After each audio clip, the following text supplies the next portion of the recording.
and welcome to Gunwharf Quays, Portsmouth, a city steeped in maritime history. We're next to the historic dockyard, we're overlooked by the Spinnaker Tower, and we're adjacent to the Solent, one of the sailing meccas of the world.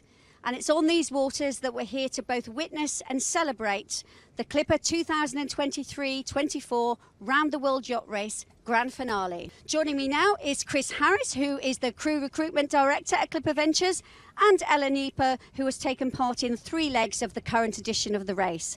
And first of all, we'd just like to set the scene. Chris, for those people that haven't been tuning in for their last 11 months, just tell us what the Clipper race is all about. Sure. Well, the Clipper Round the World Yacht Race is an ocean sailing adventure for everyday people from all walks of life, all around the world. And what makes the Clipper race unique is it's open for non-professional sailors. In fact, about 30% of our crew have either no sailing experience or very minimal sailing experience before taking part in 4 weeks of very intense, rigorous training. So the Clipper race has been going for quite a long time. Tell us a little bit about how and when it started. Absolutely. So the Clipper race was founded by Sir Robin Knox-Johnston. He was the first person to sail solo non-stop around the world in 1969, winning the Times Golden Globe race. And in the 90s, he wanted to give people the opportunity to sail around the world for themselves, push themselves out of the comfort zone. So the Clipper race has been going since 1996. That was the first edition. And it's been taking place roughly every other year since then. We're now on the 13th edition for the 23-24 race. So it's got a huge amount of history, and it's true, isn't it? It is set up for people either with no sailing experience or maybe some sailing experience. Ella, tell us a little bit about when you first found out about the race and how you got involved. Well, funnily enough, my uncle was actually on the 1996 first edition of the Round the World Yacht Race. So I'd always kind of known about it in the back of my mind, and then I was a sports coach and I thought, I want to do something a bit more challenging. I was looking to do a bit more sailing, and I saw an advert on Instagram and I said to my mum, I was like, this looks quite fun. And she goes, oh, your uncle did that. So I was like, well, that's it, I'm doing it. So for me, it was a relatively simple decision to do that. But yeah, to follow in my uncle's footsteps, he's been very invested in the race and has really enjoyed me kind of getting back on board, and yeah, quite proud almost to see it's another family member. So a nice bit of sailing history there, even within the family. And you had already done some sailing before, hadn't you, before you applied to take part? But just tell us a little bit about what you'd done and then how you found it's 4 weeks of training that every crew have to do. Yeah, so I'd done dinghy sailing, taught by my dad. I'd never really done kind of bigger boat stuff until I ended up doing the Fastnet. I was very lucky to find a good crew and a boat to take me around. So I'd done a little bit of more offshorey kind of stuff before I joined the Clipper race. But the training was amazing, and I actually learned probably more than I had, in a kind of contextual way. And I found it really beneficial to really consolidate all that kind of bits and bobs of knowledge that I'd acquired from various boats that I've sailed on. And I met some wonderful people as well. And I think that's probably the best thing that I enjoyed most about the race is actually the people. They're from all walks of life, as you said, and just that kind of family. Everybody has that same commitment to adventure and the passion of doing something extraordinary. So yeah, that's what I really enjoyed. Fantastic. So yeah, the people. So Chris, explain to us, if we're taking people from all over the world, different walks of life, how do we put the teams together? How do we make this an exciting race? Sure. So there are 11 Clipper 70s. We have a professional, paid professional skipper and a first mate. We call it an additional qualified person, or AQP in Clipper race terminology. And then we have up to 21 crew on board each yacht for each leg of the race. When it comes to crew allocation, well, first of all, when people apply to take part in the race, they can either choose to take part in the full 11-month circumnavigation around the planet, sailing over 40,000 nautical miles, or crew members might choose to take part in a single leg or multiple legs of the race. So when it comes to the crew allocation, we want to make sure that we've got a matched racing fleet. We're assessing people during the training, making sure we've got people with a range of different sailing experience, sailing ability during training, making sure that we're looking at the any other skills that they might bring, whether it's medical experience, engineering experience, any particular people management skills. But also we want to make sure we've got diversity across our crew.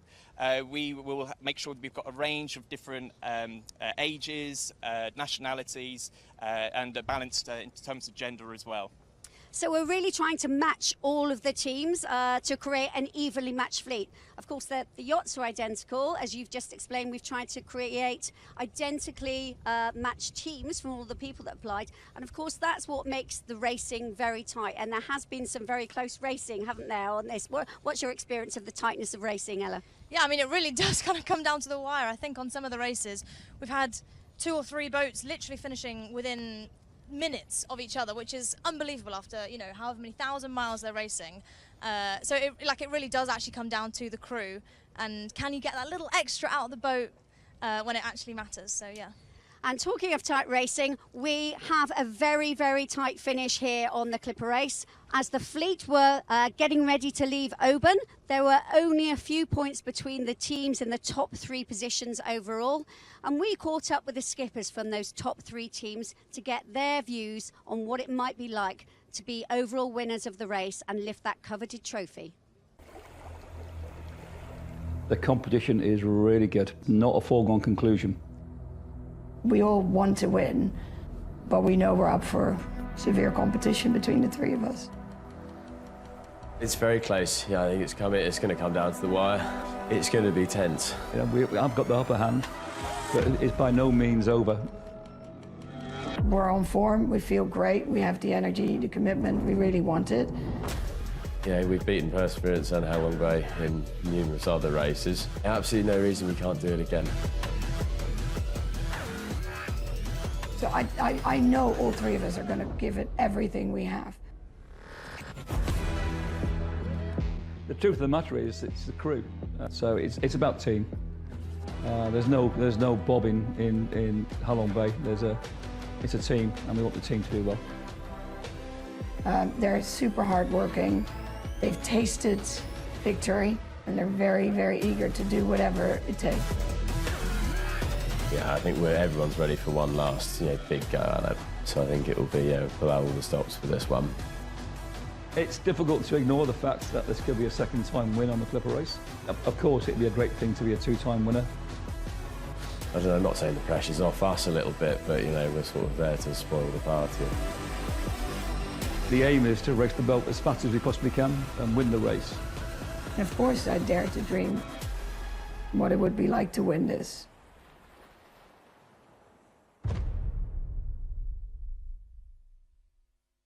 So, of course, all of the focus is very much on the race and the win at this point. But let's talk a bit more about the race, Chris, because it isn't just about racing at all, is it? Lots of people do this for very different reasons. As you say, lots of different reasons why people want to take part. Some people are really pushing themselves out of their comfort zone. Getting from point A to point B is the achievement in itself. But clearly, there are some very competitive people who take part as well.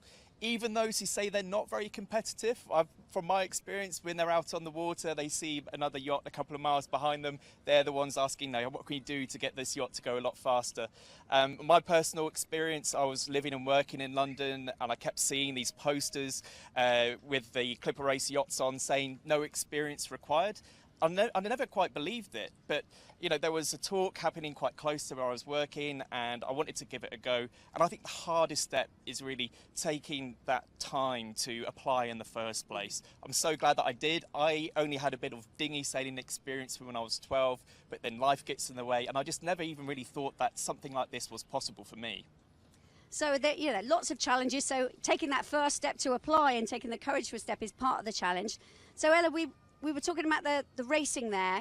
From you have the most recent experience out of all of us, very much so in the last few months. The racing is hard, isn't it? But what about the other challenges on board? The crew that have faced this, there's challenges around life on board and the team working. What are some of the tough aspects of the general life on board? Yeah, it's just, I think, adapting to that.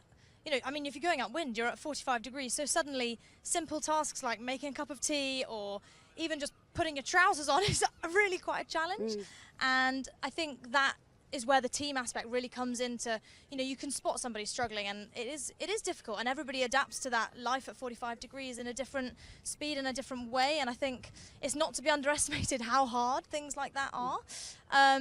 Cooking, cleaning, just everyday tasks. But the team, I think, really, that's where that kind of comes in, and living with different people. You're on a really relatively small boat. You're sharing bunks. It's not a, privacy is not exactly, a friendly thing. But yeah, you've got that team aspect, and hopefully, you make friends for life. So yeah. And what about high points and low points for you from your experience? What are some of the best memories that you have, and what are the times that you really had to dig deep, and were there moments where you thought, I'm not sure I can keep going? Yeah, well, actually, for me, level 2, I think, was so in the training. That's where it's so good that you have this 4 weeks of training to really, really prepare you. Because we were out in the Solent, it was a Force 8 or whatever, and I was just like, oof, this is actually really quite tough. And it's not to be underestimated. And, there was a time I was just lying in my bunk, like, it sounds like horrible, all these winches grinding above you, and you think, oh, really, horrible. But you go up on deck, and it's actually not that bad. But it's just that belief that you can get through it, and the belief that it's not actually maybe as bad as it seems when you're actually down below. So from what you're saying then, you're saying, it was tough on the race, but you felt like those 4 weeks of training really prepared you and set you up for that. Yeah, I think as, getting used to the kind of living environment, I think that was the main thing that I felt the 4 weeks was really beneficial for. As I said, I did have some sailing experience, so the learning to sail wasn't necessarily my biggest challenge on that. But I'd never really spent as long offshore. So, I'd done the fastest, so I'd done a week, but that's, 1 week on a much smaller boat, whereas this is a big, fast racing yacht. So it is a different experience. So even with the experience, it's still tough. And some of the closest friends you form on the clip race are from that level 1 training as well. The first time you're thrown into that unique environment. Some people from my level 1 training I hear today on race finish day have first sailed with them 9 years ago, and it still feels like we've got that clipper race family intact. Yeah. And what about wind and weather conditions? Because you're going through, and you will have experienced, the further south that we go in the clipper race, down in the roaring 40s, and crossing the equator and the extreme heat and light and fluky winds. How hard is it to adapt to those different extremes of challenges? That is definitely tough. I think some of my favourite memories are actually in the Southern Ocean, in the roaring 40s, on the bow, just getting absolute waves coming over, horizontal rain, and it's you just can't believe it. And in that time, I was so focused on my task of getting the sail down and rehoisting the next one that you didn't really kind of realise how wet I was. And then we all went down below and we just laughed about it in the galley. It was just, we were like, wow, that actually happened. It was such a kind of crazy experience to go through. But yeah, the equator's completely different. It's so hot. And when you first applied, did you think it was going to be like this? Did the clipper race deliver to you what you thought, or did you have no real idea, looking back now, as to what was ahead of you? Looking back, it's tricky because I don't think anything really prepares you until you've actually been there and you've seen the big waves and you've seen the big weather. It's not, the stories don't really do it justice. And a lot of the stories sometimes portray the beauty of it. And I think that is the one thing, is actually it is amazing to see all these, nobody else is there. You're literally there. And there's huge waves and you can't hear anything except water, wind, and these like close friends. And I think, so it's maybe scary sometimes, but I think the beauty of the nature was what really struck me, I think. Fantastic. So that was Ella's point of view there from her experiences on the race.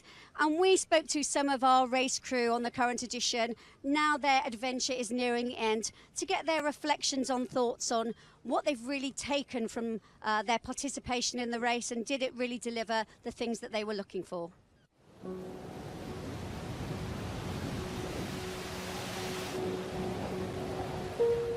I think there's a lot to be said, for taking people out of their comfort zone and going into doing something which is so totally different. But what comes with that too is the belief in themselves.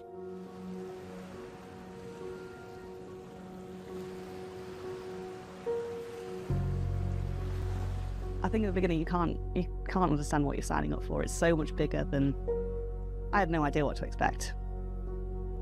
But it's gone above and beyond everything I could have possibly wanted. I wanted to come out of it feeling that I can do anything. That was my intention. There were many reasons why I wanted to do this. I think the simplest reason or biggest reason I wanted to do this was to achieve something that's impossible, or that seems impossible. It's something to overcome, something that pushes you out of your comfort zone, that challenges you, that lets you see a different side of yourself. I mean, you've got to think long and hard about it. It's definitely not easy. But to have done it and to have had all the experiences, it's you're just not going to get it anywhere else, I don't think, really. I've got far more than what I expected. Yeah, I mean, I wanted to sail around the world. That's what I wanted to do.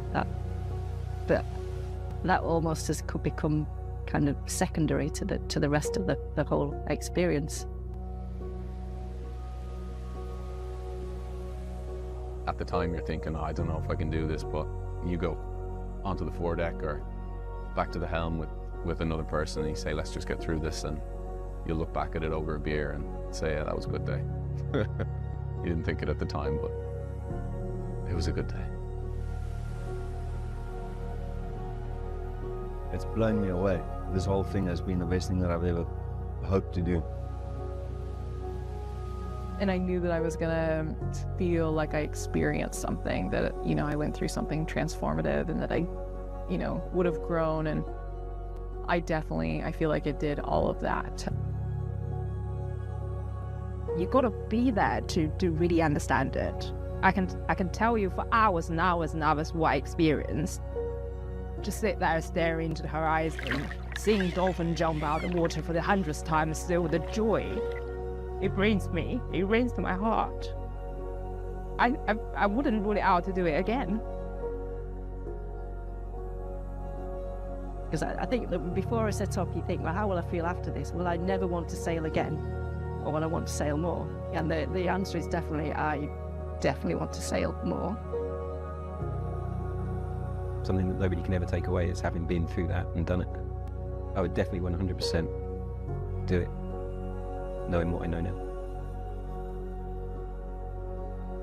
It stayed with me every single day that I was living my dream. I went on a journey to achieve something impossible. I was living my dream every day. It is okay to be hating it at times, but it doesn't take away the fact it was my dream. Sooner or later, it's going to be the last footstep off the boat, and that's going to be tough. And in terms of challenge, I'm looking forward to knowing that I've done it, and to have that, I've sailed around the world.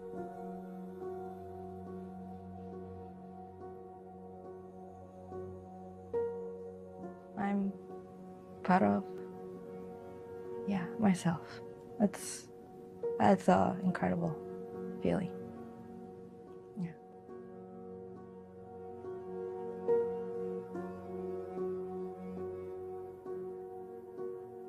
I don't think there'd be any one of the hundreds of crew would disagree with you there that, yeah, there's no going back to who you were.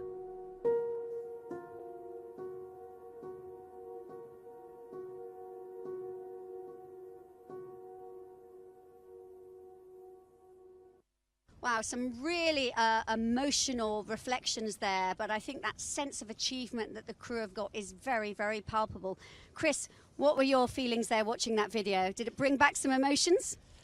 Well, it's incredible, really.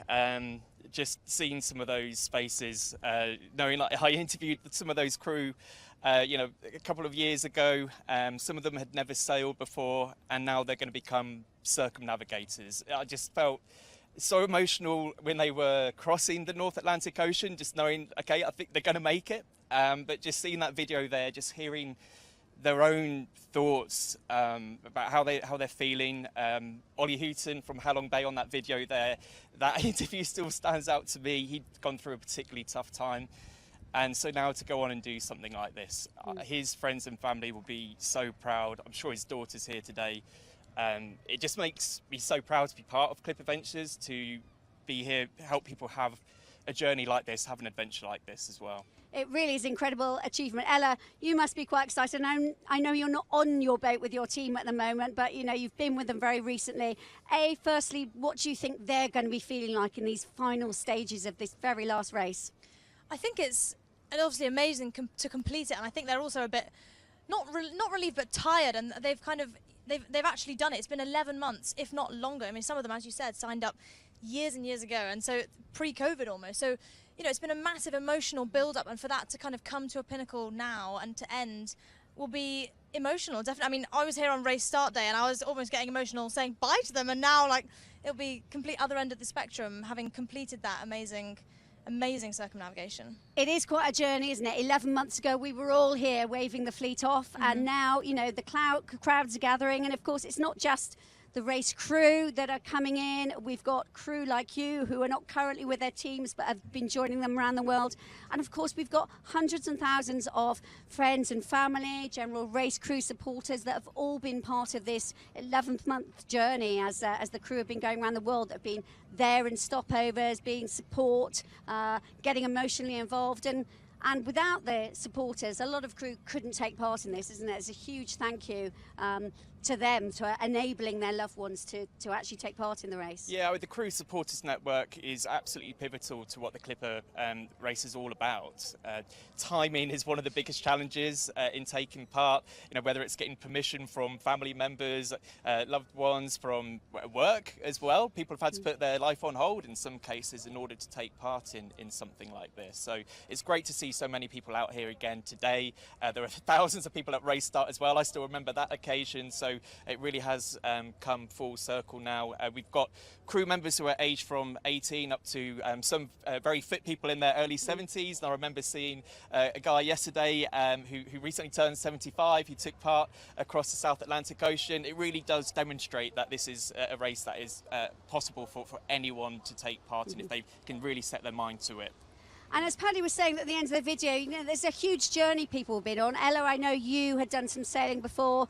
A good number of crew haven't, but a lot of people, this will change how they view sailing, and you know, a lot of people will go on to continue to sail in life after this. Yeah, definitely. I think it definitely inspires that kind of love of the water and love of adventure, probably, and that kind of ability to go out and just feel completely at one with nature is something that you can't really get anywhere else. You know, you're completely, no phones, no contact, and that's for some people I found very cleansing, kind of almost just to like leave everything behind and you focus on one thing, and you're sitting on deck potentially looking up at the stars, amazing Milky Way, and you're not really thinking about anything, but yet you're thinking about so much. It's like a kind of strange meditation, like, you know, you're contemplating life, and it is quite a journey inside and physically, like actually moving around the globe.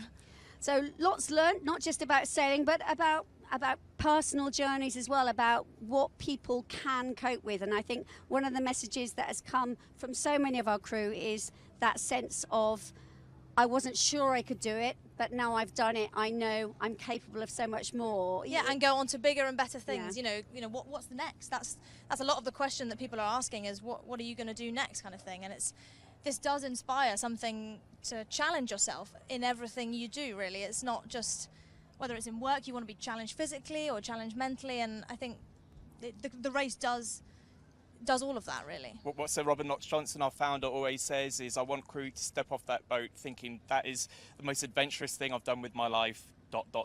so far. As you say, this might just be the start of a whole new chapter for people in their life. Great stuff. So, you know, we are now coming up to the very end of the Clipper 2023-24 Round the World Yacht Race. I'm sure the boats are just out of sight. They're in the distance. They can't be too far away. I'm now going to throw up to my colleague Neil Sackley, who's in the commentary box. I'll be rushing up to join him in a bit. Neil, what's happening? Can you see the fleet yet? Della, thank you. Yes, we can just about see them now. On one of the feeds from a rib, which is out in the Solent at the moment. The parade of sail is about to start sort of any second now, really. So they're just off Bembridge Ledge, which, if you don't know the geography of the south of England, they're just off the Isle of Wight, which is a huge island off the south coast of England. And if you imagine the island as a clock face, at around about 3 o'clock, that's where Bembridge is. And the parade of sail, which looks as though it's starting, I can see now from a drone footage, from some drone footage which is coming back to us. They are just leaving Bembridge Ledge and heading across to Southsea Castle. And when they come past Southsea Castle, Chris was just mentioning there on the pontoon about the race founder, Sir Robin Knox-Johnston. He is out at the moment on Suhaili, which is, of course, the boat that he sailed around the world on in 1968. He'll be firing a cannon as the winner of the Clipper 23-24 round the world yacht race passes him. And what a thrill that's going to be for everybody that's on board at Halong Bay, Vietnam, to actually get welcomed back to South Sea by the race founder, and with a cannon as well, fired from the famous Suhaili. It's been 11 months since we waved the fleet off from here in Portsmouth, and from then until now, over 40,760 odd nautical miles. That's the route mileage. Of course, the actual mileage is way in excess of that. There's been hundreds of thousands of cumulative miles done by these 11 identical yachts that have raced around the world and taken the crews on an incredible adventure. They've been to, sailed all the oceans, been to all the continents, and had a life-changing experience everywhere they've been, and have become part of the Clipper Race family. And it really is a family. This being the 13th race, the crews that have taken part in the 12 previous races all have this one thing in common, and they have a shared experience of living together on a ocean-going yacht in a race at very close quarters, where it doesn't matter if you're male, female, what your job is in real life. Everybody on board the boat is equal, and although they're fiercely competitive, the stories that they tell will be shared stories across, not only across all the boats, but across all the editions. Della's made it up from the quick sprint from the pontoon. What an amazing experience! Amazing experience that the crews are having, but atmosphere out there in Gunwharf Keys as well at the moment. It's fantastic. You know, so many friends and family have been waiting eagerly. You know, their friends and family come to meet the crew in various ports and stopovers around the world. But for some people, this will be the first time they've actually seen their loved one, their friend, their family member in 11 months for those that have done the whole circumnavigation, or it might be just 2 or 3 months for people that have done just the last one or two legs. So, you know, it's the culmination of years of planning for many people. A lot of the crew that have taken part in this race, they may have applied 3, 4, even 5 years ago, you know, at the start of the can I do this? Can I set off on the big adventure? So this has been something that has been a very long time coming for the crew. And now they've achieved it. You know, we've got crew on the boats here that have just finished their final race of the whole adventure. But don't forget, we've also got hundreds of crew that have taken part in the earlier legs. And this is a massive celebration for everyone. I know we saw yesterday there's lots of current crew who've done earlier legs all already here in Gunwharf, and I know that, you know, tuning in via this live feed on our website, we've also showing it on our Facebook Live, that a lot of crew and supporters will be used to tuning in on or watching from all over the world. Everyone that can't be here today, tuning in to kind of take part in the adventure. So a big hello to everyone at home. I know a lot of you will be wishing that you're here in person to witness this, but hopefully we can try and do it justice via the live feed and share the atmosphere, share the excitement with you. Do comment as well if you're watching on Facebook Live. We'll try and keep an eye on the comments, so if there's anyone you want to shout out to, say hi to, we'll try and relay that hello as we go through this live feed. But yeah, I mean, it's an amazing atmosphere. That sense that the crew on board will be having now, we've done it, you know, we've done it. We've set out to do what we did. You know, the racing's now finished, the places are decided, everyone knows where they've come, but this is really now just about celebrating the amazing achievement that that they've all done, really. As I said, you know, for years of build-up, it's now the final hurrah.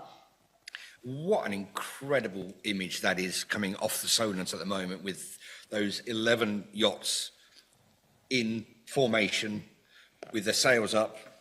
And this is why they call it a parade of sail, clearly. Yes. And it's what a sight, and a sight for us. Yeah. But for the friends and families and loved ones of those who are on board, it's that experience multiplied by 10, isn't it? Absolutely. I mean, they look amazing, don't they? You know, they're all flying their battle flags, you know, they're flying their flags to show off the podium finishes that they've achieved around the world. There'll be media prizes on there as well, charity fundraising prize flags. So, you know, they look stunning and beautiful. But yeah, there'll be a huge amount of emotions. I'm sure friends and family, sense of pride, sense of excitement. I'm sure for some people it will be a sense of relief that their loved ones have made it round and across oceans and are coming home safely. You know, I think in a way it's probably more worrying for people watching back home. The crew on board are always very confident. They've had their training, they know what they're doing, but it's much harder, I think, for people watching remotely and watching the person that they know kind of go through, you know, different conditions, huge waves, huge challenges, the excitement of the racing, but also seeing how tough it is for them to be on board as well. So it's just that huge sense of pride and relief, I think, for everyone, just seeing this amazing sight now. They really do look stunning, don't they? The branding on all of the boats is so colourful. They do look magnificent.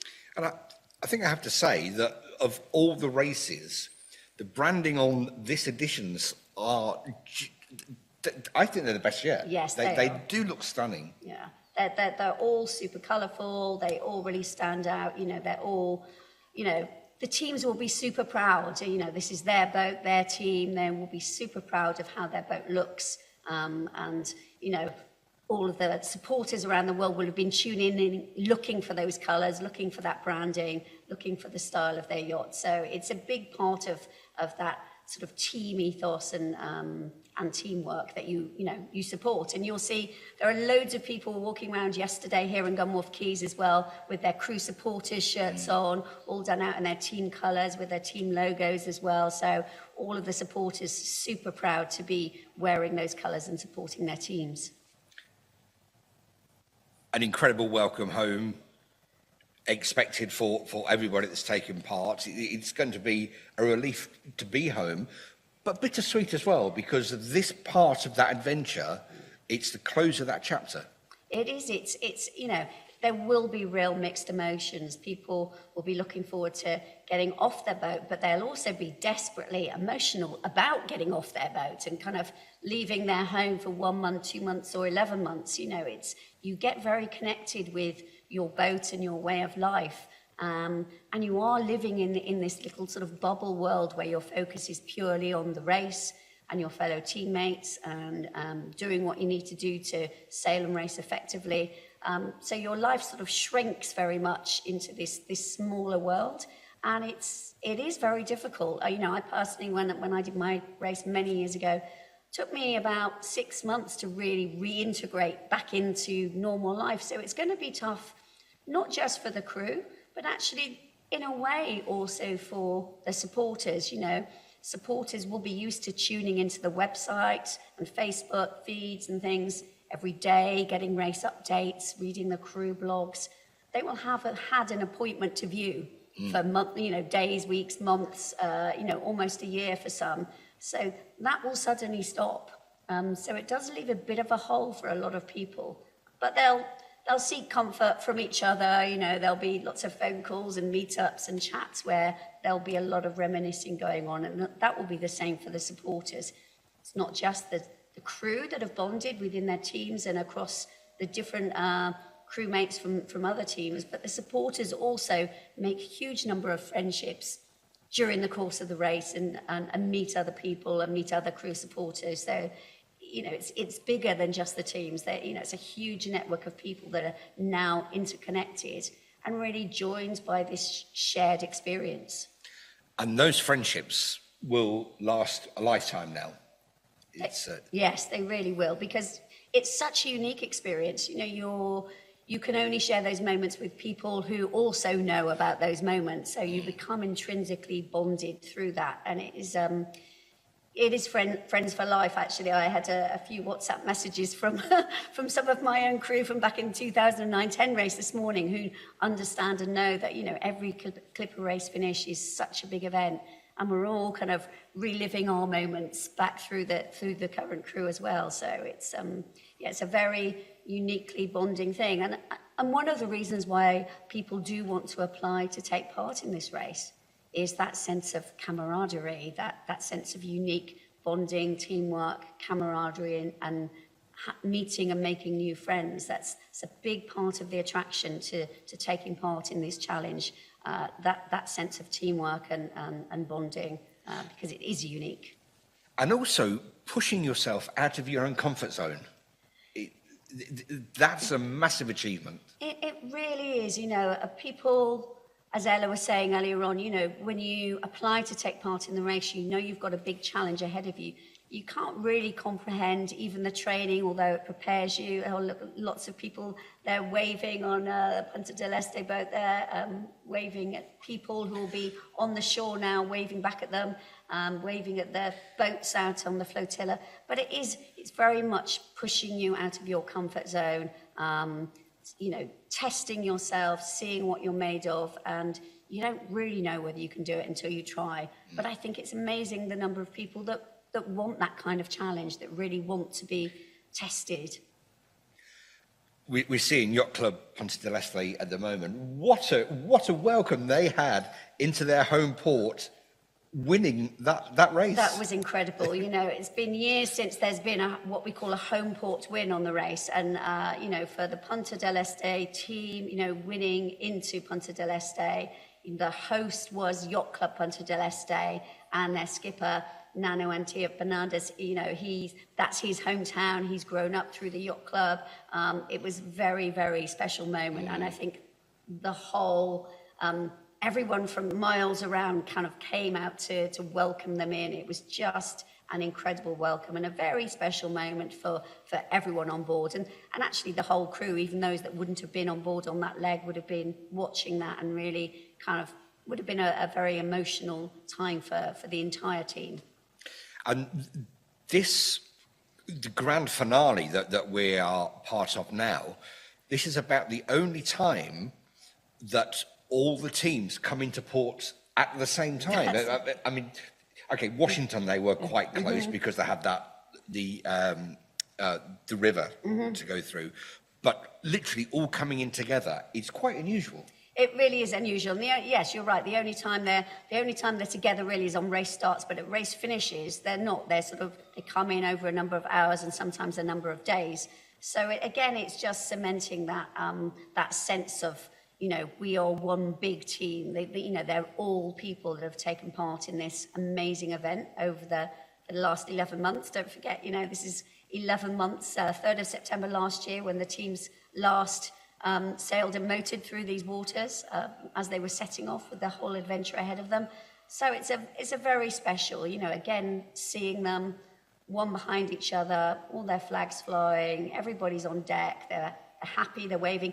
The sun, thank goodness, has played ball again and come out to welcome them. So it's just such a beautiful sight, and they'll just be enjoying the welcome now. They're starting to see boats out around them. There's ribs out there to meet the teams.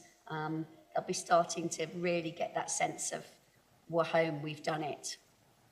For those that don't know geographically where we are, at the moment, Dare to Lead, as part of this parade of sail, coming along what's known as the Eastern Solent, and it's a channel of water between the mainland of the UK and the Isle of Wight. Incredibly busy piece of water. We've already seen some tankers, in fact, Ching down there going past the tanker. But as they get down towards Southsea and that finish line, they're going to start seeing some of the yachts that are taking part in Cowes Week, which is one of the world's most famous regattas. And all this coming together in this famous piece of water. I mean, what a day.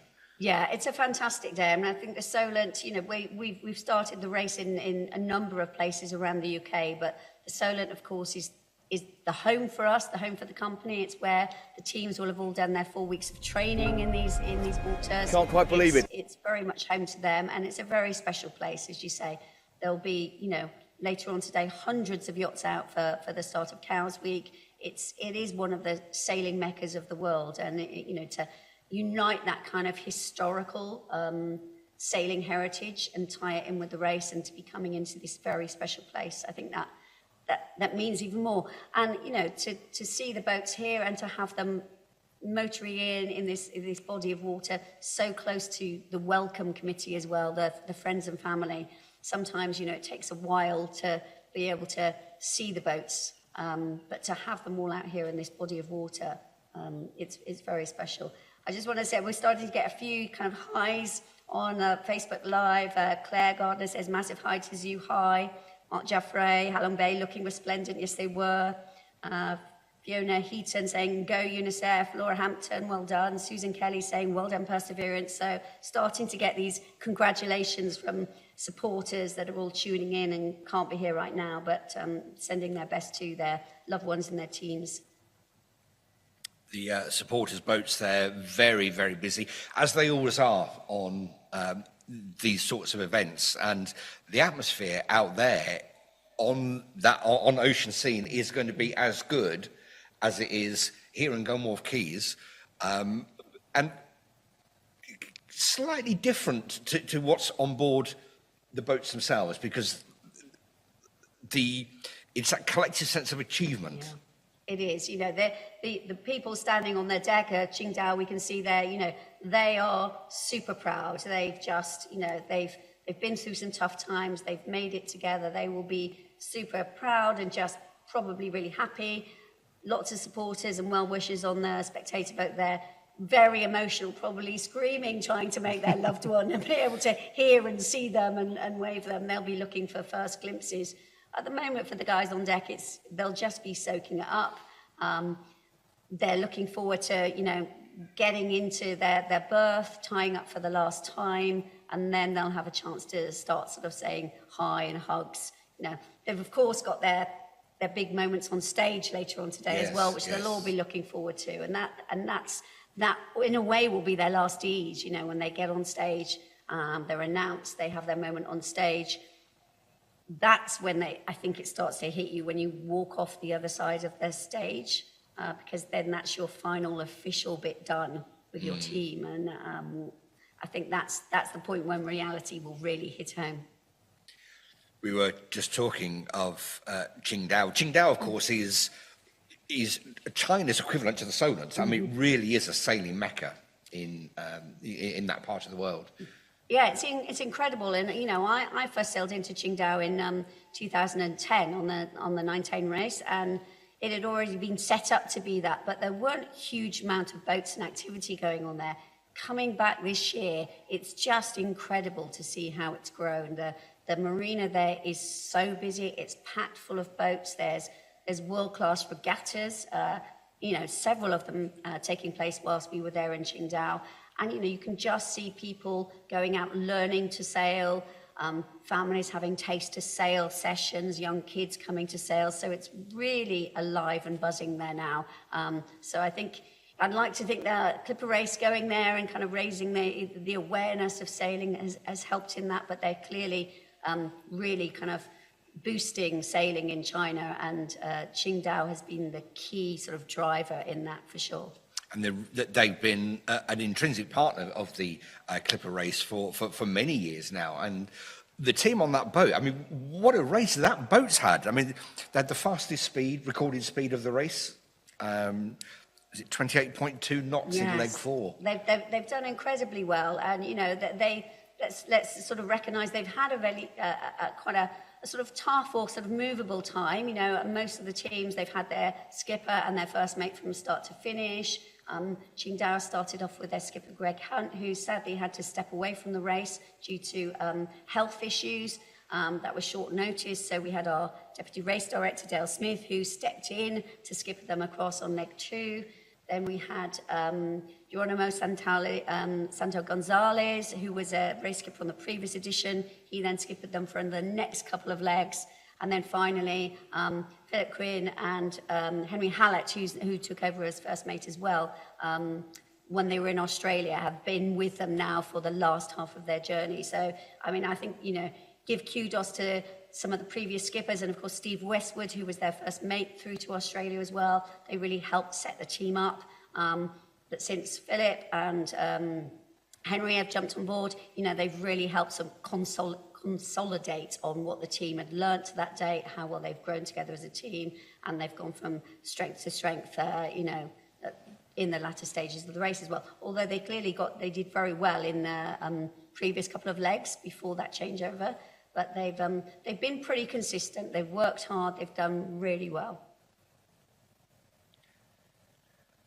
Of course, Qingdao was the race winner for the 1920 race, and but that doesn't mean anything for subsequent races, does it? No, absolutely not. And you'll hear some people also talk about how, that boat has won previous race editions. They're all, of course, branded differently each edition of the race. So even though a team entry might be 2 consecutive years, they'll be on different hulls, different boat hulls.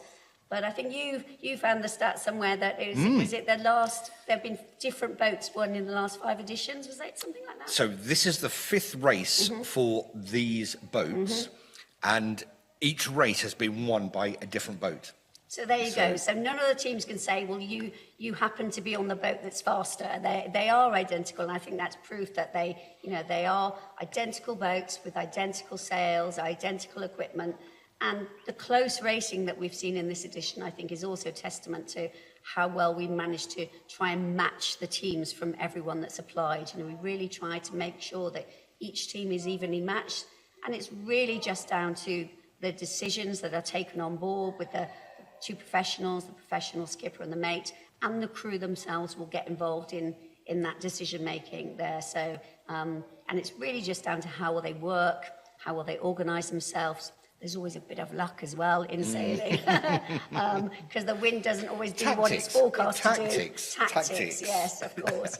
But there have been some incredibly close races throughout this whole 11-month competition, actually, and it's kept it really exciting for viewers to watch.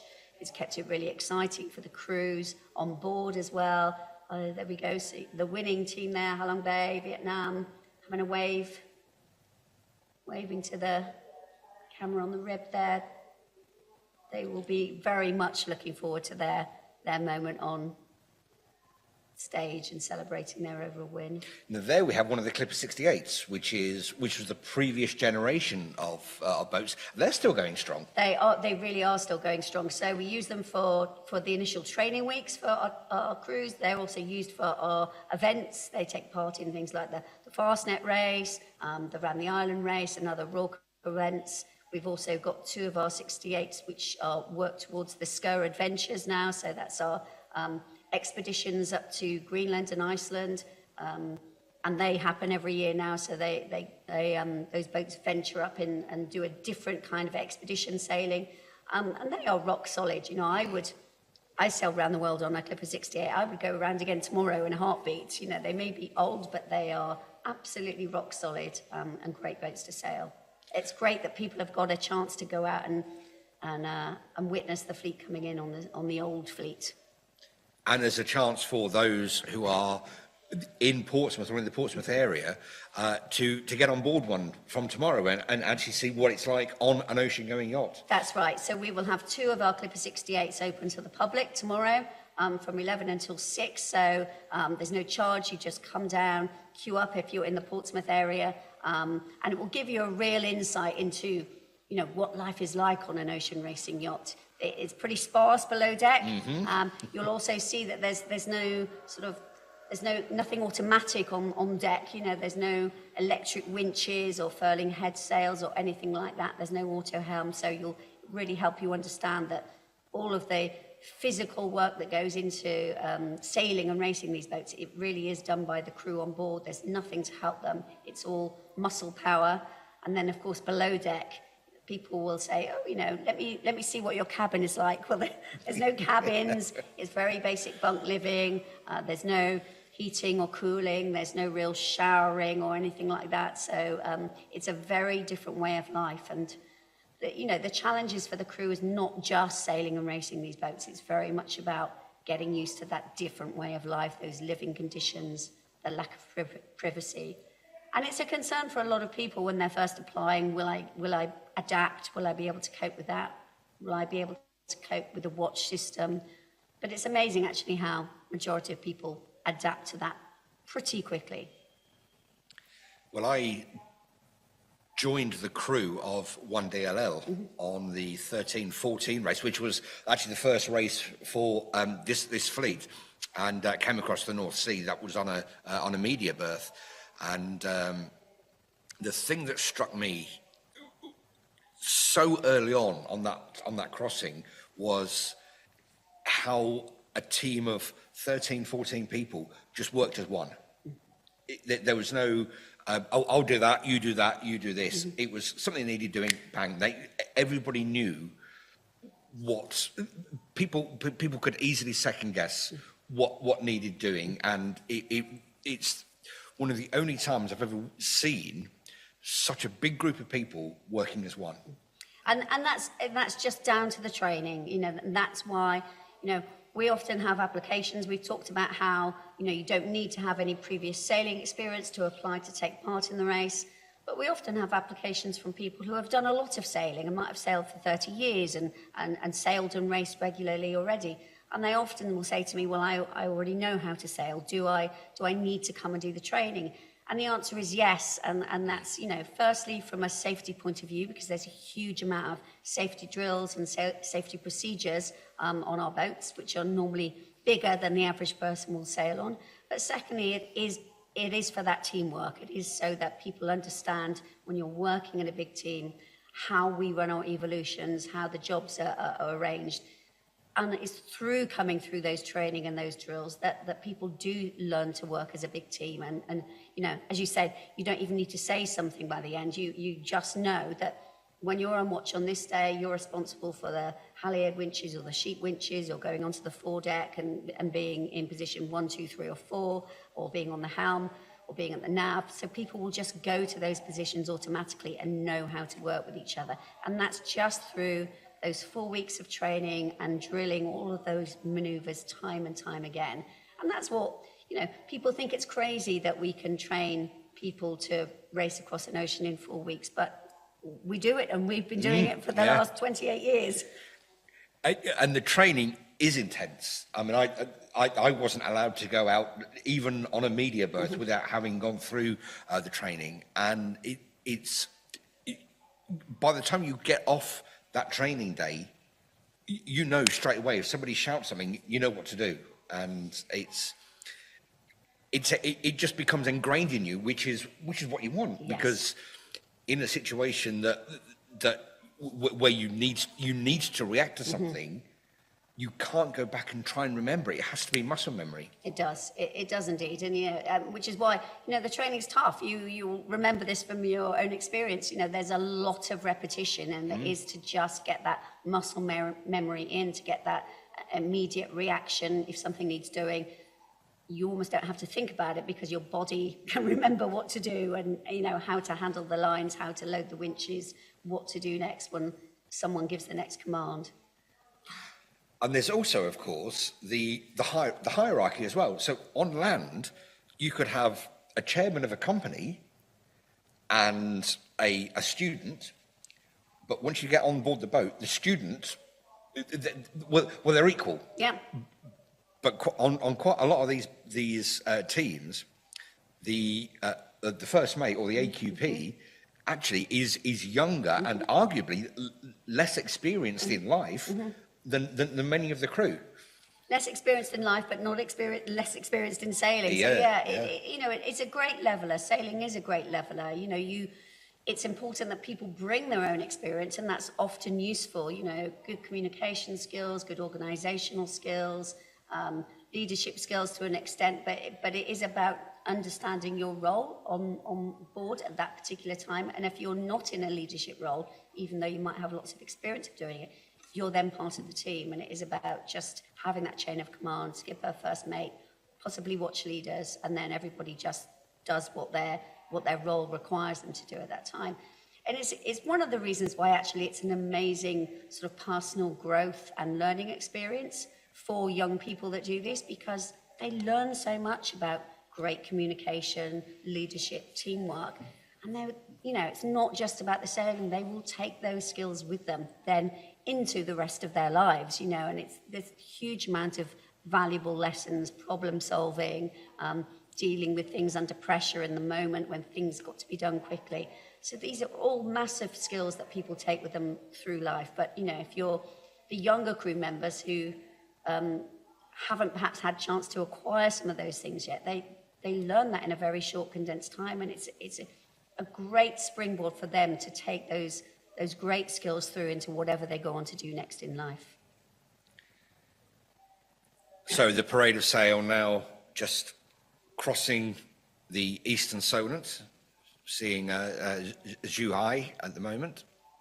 And there's wet wheels. Yes, fantastic. Great to see them out. And we're starting to see more and more supporter boats coming out to greet the teams there, to wave at them and to applaud them as they come back in. Great sights. And just a reminder that when they come past Southsea Castle, Sir Robin, the race founder, will be on board Suhaili with his cannon, which he loves a cannon, does Sir Robin, doesn't he? He does love a cannon. It's, you know, it's one of those traditions from sailing. You know, it's got a lot of maritime history, as is the whole area that we're currently in, which is fantastic. But he loves a good cannon fire as a way of saluting the first place boat. So he'll have been practicing that, no doubt, over the last few days, making sure he gets it right. And of course, you know, he'll have supporters on board as well. We've also, on board Suhaili, Sir Robin volunteered a gift, if you like, to UNICEF. He offered to take 2 people who are willing to bid in aid of UNICEF on board Suhaili to experience that race line finish, see the cannon going off from on board his boat Suhaili. And I think the winning bid was over £5,000. So an incredible amount raised for UNICEF. And I think it was a current crew member, actually, from an earlier leg of this race, who's been lucky enough to win that. So he'll be on board now, presumably. They'll be in position, or be getting into a position very shortly to do that. So Robin, and yeah, what an amazing experience that will be, to be with the founder of the race, man who was the first person to sail solo non-stop around the globe in 1969, and to be on his boat that also, you know, achieved that, you know, an amazing piece of sailing history. Let's just talk about UNICEF for a second, the official charity partner for the Clipper race, and the winner of of race 14. And they were runaway winners of race 14, weren't they? They were. They just managed to eke out a little bit of lead as they were going around the sort of north of Ireland there, and they just held on to it and increased it. So, and it's their only first place on the whole circumnavigation. So they will be absolutely delighted to finish off their whole challenge with that top spot on race 14, the final race of this 11-month adventure. So yeah, they will be so chuffed. I was getting some messages from some of their other teammates who have been on earlier legs, you know, all watching the race viewer, eagerly cheering them on. I think it became clear, certainly by the time we were, the fleet were racing across the south coast yesterday, that they had enough lead. Of course, you can never be absolutely sure until the final results are declared, but they certainly looked like they had it in the bag throughout most of yesterday. They had such a great lead, so very happy for them. They'll be pleased. And it wasn't a done deal for Halong Bay either. I mean, they weren't guaranteed to win the overall race, because it could have gone right. Well, it did go right to the wire. It did go right to the wire. It was so exciting yesterday. You know, so many people were hitting refresh on the race viewer on a regular basis. You know, there were only The second place boat, Team Perseverance, they were only 3 points behind Halong Bay, and Zhuhai were only 4 points behind them. And with potential 11 points up for grabs, it could have been anyone. And during the last few hours of yesterday afternoon, you know, you would look on 1 hour and it looked like Perseverance were going to win because they had more than 6 places between them and Halong Bay. And then the next time you looked, Halong Bay had just managed to increase by 2 places. Then they would have been on equal points, and then Perseverance pulled ahead again. And, you know, but just as they finished, I think the team on Halong Bay, they just managed to creep ahead of a couple of boats that were sailing very close to them, and they narrowed the gap there. So they managed to hold it, but only by 1 point. They've done it by 1 point only. So again, 11 months of racing, and to win the overall thing by just 1 point is incredible. And for Bob as well, the skipper on Halong Bay, a second win on the second race into Portsmouth, and he won on the last race into Portsmouth as well. Yes, indeed. You know, and so he was the skipper on the 2000, the Times Clipper Edition 2000 race, skipper then, and that was the last time that the race started and finished in Portsmouth. So it's a really nice piece of sort of, you know, full circle, if you like, for Bob Beggs, the skipper of Halong Bay, Vietnam. You know, he will be absolutely delighted with that. He's very proud of his team. I know Bob will be the first to say, he took over as skipper halfway through the race. He will be the first to say that Josh Stickland, who was the initial skipper, again had to pull out halfway around the world through health reasons, but Bob will be the first to say that Josh had really got the team up to scratch. He'd sorted them out. Everything was running really well. The team was kind of nicely trained. They were already kind of knew what they were doing. And Bob will be the first to say he took over a really well-oiled team at the point when he stepped on board, and he just worked with them. You know, the team have done it. He will say that under Bob's guidance, of course. But Bob's a very modest man. He'll be chuffed to pieces, but he'll be chuffed really for the team. Each of the skippers are phenomenally experienced. A lot of them as previous skippers, but a number of them started off as crew. I mean, Inika, she was crew, she was first mate, and now she's skipper. I know, and she's not the only one as well, but, you know, incredible performance from her to have. She sailed as a girl, then sort of, you know, went into normal life, worked as a management consultant, and I think, you know, was at the stage of her life at the 17-18 race where was looking to step away and have a break and go on an adventure.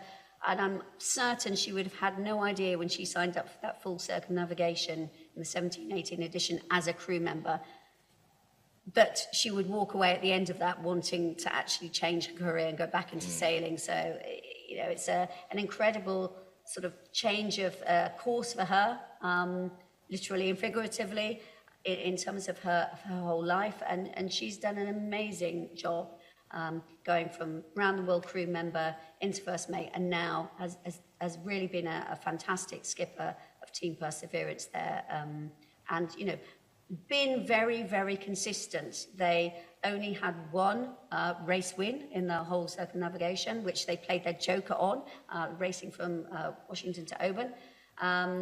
But they have always been very consistently in the top of the fleet and, you know, maintain that. They've managed to get great penalty points, great scoring gate points, so have consistently been there. And they've just worked hard the whole way round. So it's a very well-deserved second place, just 1 point there behind Halong Bay in the top spot. So not just Inika, as you were saying, so we've got Mike Miller, who was a crew member in the same edition of the race, the 17-18 edition of the race, came back to start the 19-20 race as first mate on that race. And then after the COVID break, when we were able to restart racing again, he took over as skipper for the last 3 legs. And now he's skippered a team from start to finish on this edition of the race, against somebody who started as a crew member back in the 17-18 edition. And of course, Nano on Yacht Club Punta del Este. Yes, of course. The same story, did the full circumnavigation as a race crew member, stepped up in the next edition to be an AQP or first mate, and has now skippered his entire team. And he'll be so proud of doing this on his, his basically his home team for Yacht Club Punta del Este as well. He's so patriotic and so, proud, very much a sort of family guy and proud of his home country and his home port, and just loves his team. He works so hard, done an amazing job. But again, he has come up through the ranks from crew to first mate to skipper. James Finney wasn't crew, but of course he was first mate on the previous edition of the race as well. And in fact, he was first mate on Team Zoo High and is now skippering Team Zoo High on this race. So, he's managed a 1-2 back-to-back as well and has done a great job in that overall third place. Again, fighting all the way for those overall podium positions. And he gave the teams an absolute run for their money on this final race, did everything he could to try and improve his position and the overall leaderboard, but just couldn't quite kind of close the gap on Team Perseverance in second. And he's a local boy as well, so he'll know these waters very, very well. Indeed, yeah. So, he would have been hoping in a way to grab that final win into what was his home port, if you like, for his waters where he's from. But, UNICEF just had that big lead really almost from day 2 of the race, and there was no catching them once they were off. And there was one of the races where Zhuhai and Qingdao were literally seconds apart when they finished, weren't they? That was the after the North Pacific. Yes, that's right. Yeah, very, very close racing there for those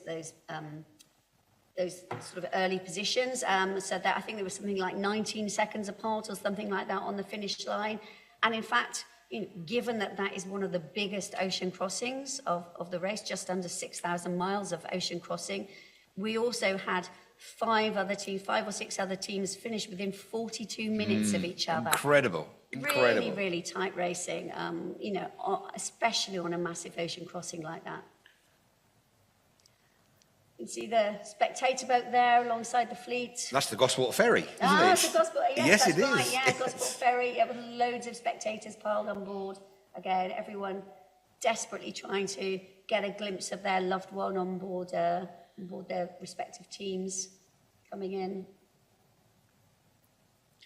At the end of the 1920 race, which came into back into London, I was on board the winning boat just for this live stream presentation, and it's although there was a huge amount of excitement on board, it was still very, very calm.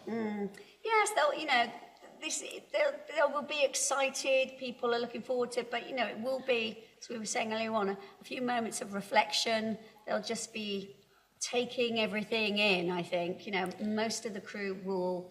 It's such a special moment. They'll be enjoying it, but they'll also be trying to memorize it in a way, to really just kind of be able to kind of take it all in, take the views, the sights, the sounds, the smells, and just make sure that they have it locked away in their memory, because it will be something that they will want to remember for the rest of their lives. So there'll be that calmness of just soaking it in, just trying to remember what you can see and how it feels, and just really enjoy the moment. This is, they're not racing, they're not having to focus on where the wind is, on trimming sails, they're just able to enjoy it now. So excited and just really wanting to soak in every second of the atmosphere. But also still on board an ocean-going yacht on the water, so there's still that safety thing where if you take your mind off it, you step back, that's when mistakes happen. Yeah, absolutely. So that they've all got their life jackets on. They're used to being on board. They'll still have their life jackets on, even now they're sort of in safer waters, if you like. They will be keeping a lookout. They'll be keeping half an eye on any spectator boats around and ribs around. The skippers and the mates will certainly be doing that as well, and just making sure that they're not as we know in the area as well, there'll be pots and fishing pots and other markers around. So the last thing they'll want to do on their moment of glory coming home is to get a pot line wrapped around their propeller as they motor sail in. But it's the skies, the sunshine's come out, the skies are blue. They really and this kind of weather and conditions is where the fleet really look their best. So just coming past one of the historic Solent forts. So I mean, they really are now. They might be able to hear people on Southsea, on Southsea Common now. They are that close. Yeah, I would think so. It's, you know, you can see they're seeing the forts there. They're seeing the horizon in the distance, the land. They'll be starting to pick out the landmarks. I'm sure quite a few of the crew, normally they won't have phones on deck on the race, but they've probably all got phones in their pockets now. They'll be getting messages from loved ones. They'll be checking where they are so they know where to keep an eye out for them and get that first glimpse there. And then I think, and they'll be also looking, you know, looking to see the finish boat, looking to see the famous Suhaili, you know, getting into position there, ready to greet them as they cross the finish line. So they'll be keeping their eyes peeled for, whilst they're not racing across the finish line, they still want to cross that finish line. What a shot. What Amazing. A shot. The boats, the parade of sail lined up, heading towards the Spinnaker Tower, which is that's the icon of Portsmouth now. It is, yeah. It's their home point. So, you know, again, you know, the crews have all trained in these waters. They'll be used to seeing the Spinnaker Tower, you know, when they've been training around here. But, you know, that will have been possibly the last thing that they saw in their rear view mirror, if you like, 11 months ago, last September. And that's the thing that they'll be looking at now and be telling them that their journey is nearly over. The Beckerzela team, what a race they've had. I can remember them at the start. they were so loud at the start. No podium positions for Beckerzela. No, they've come pretty close twice. They've had 2 fourth finishing positions, so they came close twice, but didn't quite make it. You know, they've always challenged, and but they haven't quite made it. But they are a happy team, as you say. They make a lot of noise, and I tell you what they've also done. They are the team that have raised most amount of money for UNICEF, and I think yesterday their fundraising efforts just went over £60,000. I was talking to a crew member and supporter yesterday, and the day before they were just under the £60,000 mark.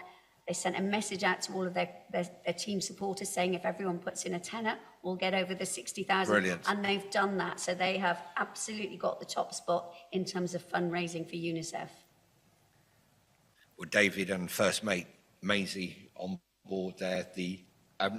We can christen them the party boat, can't we? Absolutely, party boat. They've had a good time, you know, and you know, there's the sort of, you know, I'm sure David won't mind me saying, you know, the wise David, who's, you know, he's been on the Clipper race many times. He's skippered, but this is the first time he's skippered a team from start to finish before, so it's the first time for him. But he's got a wealth of experience. And then very young, as in some of our IQP first mates are. Maisie was with David on the last 3 legs of the previous edition of the race. Young Maisie, she's got a huge amount of experience. She celebrated her 21st birthday during the race this year, so you know she definitely had a good party at that point. Yes. But they've enjoyed the experience. They've been you know, been happy. They've faced all of the adversities. Maisie certainly has, with, you know, big beaming smile on her face at all times.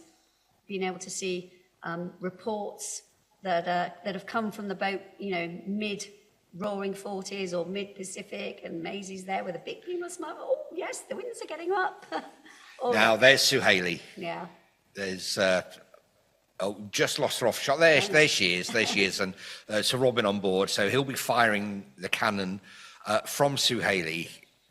And doesn't she look small compared to today's generation of round-the-world yachts? I was just going to say that. You know, a lot of people look at our yachts, and they're big yachts, but when they're in the middle of an ocean, they look small. But then when you see Suhaili out there, I mean, she's dwarfed by them, and that really brings home the magnitude of the achievement of Robin and Suhaili in their own circumnavigation. And on board, if you're ever lucky enough to go on board, it does, in the nicest way, it feels like it's a time capsule. And I mean, quite spacious, just with 2 or 3 people on board. But when you think that when Robin went around the world, he had to take all his supplies, because he didn't stop. He had to take a year's worth of supply. I mean, it was 320 days. So 11 months of supplies, which he had to live around. It's quite incredible, isn't it? I mean, I still can't really comprehend how he managed to do that, in all honesty. It is absolutely incredible how when we moved, how we slept, how he ate on board and sort of kept going through all those tough challenges. But, you know, it was a tough challenge. He clearly got that amazing sense of achievement, you know, I'm thinking now of, you know, seeing the pictures and the film of when he came back into Falmouth, wasn't it? Yeah, at the end of his race, you know, and the flotilla out. And that's what he wants for these crew. He wants them to return at the end of their circumnavigation and have that same sort of welcome, that same sense of achievement and applause at really achieving something remarkable. And that's hopefully exactly what these crews are now feeling as they're coming in, and more boats are circling around them. And she said they'll be starting to see and hear people, spectators on land waiting to greet them. So is that Robin there just giving them a wave? They must be. It's very difficult to tell on the camera angles to where they are in relation to Sue Haley, but I think we can just see from one of the rib shots that they are going past him now. Of course, Robin actually built Sue Haley himself. Yes, that's right. Built her in India. Yeah, and then sailed her back from there. That was his kind of test run, I think, wasn't it? Well, I remember reading he actually, when he thought about sailing around the world, he wasn't initially going to do it on Sue Haley, was he? And then it was sort of almost by default. It was, financially, he couldn't afford another boat. Yes. So we said, well, I've got one, so let's do it. And he knew he'd already sailed her a good distance. Was that the cannon fire? I think it was. Welcoming back the fleet back to their home port, Halong Bay in front. Yes, so they just crossed in front of Sue Haley, so that must have been, I guess. I missed it. You clearly saw a big puff of smoke. Now they're turning. And the logistics of getting the fleet into this parade of sail is no mean feat. No, exactly. You know, but the teams do this in almost every stopover. They are now used to doing it. It would have been tricky at the start of the race. They're not used to doing it then, but they will have paraded out of almost every race start that they've been in. So they'll be used to, you know, being in formation like this. They're all good at being told who the lead skipper is and what order they're going to be in and how much space they should have between them. So they are a well-oiled machine at doing this. Although, of course, every harbour area that they're in is slightly different. They need to get used to the buoys and the markers and the depth and all of the usual stuff when you're sailing, and be aware of the hazards. But they'll be used to parading this. So this is, you know, they're not having to think too hard about this. This is tried and tested for them now. But they will be, as they all cross in front of Sue Haley, they will very shortly then be getting into a position whereby they need to drop their mainsails. They will do that. They'll still keep all of their battle flags and their flying, but they will have to drop their mainsails before they get ready to do a fleet parade further in towards Gunwharf Quays, and be able to get much closer to the awaiting crowds and really give friends and family a wave and a cheer as they pass. Because navigating into Portsmouth Harbour is no mean feat. No, not. It's a very narrow harbour, isn't it? It's pretty narrow. It's pretty narrow, and of course, as you know, there's lots of shipping. Ferries are still coming and going, out and in. You know, there's a lot of movement in and out of that area. So, being very much controlled by King's Harbour Master, all the movements, and you know, our race director will have been talking to them for weeks about the plans and the timings for this. So this doesn't just happen. There's a huge amount of work and communications and talking to the local authorities every time you bring a fleet of yachts in with something like this. For our spectator boats as well, that's all had to be, you know, forwarded, proposed, signed off, agreed, times where people can be picked up on spectator boats. So there's a huge amount of work that goes into something like this. And for those who are watching around the world who aren't quite aware of Portsmouth's place in maritime England, it's the home of the Royal Navy. It's the home of two huge aircraft carriers, but also most of the Navy's fleet as well. I mean, it's split between predominantly Portsmouth and Plymouth. But it's a very, very busy naval port. And as you said, the ferries going not only to the Isle of Wight, but also to continental Europe as well, and all the other pleasure craft through that very narrow gap. And when the tide goes out, I mean, it's like water going down a plug hole. Yes. It's incredibly fast current through there. You know, I've experienced a bit of that myself, racing in and around the Solent. You know, the tides and the currents in this whole area is something to, you know, to watch out for. If you're clever and can use them to your advantage when you're racing, you do. But yes, it does make manoeuvring very tricky, and it's something that any sailor has to be mindful of. Just looking at the Facebook live feed here, there's a couple of little quick hellos here. Bailey says, congrats Liz and Team Washington DC. Hillary says, congratulations to Halong Bay, Vietnam. So it's nice to be able to read some of these messages out.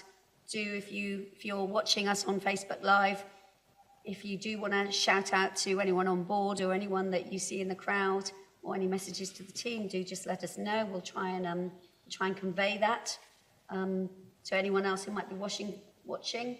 Big hello again. You know, let's just remind ourselves, we're watching all of the teams on board these boats at the moment. These are just the crew who have taken part in leg 8. So there'll be people who may have done 1 or 2 legs, and there'll certainly be the people who have completed this amazing feat of full circumnavigation. But, you know, there'll be 20 or so of them on board each boat. There will be another 45 or so of their team who have taken part in previous legs within their team. And some of them will be here in Gunwharf Quays to welcome them in and to join in their team celebrations.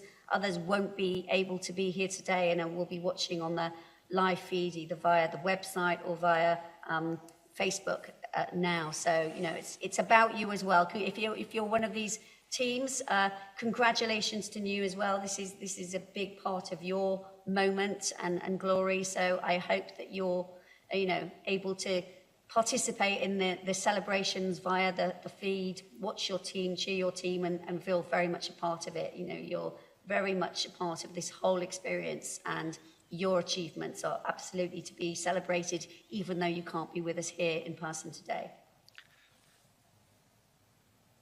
Crew members came from 55 countries on this race. It's the most international race ever. It is, and it's growing and growing. You know, it helps that, you know, through the technology of the internet and, you know, webinars and communications and things like Facebook and Instagram and TikTok and all of those things, you know, that's helping more and more people around the world find out about the Clipper race and know that this is a race that anyone potentially can participate in. You know, it's open to all if you have that sense of adventure. So, you know, it is becoming more and more international, and that's great. You know, it makes for amazing new friendships, learning about different people from different countries, different walks of life. It makes the life on board really, really interesting, and it's great to have so many different countries and nationalities represented. And also on board as well. I mean, each boat, each team is multicultural. Absolutely. So English has to be the common language to aid communication. But, you know, there are many languages. And as I said, part of that, you know, it's learning about different cultures from your fellow teammates. There's a huge amount of people that have been, you know, learning, you know, words from different languages as part of their experience on board as well from their fellow teammates. So it's a massive, you know, there have been people introducing national dishes as they've taken on galley duties and kind of say, okay, well, this is the kind of breakfast we would serve or how we would do lunch or dinner. So it's all part of the experience. A couple more messages here. So Claire says, congrats to Zuhai and welcome home to B. Claire Thomas. Sarah says, welcome home, Andre Matzella. That looks like that's from Mum. So welcome, Andre, there. So yeah, do keep your messages kind of coming in and say hi to someone that you're cheering on. The sense of pride is incredible. It really is, you know, from the crew themselves, from the crew supporters and well-wishers there. We had a quick shot there. You can see that the teams are now getting much closer to their spectators. There was a shot of people holding up banners, you know, waving them, hoping to their loved ones can see their signs to welcome them back, which is amazing. I remember that's one of the things I was doing coming in on my race finish. I was on the Holland Humber yacht, so orange was our colour. So I was looking for people in orange shirts and orange hats and banners that my friends and family were waving. And into Hull, along the Humber. Yes, indeed, yes. That must have been an incredible homecoming, to be on the boat with the name of the port, which was the host port. It was. Finnish port. And there were literally several 100,000 people there to cheer the crews in and to be part of the welcome. It was an incredible thing. And actually coming in up the Humber, you know, the boats were able to stay very, very close to the walls there around the marina. So, you know, you could almost reach out and touch someone as we were kind of like coming past the waiting crowds there. So it was very exciting. That was one of the beauties of Liverpool, of course, when they came in down the Mersey. The quayside, as you remember, was absolutely packed. People all along, and they had great views as they did manage to get that final race in down the Mersey there. So it was great viewing to see that very last race. Sadly, wasn't, you know, we were hoping to be able to have a final sprint today due to the very light wind conditions. You can see the flat sea state there indicates that there's very little wind out there at the moment. It wasn't able to happen. But in a way, you know, there would have been exciting for the spectators. I think the crew has probably been able to enjoy their moment a little bit more without racing, you know, to the very last minute. It's less pressure. They all know the results. They know the positions that they finished in. That would have come over last night. So they will have had a good few hours to you know, finish their journey into home, if you like, and accept that, to chat amongst themselves. And then, as you were saying on board, you know, everyone looked calm, happy, relaxed, you know, no tension because they weren't having to keep concentrating on that final race point. So I think from a crew's perspective, they've probably been able to really enjoy this glorious morning and that moment of their achievement much more by doing that. Well, the sail's coming down for the final time on this race on the boats now. We've got about an hour until the fleet parade takes them from Southsea Castle through the entrance of the harbour, past the Round Tower and past Spinnaker Tower before they come into the marina here at Gunwharf Quays, and they'll be coming in reverse order. That's right, yeah. So, you know, it's typical, it's traditional for the Clipper race. They'll come into Gunwharf Quays in reverse order. So the first boat in will be Beckerzela, and then they'll come in at 5-minute intervals. So a yacht will come in, they'll get tied up on their lines. We'll then start having some initial reaction with the skippers and the crews on board, and as we're doing that, the next boat will be coming in. So that's going to take an hour to get all the teams in, you know, but that's when people are really, you know, starting to shout out, and the people all lining around the marina there will be eager to have their first kind of touch and hug. They won't be able to do that, of course, until the teams are all in and all get assembled and ready to parade onto stage. But so that's the next stage. You can see shots there, Yacht Club Punta del Este, they've got their mainsail down. They'll be starting to sort of flake that, tidy that up so that it's all tidied up nicely before their parade. A couple more messages here. So Mark is saying, congrats to all teams and goes you high. Sharon is saying, excellent work, Skipper Ryan and team, dare to lead. Happy birthday to Ryan's mum, Liz, on the quayside. Happy birthday, Oh, Liz. happy birthday, Liz. Well, this will be a birthday that she'll remember, seeing her son kind of come back after his 11-month circumnavigation and leading his team. Washington, D.C. There. Now, they had a welcome into Washington. It was a host port for the first time.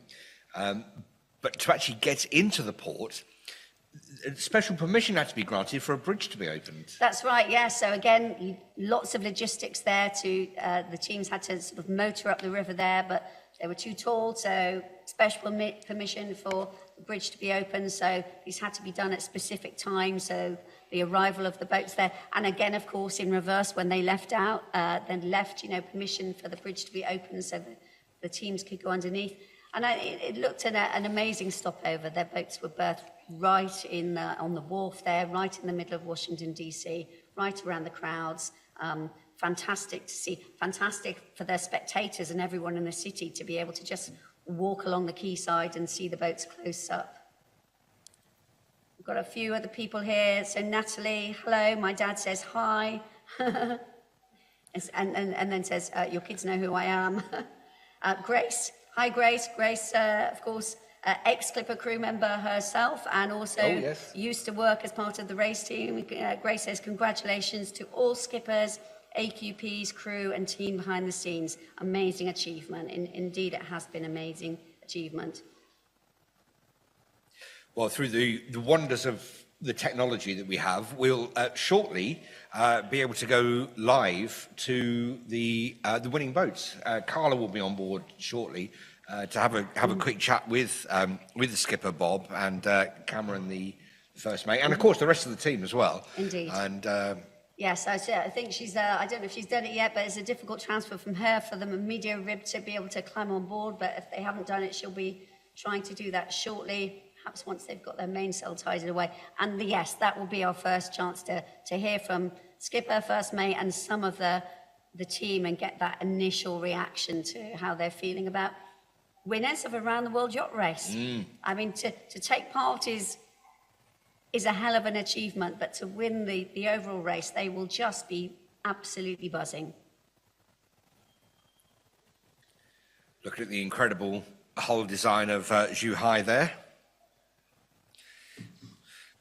They were a host port, of course, at the end of race 8. Second time we've seen the name Zhuhai in the Clipper race. Yes, indeed. And, as I said before, James Finney was the first mate on the last edition, and now he's skippered the team again on this edition. And, they've raced very well. They started a little slower, but they have just gone from strength to strength as the circumnavigation has gone on. They've been consistent. They've pushed hard. They had a race win into from Newcastle into Airlie Beach, and I remember seeing the video footage from on board where typically, of course, that race is very tactical. There's 2 main routes. You either go very tight inshore, but, run the risk of not having any wind, or you go quite far offshore to get the better winds, and avoiding, of course, the current that runs down the east coast of Australia there. And he put it to the team and said, guys, what do you want to do? I think inshore's looking good, but he put it to the team. The team voted on, okay, it's a risky thing, but we'll risk it, and it absolutely paid off, and they got their first podium finish there, their first place win into Airlie Beach. And really nice especially when you've got a difficult tactical decision and you just you go for it. It's such a satisfying feeling when it pays off, and they will have really relished in that win. The winning boat there, Halong Bay, Vietnam. We're all lining up along their boom, flaking their mainsail. And of course, a host port for this race. Yes, they were a team entry in the last edition. It was the host port. They were a host port in leg 5 on this race. Again, I think all the teams had an amazing stopover there. Sadly, I wasn't there, but it looked a beautiful, beautiful stopover. And I think Halong Bay, as the host port partners, put on a fantastic welcome for the teams. In fact, you can see on the hull, that will be typical of the vista from the air. I mean, it's a UNESCO World Heritage Site, and just beautiful. Indeed, I was personally a little bit gutted I didn't get to go there, but the teams absolutely had a fantastic time there, and I know many of the people that I've spoken to who went there have said, I'd definitely be going back on holiday there. It's somewhere that I'd like to go back, revisit when I've got a chance to spend a bit more time. visiting and kind of doing the touristy stuff, if you like. So yeah, and that's a great thing for some of the places that we go. The crew might never have gone there normally, but they've raced into there. They see what the place has to offer, and then it goes on their list of that's somewhere that I'd like to revisit, go back on a longer holiday. And that's of course one of the reasons why some of our host port teams do that. They want to sort of put their name on the map. They want to encourage more people to go and visit, you know, and this is the way of showcasing what they've really got to offer. I mean, they have had an incredible race, 4 wins. Yes. Which is it's quite incredible. Six podiums. Yeah. Well, 7 if you include the latest. Yeah, and they had a couple of wins, of course, under their previous skipper, Josh Stickland. So they won, I think, across the Roaring Forties leg. I think they won their first race from Fremantle to Newcastle as well under Josh, and then Bob has built on that and you know continued to do well with the team since he took over. So they've again they've been very consistent.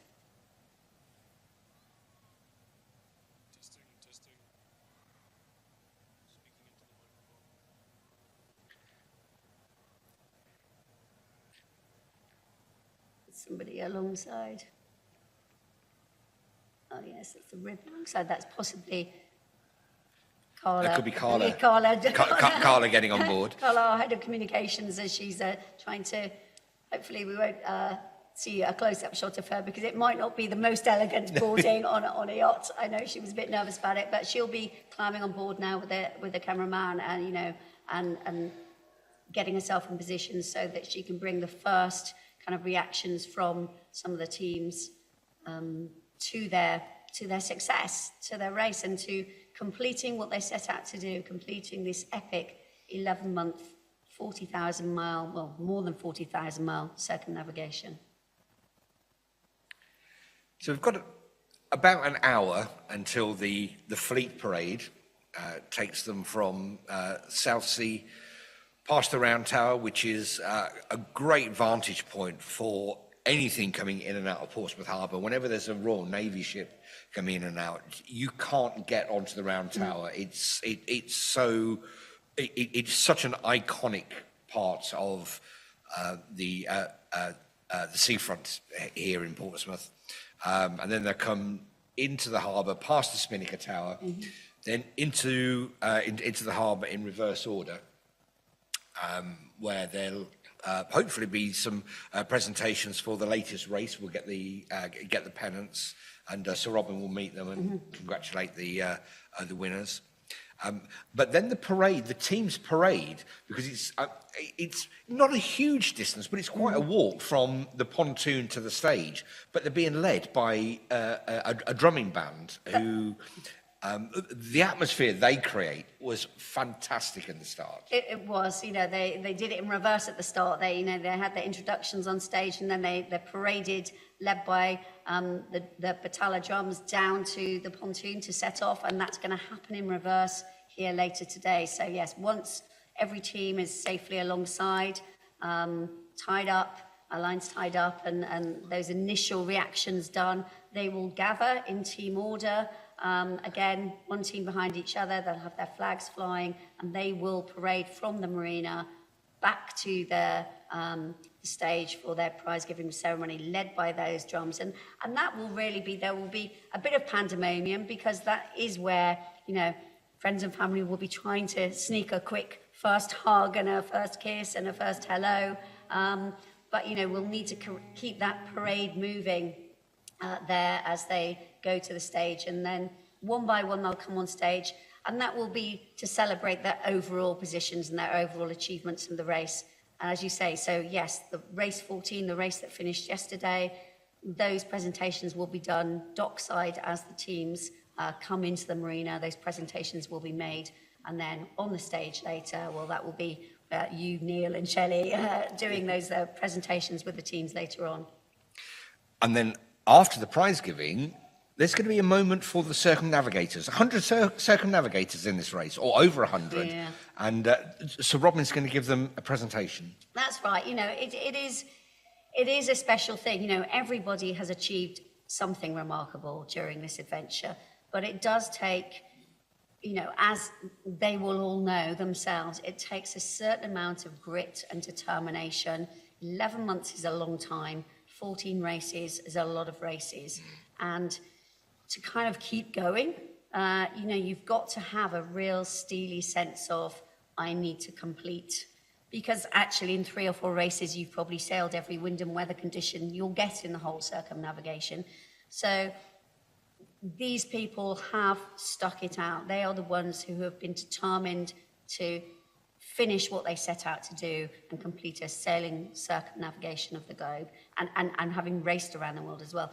And it is tiring. You know, the last 2 legs for them all will have been, you know, a real dig deep and stick with it. And actually that's where, when new crew join at the beginning of each leg, they need that. They look forward to that. They need to feed off new people's kind of energy and fresh arms and legs and muscles and enthusiasm. That's what keeps the circumnavigators going. But it is still a really, really unique achievement. Not many people in the world get to sail and race around the world and complete that. So they need to be very proud of themselves, and it's great that they get to have their own moment on stage. And this race, or this event, allows people to do that. And that was Robin's vision, wasn't it? He did it, and he wanted other people to be able to experience that as well. That's exactly it. It's the whole reason why he founded the Clipper Race in the first place. He wanted to give normal, everyday people the opportunity to sail and race across an ocean, get from one continent to another, or to complete that whole circumnavigation. And it's introduced thousands of people to sailing in the history of the Clipper Race. Yes, some people already sailed, but that might have been dinghy sailing. A few crew might have done flotilla holidays, so they've got some experience of sailing. And we do have people who are quite experienced sailors who may have already crossed an ocean. But there are also that 30% or so of people that have never sailed before. So it genuinely allows normal, everyday people like you and me the opportunity to take on a challenge like this. It provides the organised race, it provides the training, it provides the professional skippers, it provides all of the support in the background around the organisation of the race, and it allows people to do it in, you know, an organised fashion where you feel like you're being taken on that adventure by an organisation that has a history of doing it, that knows what they're doing, and that makes a huge difference for a lot of people. And it is, you know, I took part in the race in 2009 and 10. I had never sailed before. I didn't know anyone who sailed. I would never have got into sailing had it not been for the fact that this race was organised and running, and I had the opportunity to do that. And I've sailed ever since, and I love it. And I'm not on my own there. But why did you do it? Because it was there. Again, it needed to be there. There was a race that was being run that offered someone like me the opportunity. But again, I knew about the race. I'd heard about it before the start of the 07-08 race, the 07-08 edition of the Clipper Race. But it took me about 6 months of looking on the website and hearing the reports on the media before the penny finally dropped, and I realised it genuinely was for me. You didn't need to have any previous sailing experience. I still thought for quite a long time it was only for people that already sailed. And it really took me a while for that penny to drop before I realised I could do it. And I'm so glad the penny finally did drop, because it's the best experience of my life. Although Robin will want me to say so far, yes. Well, for anybody who is here in Portsmouth or is coming to Portsmouth, there are plenty of opportunities to find out what that experience is like and how that experience could be for you by talking to members of the Clipper team. Of course, this race is now over. Mm-hmm. But 25-26 is almost half sold already. It's over half sold, so we're about 2/3 full. Right. So we're full on leg one already. We do have spaces left for the full circumnavigation and for the other legs. They will start to fill up quite quickly through the latter months of this race now. So if anyone is thinking, a lot of people think, oh, it's too far in advance, you know, I don't need to apply yet. Actually, we start normally about 3 years in advance of each race, open up applications. So 25, 26 is, you know, will be filling up over the next few months. We started training in March. We run training courses through to October this year, and then we train from February to July next year. So it's a full-on cycle. We've also already started interviewing for the 2027-28 edition of the race. So, you know, if this is on your radar, and even if the next race is too soon, you can start planning now for the 2027-28 edition. It's never too early to take that first step. We have, if you're coming round to Gunwharf to see the teams, to see the parade and the prize giving, we'll have a big, where the boats are all going to be moored in Gunwharf Quays Marina.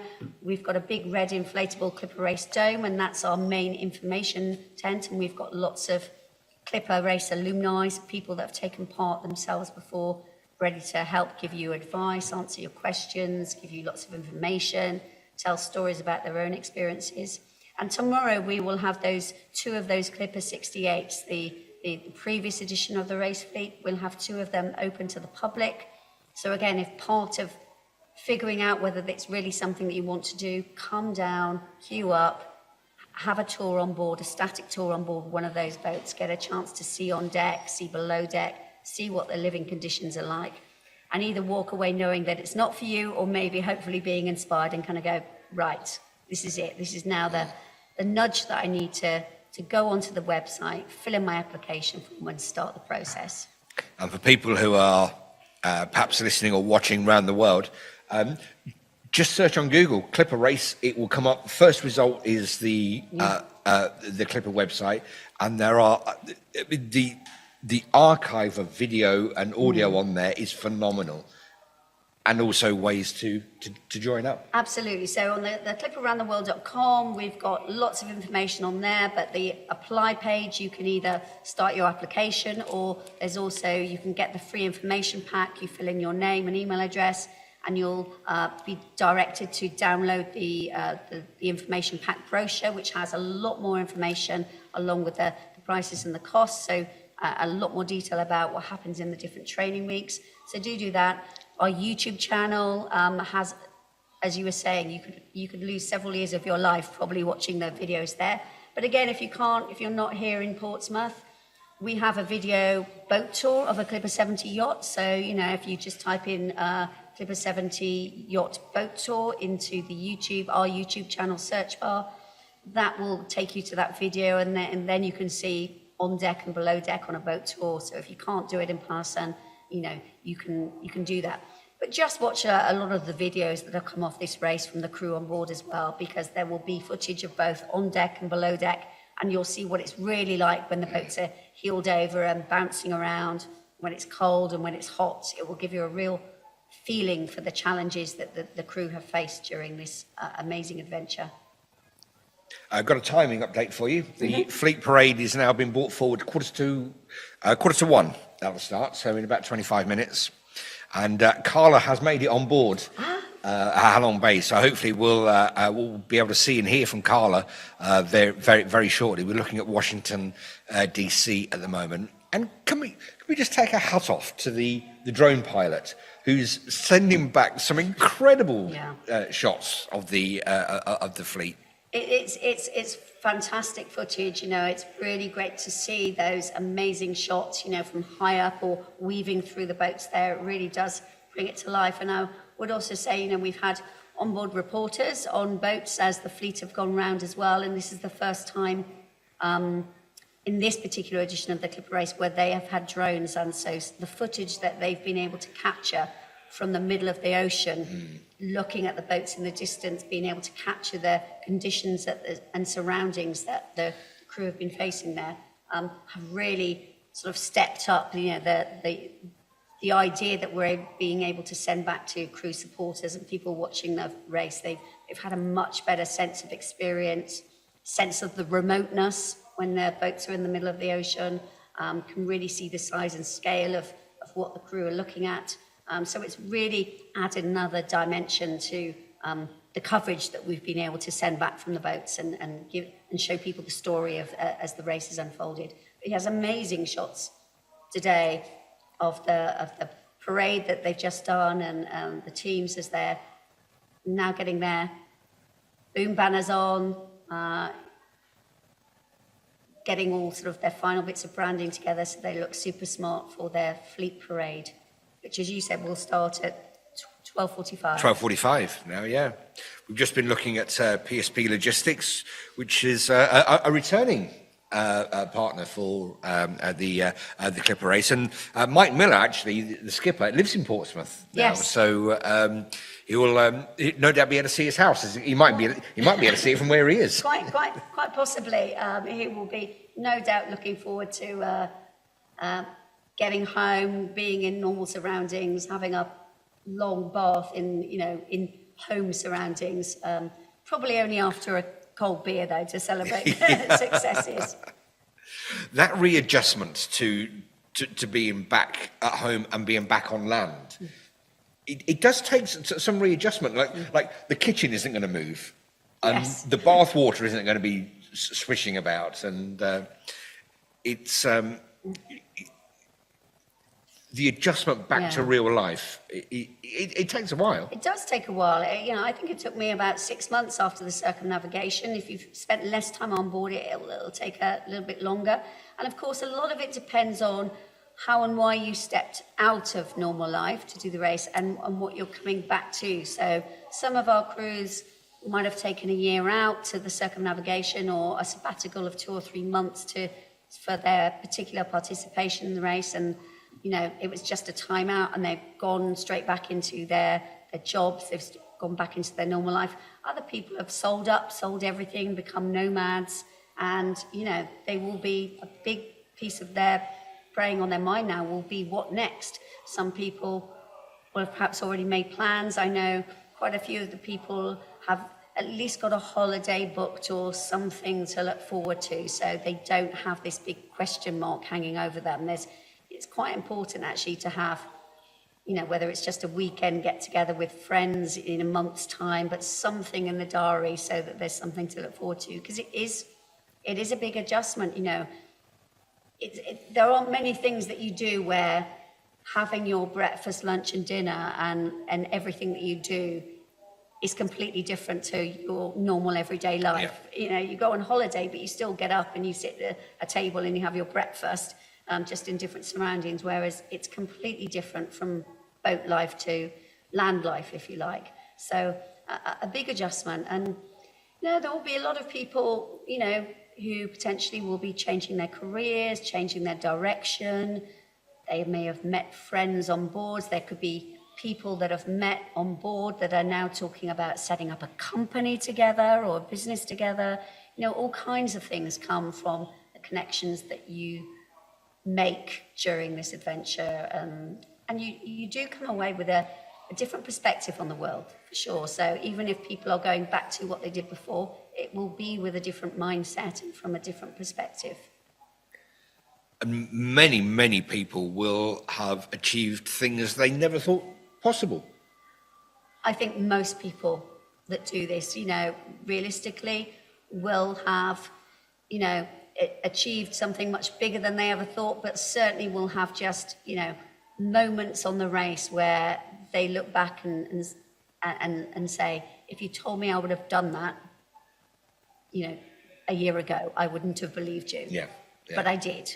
And, and again, that's where that huge sense of achievement and pride in the challenges that you faced and what you've come through really starts to sink in. I was chatting to some of the people in the Oban stopover, and I said to them, I was asking them about, if they really understood what they'd achieved yet. And, I think it was starting to sink in with a few people, but I don't think it will really hit home until they get off the boat. And I think one of the reasons for that is when you're on board, you are surrounded by people who are also doing the same thing as you. So you're still in that bubble. Whilst you are still doing something remarkable, you're all doing something remarkable. And it's actually once you step off that boat and you're greeted by friends and family, and they are now looking at you truly from the perspective of you have just done something, the most amazing thing. And that is when it suddenly sinks home. That's when they will become super proud, and that's when they'll, sorry, excuse me, it's emotional. Yeah. It will be an emotional moment. That's when it will suddenly hit them, the enormity of what they've achieved. And you never, ever forget it. No, you don't. You can hear in my voice, my race was a long time ago, and you don't ever forget it. It's something that sits within you, and you'll have for the rest of your life. I'm just going to distract myself here. I've got another message here on the Facebook Live page. Joan says, well done, Ryan and Charlie and the Dare to Lead team and supporters on finishing the race. Enjoy the party. Joan was on leg 1 with the team. She can't be down to be with them here today, but she's sending all of her support to her team. With us in spirit. Yes, absolutely. Yeah. Well, there are dozens, if not hundreds, of race supporters in Gunwharf Quays at the moment. For those who don't know where we are, have never been, when we're talking about Gunwharf Quays, it's a marina, but it's also a shopping mall, and it's bars, and it's restaurants, and it's nightclubs. It's an 18-hour live event space. And a lot of the people who are shopping here, nobody will miss the fact that the Clipper race is coming here. But a lot of them are going to be wondering what's going on. They will be wondering what's going on. So yes, people will have come here to find a new pair of jeans or a handbag or something like that, a new shirt, or to just meet some friends for a drink on what is a beautiful summer's day. Aren't we lucky? So they'll have no idea. But the interesting thing is, some of those people ears will prick up, and they'll look at what's going on, and they'll come and ask some questions, and they'll see the boats when they come in the next hour and a half, and they will become intrigued, and they'll maybe, join the swarm of people going to the stage for the prize giving, and they'll come back tomorrow, and they'll ask us some more questions, and they'll get on board, and they will be inspired, by what they see, and some of these people will be on the next edition of the race, having seen this for the first time today, having been inspired by the stories that they're hearing from the crew, and they'll get stories from the supporters telling them what their loved one has just achieved as well. And I guarantee you there will at least be a few people here today that go on to apply to take part in the race, and in 2 years' time We'll be on it. and celebrating their own race finish. And that's the thing I love about it. That's where you realize it's for normal everyday people. People will happen across here today, become inspired, decide that it's something that they want to do, having realized that it's something that they can do. And the current crew will be the inspiration for the future crew. And if there's one of the teams that you've been supporting, or maybe even just from today, you've looked at it and you thought, oh, Perseverance, I really like the look of that. You can take away some merchandise from the teams. There's a Musto store here at Gunwharf Quays. That's right. For those of you who might be sitting at home and you're not a million miles away and you want to kind of come down to Gunwharf Quays, there are lots of stalls around. There's food around. There's a merchandise store where we've got some of our kit for sale. There's a future crew stand for the kids. They can come along and design their own, draw their own sort of clipper boat, get involved. There's a little sand pit for them there. We've got our events tent where you can win some merchandise on a winter spin. So lots of things going on. We'll have music on the stage later on as well to create a bit of a party atmosphere for the crew. So lots going on here. So do come down, and maybe you're not thinking about it now, but maybe you'll be one of those people that end up being inspired by the stories that you hear and seeing the crew as they celebrate their achievements. And in the Discovery Zone for the rest of the day, and also tomorrow as well, lots going on, lots of live music. Mm-hmm. Yeah, absolutely. So it's there'll be a buzz around tomorrow. The boats will still be here in the marina tomorrow. You'll see crew coming and going to their boats. Some will be leaving their boats and sort of getting their kit off board. packing up. Some will want to stay with their boats and take them on their final journey on Monday, just across the water to their normal home on the Gosport side. And there'll be some crew who have that connection with their boat, who won't want to get off tomorrow, won't want to leave their boat tomorrow, who will just want to take it on that final short hop across the water and feel like they've delivered it back to where they first stepped on board. They're called stowaways. Yes. Well, the fleet parade takes place in about, not in about 15 minutes, in 13 minutes, 1:45 from Southsea Castle, past the Round Tower, past the Spinnaker Tower, and into Gunwharf Quays, which we can now see at the moment. We'll leave you with some of the images on the Solent, and shortly we'll be able to catch up with Carla, who's on board at Halong Bay.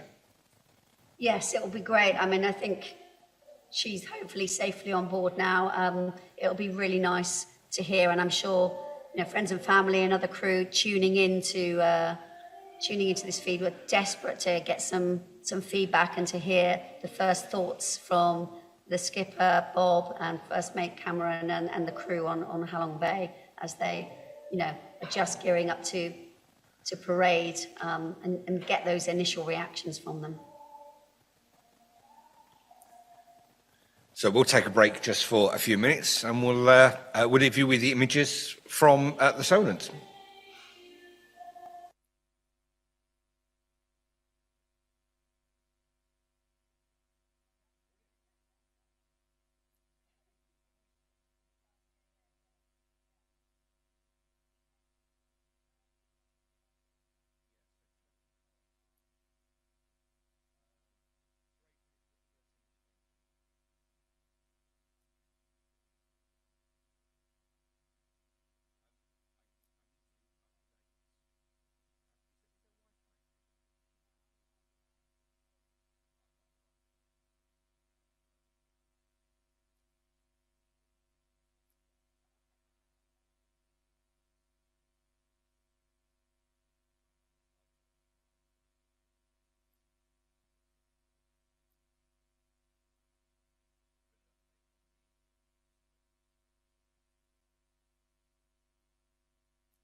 Can't quite believe it. We're here, everything's ready. There's nothing but a couple of hours to go before we're away. We're about to start the first leg down to Cadiz, then Uruguay. Just some last minute fiddling for the boat, and then hopefully we'll get on board and away we go.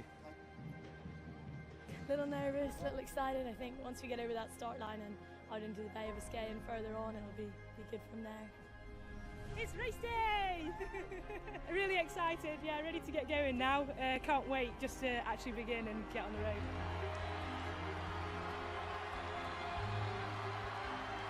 These are identical boats. They're all built in the same place. They're all designed to the same design.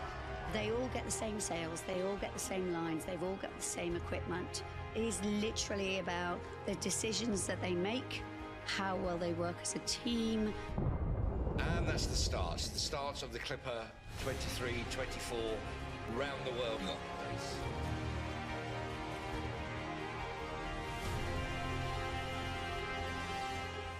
We finally left the Solent. This is it. We're off on our round the world tour. Lovely sunset.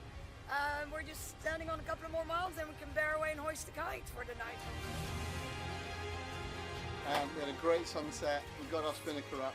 First time as a team. We've now got onto the watch system. So now the real racing begins. Non-stop. 1,200 plus nautical miles down to Spain.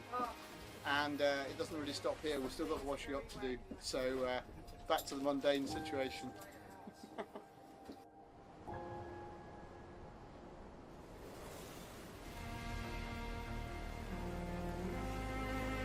Today is day 2 of leg 1. We've got beautiful weather. Been taking turns helming downwind. So Max has just been talking us through here at the helm, the steps through it. When we drop down a wave, it's bringing it round. Starboard, see that wave kick it up. End of the second day was a fantastic day. We are in second position. Yesterday, Punta del Este was in the first position, and us make the tactical decision to go north of the TSSs. And at first it looked like the other boats did very well by going south of the TSSs.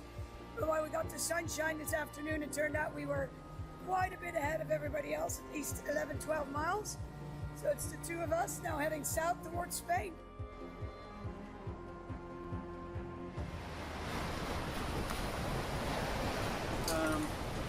You know, the activities of getting one sail down, another one up, a lot of fun. Bouncing up and down waves going down the Bay of Biscay. And I guess you couldn't call this a real race if this weren't happening. So yeah, we found the outer edges of the low pressure system we knew we were going to go into. So far the wind's a bit more than expected. Once people kind of get their feet again, we'll push a bit harder.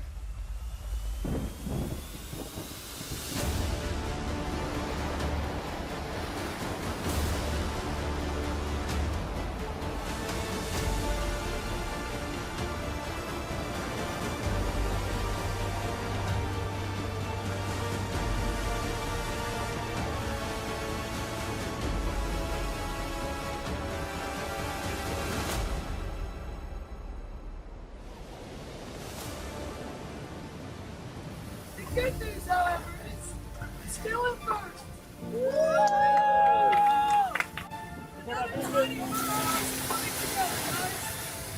I'm not sad, but I just feel like this is very hard, and to be able to achieve something, it's a big thing. The best part so far is knowing that all the hard work we've been doing in some of the pretty rough conditions is that we're still first. The worst part by far is just being able to get around the boat when we're on such an angle. People falling over, people trying to get past, getting dressed, everything is really hard. It's midday. We've done probably about the half of the length of the race. Portugal's 100 miles to the east of us. Everyone's soaking wet. You can see our hands are kind of sodden through, but it's quite a lot of fun, and hopefully it'll pay off. Group, like having had the bit of seasickness through the kind of the slammy days, kind of the team's rebuilding strength. They're keeping down meals, which is really good. I'm keeping down meals, which is even better. And yeah, just everyone's very chirpy.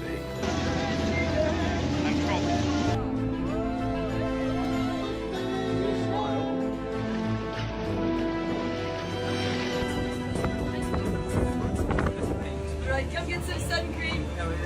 Looking good, Fausto.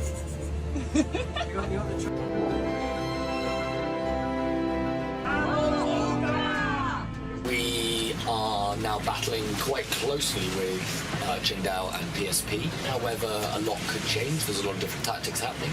And so there's a coming together with the fleet massively that is going to start happening, has been happening over the last 12 hours and is going to continue to happen over the next 24 hours. So it's the morning of the 9th. We had a great night. And then this morning we got an email that the race will be called early because in general we've all been a bit too slow to make the arrival window. So we have another 5 hours to go until the finish. The latest sketch just came in. We now have a 50-mile lead over the next boat. For us, 5 more hours of this and we would have won. So now we're just waiting for the time to run out, really.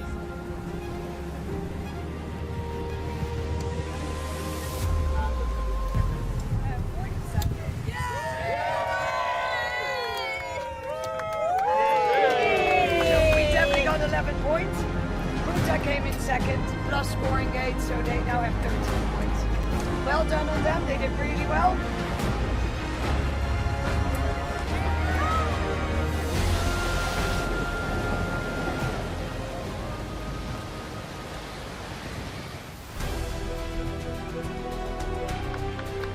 We came in first, we just feel just a little shell-shocked and super happy at the same time.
now right in the middle of the Panama Canal, and just going past behind us is one of the great Panamax container ships.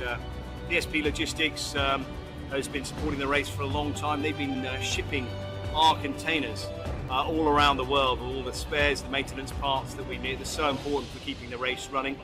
And I'm sure that on one of the containers that container ships we've been past today, it may well be that our actual container, which is moving from Seattle to Washington, may well be aboard.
yet. It's always asking why, never sitting still. Bath times, home times, and best friends forever. Wherever it is, it's childhood, and UNICEF is here to protect it. UNICEF. The C stands for children.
And here we are back live again now. We can see that's an amazing drone shot there of the Brittany ferry coming in, flanked of course by the two tugboats with these amazing water fountains. So really lovely start to the fleet as they start to commence their parade in towards Gunwharf Quays there. You can see the Spinnaker Tower in the background. Beautiful, beautiful sight, and it's a really lovely opening as the boats are now gathering behind the tugboats there in order to start their parade past. Beautiful, glorious scene there. You can see blue sky, some puffy clouds just above, and there we've got the sign of the tugboats with the fleet lined up behind them, just all getting in order, one behind the other. As we were saying earlier on, this is a well-practiced manoeuvre for the fleet, so they're used to doing this in all of the stopovers around the world, lining up with a small distance between each boat, keeping in line behind each other, and they really look magnificent there. You can see Gunwharf Quays in the background of that shot, so you can see the distance that the fleet still have to go before they get closer to their spectators, the awaiting crowds. They're eager to get a closer glimpse of their friends and family and just the fleet in general as they come in to celebrate their achievements over their last 11 months.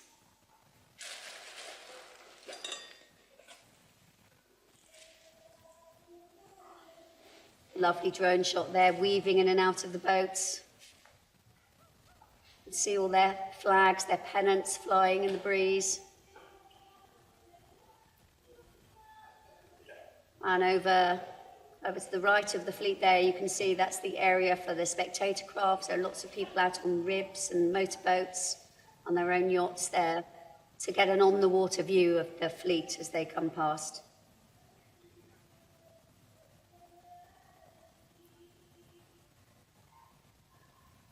Great plumes of water there to herald the arrival of the fleet back into Portsmouth, back into their home waters. Be amazing for the crews to be part of this, tucked in behind the ferry there, to have this kind of great pomp and ceremony on display for them. Really just adds to the occasion.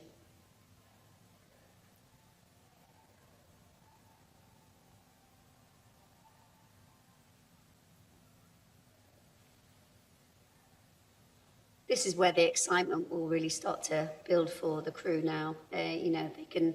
Will be starting to get close enough to pick out individuals shortly as they kind of come in. In the next 5 or 10 minutes, they'll be able to start making out shouts and hollers from the waiting crowds there as they're going past, people trying to get their messages across to their friends and family.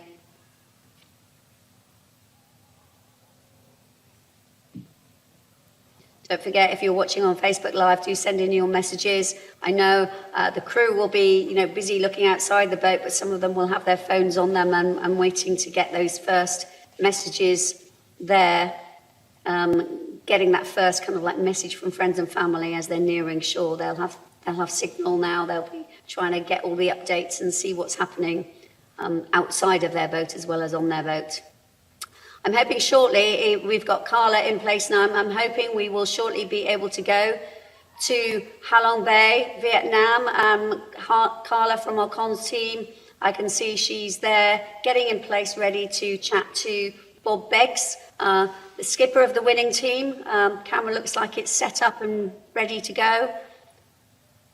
So I'm hoping there's a bit of a breeze, but hopefully they will be able to hear them and they will be able to hear us.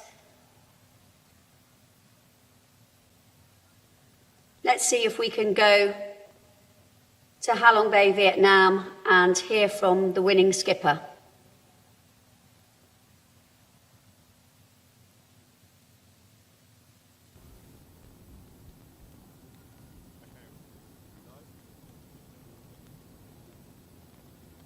How are you going to tell me? Because I've got my thumbs up.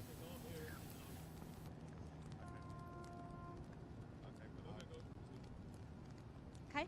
Hi everybody, we are here, we're live on the Halong Bay Vietnam team. I'm here with Bob Beggs, the winning skipper of the Clipper 23-24 yacht race with amazing sight behind us, 11 Clipper 70 yachts all under parade. So Bob, how does it feel to be here, champion of the Clipper race along with your team? Well, good afternoon, Carla. It feels absolutely fantastic to be here. It's been for me about 5 long months joining this team. I joined this team and they had open arms and invited me in, and since then we've just improved our position as we've gone through the races. So you're a skipper with 150,000 nautical miles under your belt. You've won. You're the first Clipper race skipper to win the event twice. How proud are you of your achievements here today?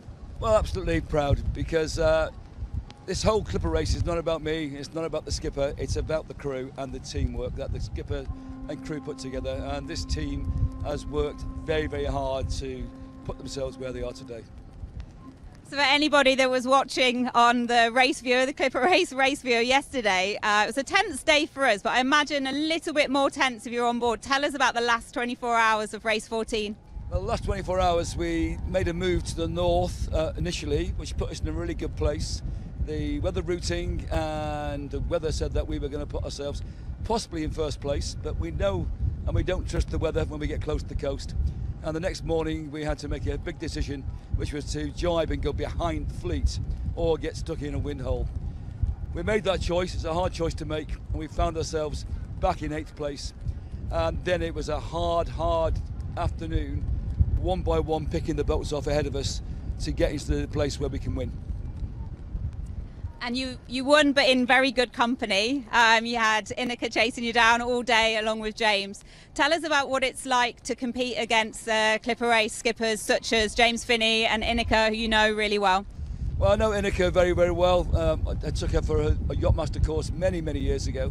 She was already a very good skipper when she did that course, and all I did was just to help her get through the course. James I've sailed with about 4 years ago. I've been encouraging both those to come and do the race.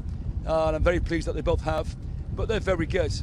They've been on the race for at least 6 months before me, and if you include the training, almost a year before me. So they've been sailing these boats consistently, and they are hard to crack. They're very, very tight. They run their crews very, very well, and I was just fortunate this team gelled so well together that was the extra little bit we needed to win. And you've competed on the Clipper race 4 times over 3 decades. What is it about the Clipper race that just keeps you coming back as a training skipper and also as a Clipper race skipper?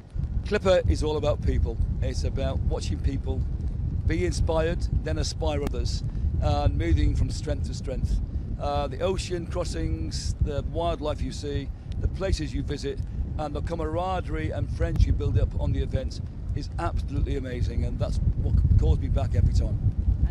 Right, okay, so I think we have another interviewee or victim lined up. I think we have Paddy. Thank you so much, Bob. Thank you. Hello, Paddy. Hello. So do you want to introduce yourself to everybody who's watching at home and in Gunwharf Keys? Hello, I'm Paddy. I am a round the worlder on this great team, Halong Bay. So the thing about the Clipper race, we have so many different professions of people that come and do the race. Tell us, what were you doing before you took part on leg 1? I was, am still, hopefully, a camera assistant on films and TV shows back in Ireland. And why on earth did you sign up to the Clipper race? Not only just to compete in 1 leg or 2 or 3, but to sign up for the whole round the world 11 months?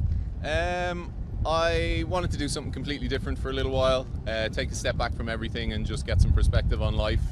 And yeah, I thought about doing a leg or 2, and I knew that I'd feel like it was unfinished business if I didn't do the whole thing, so I had to go in and do the whole thing.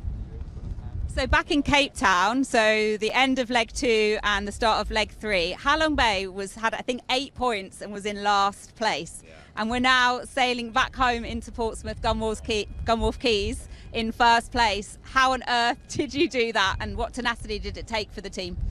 I think it was just a massive team effort, and just over the course of weeks and months, you know, it looks like it was a very steep rise to the top, but it was just really hard work from everybody over the course of the weeks and months. And we asked ourselves the hard questions, and we worked really hard to kind of dispel any negativity that was on board and get rid of all that stuff and really just come together as a group, especially the round the worlders and the multi-leggers, and to bring the leggers into that in each leg as they came through. So and I think we carried that off really well, and yeah, just super proud of the team for doing that. So for anybody who's seen our videos on YouTube and Instagram and is sitting at home thinking, that's not for me, there's absolutely no way I can do it. You hadn't really sailed before, you'd done other kind of water sports, surfing I think, but had never sailed. And the people sitting at home or watching in Gunwharf Keys, is it possible to do what you've just done? The biggest lesson I learned on this race is that we are capable of incredible things beyond anything we can imagine, and I don't just mean that for myself, I mean that for the hundreds of crew that I've seen come through on the boats.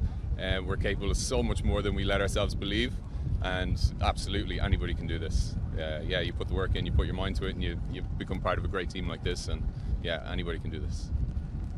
Tell us about one standout moment on the race that when you close your eyes at night and you're going to think about the race, could be good, could be bad, maybe let's stick with the good.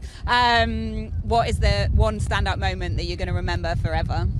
I think coming into Newcastle in New South Wales in Australia in the middle of the night, about 4 a.m. We'd just won back-to-back again, after, like you said, after a very poor start. We just won 2 races back-to-back. I had cousins there waiting on the dock in the middle of the night. All the office crew and everybody, all the race team were there to greet us, and just spraying champagne over my team that's going to live in my memory for a long time. So you got lots of people ready to see you win in Portsmouth? Yeah, lots of people I haven't seen in a very long time, my girlfriend included, who I haven't seen since Vietnam. So yeah, it's going to be a big day. Okay, thanks very much for talking to us. So who do we have lined up now? I think we have Cameron. Come on, Cameron. So we have Cameron McCracken here. He is first mate on Halong Bay. Been crew on the 17-18 and 19-20 edition of the Clipper race and has come back as first mate and winning. How proud are you feeling today?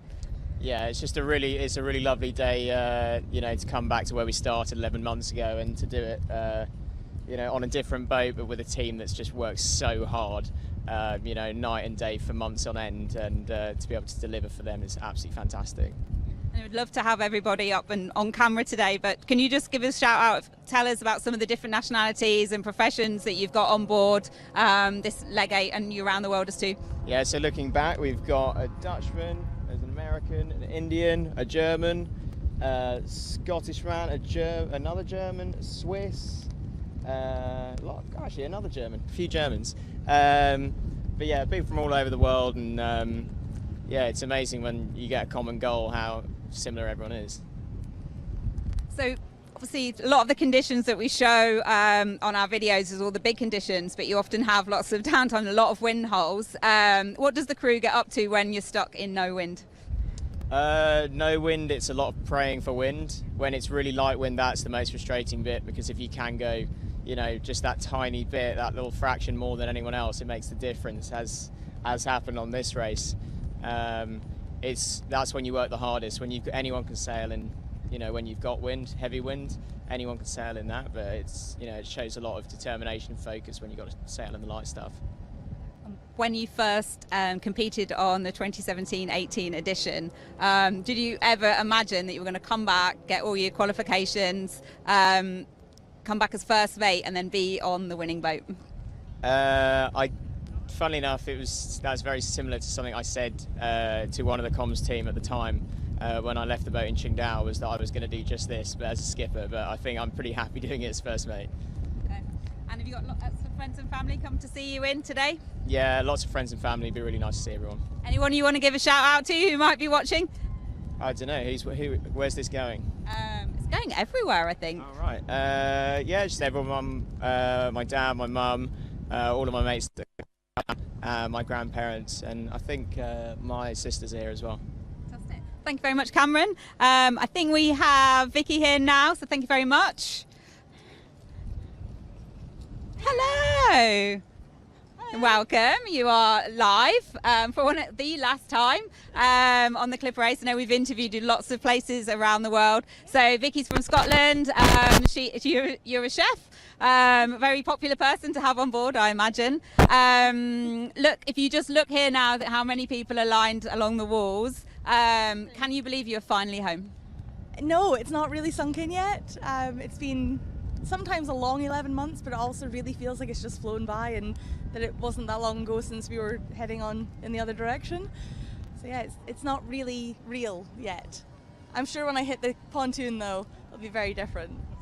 And Paddy was just saying about, one of the happiest moments, but tell us about one of the tough moments that only the very next day you're thinking, I did that, maybe in the middle of the Pacific or the Roaring Forties. Some of the tough moments for us, I think, came right at the start because we did not have the best start to the race. We were last. So they were really hard to get over, but I was lucky. I had a lot of family in a lot of the stopovers, so that really helped. And they did remind me that even though you didn't come in first, you still sailed across an ocean. It's a big achievement in itself, but thankfully we turned it around. And on the Clipper race, certainly in the Pacific and also in the Roaring Forties, we often say that we are close. You guys are closer to people in the International Space Station than you are to people on the nearest land. How do you cope with that remoteness? Often 3 weeks up to a month at sea, with only this lot for company. Thankfully, they're a really nice bunch of people to sail with. So on the boat themselves, you become really close friends with everyone, and you become quite a tight-knit community, really looking after each other and seeing when people are having down days and helping them through it. So everyone's there for everyone else. Can you tell us what maybe one of your favourite stopovers on the race? I know we've just come from Oban, so that was a really popular one for you, but anywhere else on the route as well? I think my favourite stopover was Fremantle.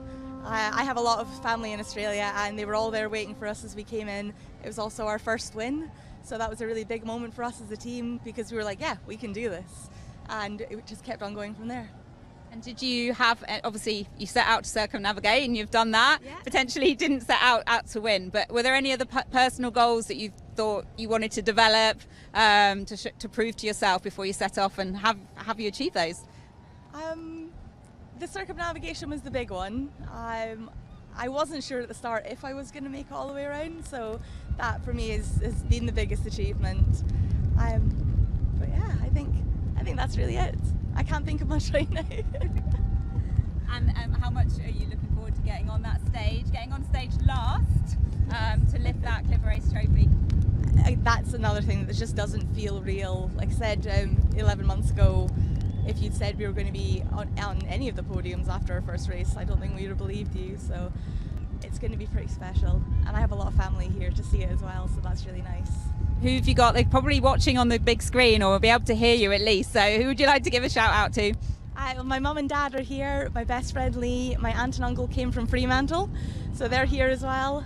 And yeah, just everyone at home, thank you very much for your support. Thank you. Shall we keep going? Have we got more time? I'm going to get a nod from, shall we keep going? Maybe Camilla? Okay. Camilla? Yeah. So you probably see the sights. We have people lined all the way along the walls of Old Portsmouth. We're just coming up to the Spinnaker Tower now, the iconic site within Portsmouth, and we're here with Camilla. Hi, Camilla. Can you believe you're finally here in Portsmouth? No, it's so surreal. I mean, we are first and we are back here after so many months, and all the around the worlders there can be so proud, and I'm so proud of Bob and Cam and everyone, the whole crew. We worked so well together, and to be back here, it's amazing. So I've spoken to Paddy and Vicky, who are both circumnavigators, but you're a multi-legger. Tell us when you joined the race and what it was like to watch the race when it was sailing before you got on. Oh yeah, so I joined in Seattle, and before that they crossed the Pacific, and they had the Joker, and I was following every time. Every hour I had my watch on it, and I checked it every time, and it was nail biting. But I mean, at the beginning it was a bit rough to follow, but I kept on it, and it was worth it. And how quickly, joining as a legger, you're on a team, the team had already sailed halfway across the world, and you join as a new crew member. How quickly did the team put you in the fold, and how quickly do you feel part of that team? Oh, very quick. It was very nice. I mean, all the around the world, as they practice it by now by Seattle, and I mean, I'm the youngest one on the boat, so I kind of had the feeling I had to prove myself a little bit, but then they accepted me and they trusted me. It was really good. It was a good feeling. And so we're on the Solent, it's nice and flat and the sun is shining. What is it like when that's not happening and you're trying to live below deck, you're living life at a 40-degree angle? Oh, it gets tough. Yeah, it's very physical. And when it's raining and it's wet, you're never dry. Yeah, and when it's cold as well, it can be miserable sometimes. But then you have the crew, and these are your friends and your family, so it's amazing. Yeah. And how much sailing had you done before signing up? And maybe talk us through your training that you had here, the 4 stages of Clipper race training. So I have a skipper license, a coastal skipper license. I did it when I was 18. But then I kind of lost touch with sailing, and then with Clipper I kind of came back to sailing, so I did it the big way. Then with training, my training was actually very hard sometimes. Like on the Solent, the sailing, we had big weather, big waves, but I loved it. For me it was, okay, this is why I'm doing it, and the challenges are why I signed up for. And so tell us about those challenges. So you obviously had your skipper license, but you chose to sail with the Clipper race and cross an ocean. Why was that? I wanted to have a once-in-a-lifetime experience and a big adventure, and to sail across an ocean.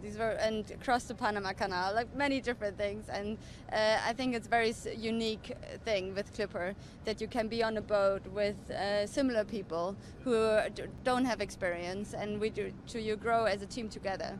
And that was a big part of it as well, that I wanted to see how it is when a team grows and be part of it. Yeah. Fantastic. I think we still have time, so I'm going to give you the choice now. Who would you like me to interview next? You can pick anybody that's sitting there behind you. Who do you trust, more importantly? Okay, I'm going to go. Do you want a name already? Yeah, we can get them up. Okay, I'm going to. While we're waiting here for the next person, Floor, come and talk to me. You were lingering. So, Floor is part of our onboard reporter team, along with Tiger and Meredith, who are currently on Zhuhai and Perseverance. You are responsible for sending us back that incredible footage. You had to wait until Seattle to finally step on board. Can you describe what it's like, not only sailing in those conditions, but also holding a camera and trying to capture the rugged waves, the crazy weather? I mean, it's definitely a tricky challenge. You end up having bruises all over your legs. It's definitely not a easy job to do. But apart from the bruises, you do get used to it. The camera gets bashed around, but the gear is tough, the body is tough, and you make do and crack on with it. Tell us about maybe the best footage that you've taken and why you're so proud of it. So my best footage, in my opinion, came at the end of Leg 7 between Seattle and Panama. We had consistently dolphins mornings and evenings, and one day my producer said, if you can get the dolphins underwater with the bow, that would be the money shot. And when I got that, I was like, I emailed my boss and saying, that's it, I got the money shot, and that was really exciting. And only this week, I didn't expect that would happen, but I managed to get them with the drone, the dolphins, and that was like, for me, you can't top it up. It's cherry on the cake for an onboard reporter, so yeah, pretty good. And as an onboard reporter, you're an observer, fly on the wall. You obviously get to know everyone and kind of take part in some of the sailing and the cooking on board, but you have to kind of be slightly removed. You've sailed on Halong Bay now. This is your second time. What's so special about this team, and why do you think they've become overall champions? I think they're a really independent team. The way they had a change of skipper halfway through, and the way they are handling themselves, they're very self-sufficient. Bob gives them a lot of independence, and I think that really transpires in the way they sail. They are very competitive and they trim really well, and they've become great sailors since I've started with them. What's the photo that you're going to print AO size in your house that you just it's going to remind you of your experience on the Clipper race? Have you decided on that yet? Gosh, it's a tricky question, because there's probably a few tens of photo that I really like, but I think there was this one sunset on the North Atlantic crossing that was just grey, and we didn't expect there would be a sunset, so I went down below to edit and came back up, and it was this fiery red, and it was absolutely gorgeous, and I think that would be it.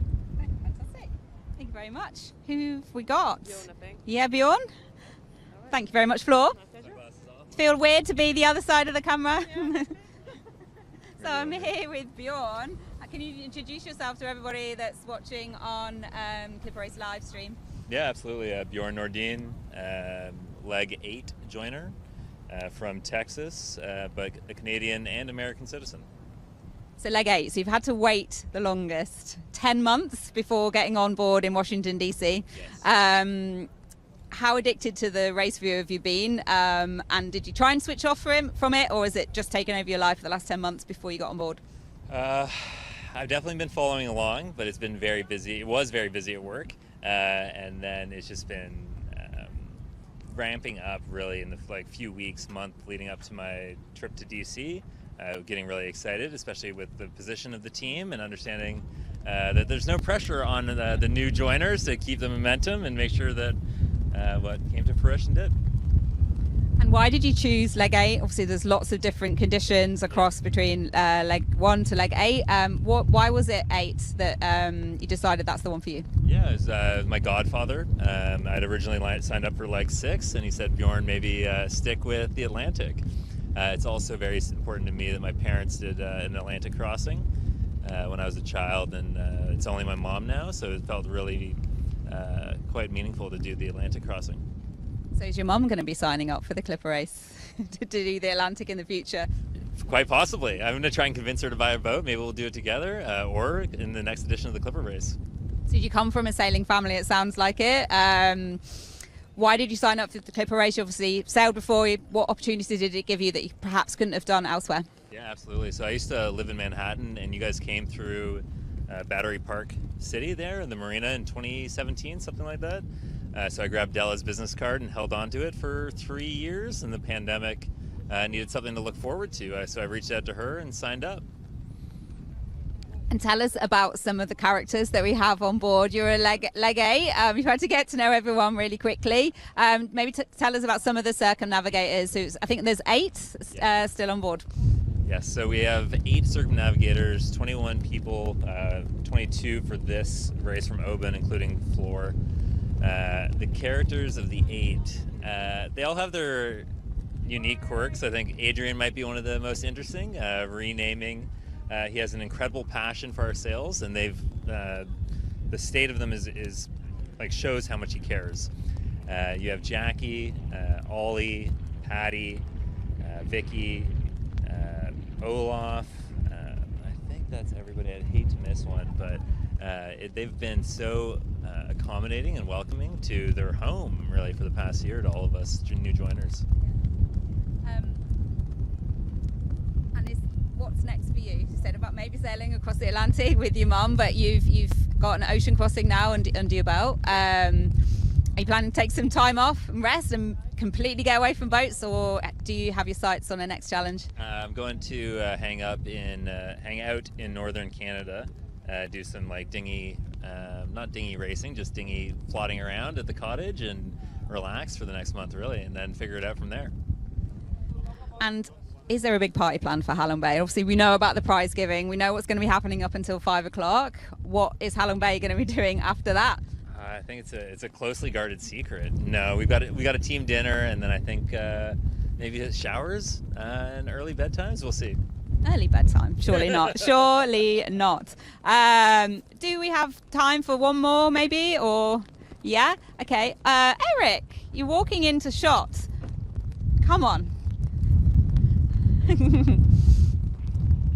Hello. Hello. So we're here with Eric Froggatt. He's Around the World on Halong Bay, Vietnam. Originally signed up and did leg 6 on the 17-18 race, which we first met in Seattle. After competing on that one leg, why, and you've waited a long time to come back and be circumnavigator, why did you want to come back and do the whole thing? I did that one leg. I only had time for one leg, but it was always going to be either that was too hard, never again, or that was very cool, I want to do more, and here I am. I've been thinking about this for a long time. It's been 5-6 years in the planning, and then now a year in the making, and it's been fantastic. So you're the man with the stats. Every time I speak to you, sat down with you earlier on the boat and you were telling me about different numbers. So do you want to run through some of the Halong Bay Vietnam stats for me? Well, we left Portsmouth about 8,000 hours ago, about 7,000 hours sailing. We had 8 points when we got to Cape Town, which is 3 3 races, 2 legs into the race. So we were last place on the table, and we had some serious discussions about what we were doing. And you know, we were working hard, but we weren't turning it into points. You know, we were working very hard. But we got through it. We pulled through that, and we've just gone on the up ever since. You know, we've been accruing points left, right, and centre. Scored more bonus points than any other boat, and played our joker well. Maximum points on the joker. That put us in a strong position. And then it was sort of ours to lose, you know, and we managed to hang on. Very close at the end. And we talked to Bob about it first when we started this interview, about that last 24 hours, and just, did you still have the belief, or did people start to doubt it yesterday? Well, you know, you can, but we've also learnt in the year that sailing's a pretty fickle thing. You know, you're at the mercy of the weather, and we don't control that. And as good as Simon's forecasts are, they're very, very good, but they're not 100%. And just a little wind hole or a wind shift, it can really throw your plans. And like 24 hours ago, we'd made a strategy, and the wind just changed away from that, and it really left us in a bad place. And we thought this really could be it. We could be third. We really thought third was on the cards. And you've got to get ready for that, and you think, well, you know, we'll survive, won't we? But it'd be disappointing. But, you know, well done the other crews. But in the end, we managed to pull it through, and it was great, good feeling. Yeah. So this is the second time for you on the overall podium. When you were on 17-18, you were on Visit Seattle, a second place. What have the team got ahead of them? You've been part of prize giving. I think you came down to the 1920 potentially as well. Yes. What have the team got ahead of them? Today? Oh, big day. I mean, it's just very emotional. You're catching up with family again. You realise there's a lot of sacrifices going on to allow us to come and do this stuff, and time to let them join in the fun and give them all a big hug, you know, and catch up. And just a day we've all discussed, this is a day we will never forget, for sure. And anyone who's thinking of the race, if they're down here today, they'll sign up. You cannot get caught up. Can't fail to get caught up by it. So need to go and see Chris, Gillia and Della in the Dome then. Yeah. So thank you so much. I think we are done, for here. We're going to go back to everybody that's the team in Gunwharf Quay. So thanks so much. Thanks, Eric. Thanks, Halong Bay. Amazing to hear from both the skipper, Bob, Cameron, the first mate, and some of the crew there on the winning team, Halong Bay, Vietnam. You know, already kind of starting to sink in clearly what they've achieved. As Vicky said, I think, you know, doesn't think she'll really understand the sense of that magnitude of that achievement until they're actually alongside and feet back on solid ground. And that's when the realisation of what they've done will really start to sink in. But the boats have all now paraded past Gunwharf Quays. They were, you know, saw some of the scenes there. Crowds crammed into the area there, waving and shouting at their friends and family as they paraded close by there. The fleet are now just gathering, having just gone past Gunwharf Quays, and they will be just taking the next 10-15 minutes to get themselves in order and get their lines prepared, ready to start coming in to get berthed into the marina. So one by one, the teams will be entering the marina. They'll be doing that in reverse order. So the first team in will be Becca Zayler in about 20 minutes time. They'll start to maneuver their way in. It's a tiny space there, you know, it's very petite, it's quite enclosed, so it will take, again, proper bit of skill from the skippers, mates and teams to manoeuvre all 11 yachts into that space and get safely berthed up there. So it's going to take a little while for each team one by one to come in. But you can see that amazing shot there of Gunwharf Quays with the Spinnaker Tower in the foreground. The place is absolutely heaving with spectators. Lots of friends and family, lots of crew, of course, not currently on their boats. Lots of just passers-by who have happened across this today and have come to see the spectacle and see what's going on. And a perfectly beautiful day for it. It's gorgeous. Finally, we've got a beautiful summer's day here in Portsmouth to welcome the teams in. And the site is really magnificent. couldn't have been better for the crew. They couldn't have asked for more than this. So the excitement is really starting to build. Anticipation, of course, you know, friends and family there, you know, waving at people. They might have just seen themselves on the screen there as well. Messages there for people. A few people have painted up sheets and banners and signs to signal those first messages for their friends and family. And let's remember, you know, exactly what's happened. This isn't just today. This was the 3rd of September last year when the 11 Clipper 70 ocean racing yachts departed at the start of this incredible adventure. They'd all been through their training. They had it all ahead of them. They were excited and ready to go. But still, as we've heard from some of the crew, you know, there was that little sense of, can I do it? Can I deal with the challenges that will face me? And for those of you that have been following via our Clip Around the World websites and on the Facebook and Instagram feeds, you know, you'll have seen the challenges that they faced. You will have seen the extreme weather conditions they've had down in those huge ocean crossings, the big roaring 40s where they faced 70-mile-an-hour winds and huge waves, similar conditions in the North Pacific.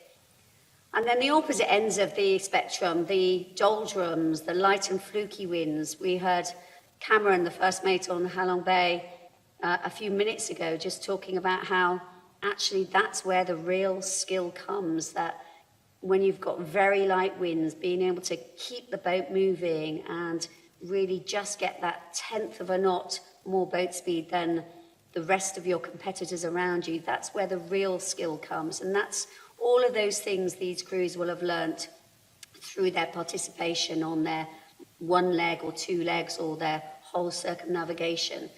So they've accumulated so much knowledge and experience and skill, not just in the sailing, but in their team working and their organisation skills, dealing with tough times, dealing under pressure, dealing with close racing, dealing with times when, you know, people are tired and grumpy on board, a huge amount of continuous challenge. 24 hours a day, of course, let's not forget they're working in a watch system. They've been sailing and racing these boats 24 hours a day during their races.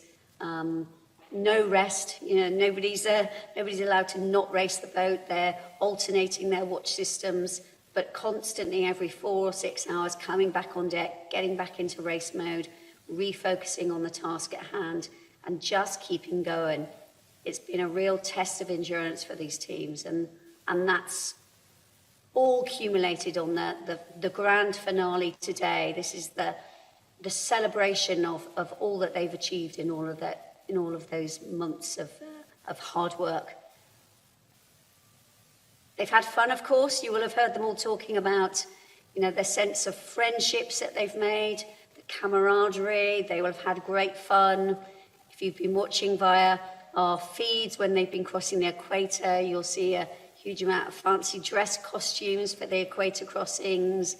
You'll have seen celebrating other occasions happening outside the boat, like Eurovision. Some of the teams got dressed up to celebrate those, and they're very much, whilst they've been working in their small little bubbles on each yacht, they've been tuned into some of the big occasions that have been happening in the rest of the world, celebrating things like World Cups, Eurovisions, big days, Mother's Day, Father's Day, things like that. All of those little events help landmark each day of the race and make it a bit different and find something to celebrate. So they have been acknowledging and celebrating those days, even from their watery homes thousands of miles from land. And again, all of those moments will be things that will be tucked away, stored in the memory, and will be brought back up next year, in 10 years' time, in 20 years' time to come.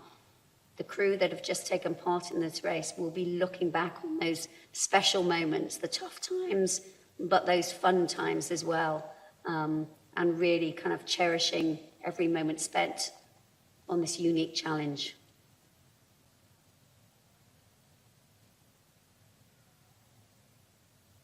There'll be mothers and dads and brothers and sisters and aunts and uncles in that crowd there.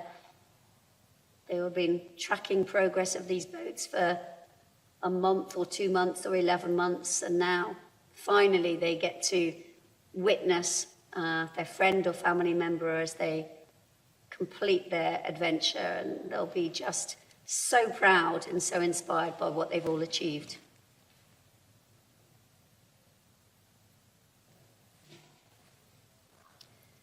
So the boats will start to come into the marina just before 2 o'clock. The first boat will start to approach.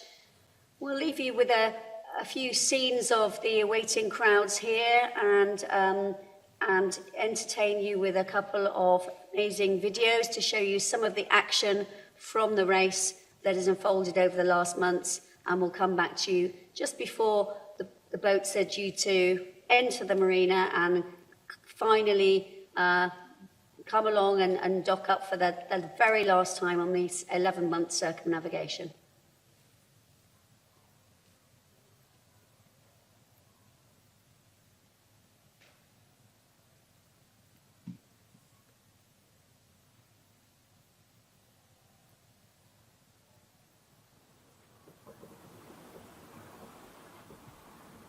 Distance to do that mark.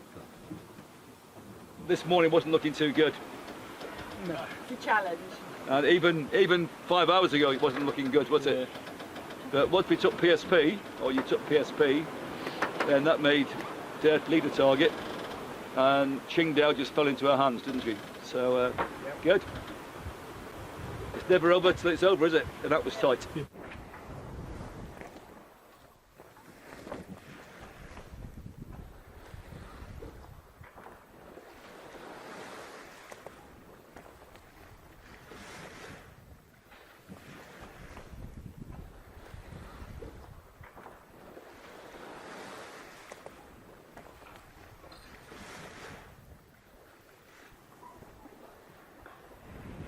Hi Robin. Thank you very much.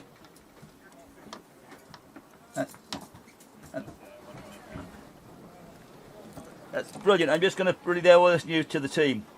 But thank you very much, and thank you for inviting me back a further time. 9, 8, 7, 6, 5, 4, 3, 2, 1. Woo-hoo! Woo-hoo-hoo-hoo! You round the worlders! Well done, mate. Well done. Paddy. Well done, mate. Well done, mate. 1.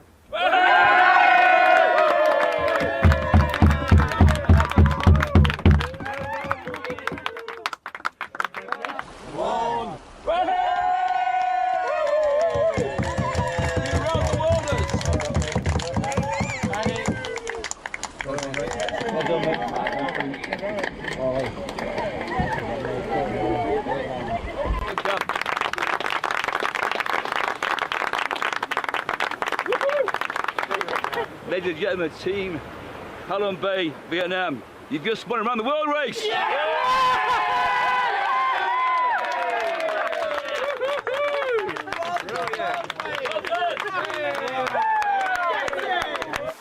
Bay, Vietnam, you've just spun around the world race!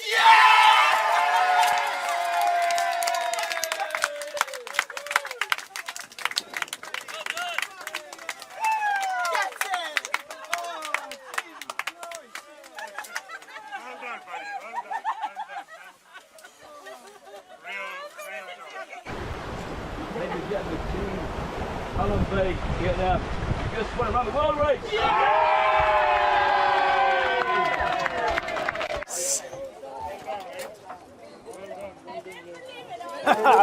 Got it. We just fucking won! Oh, yeah. Congrats, Awesome. boys! I'm going to let you get the email off, mate. Oh, a bit emotional. Hey, mate, well done. Oh my God. That's incredible.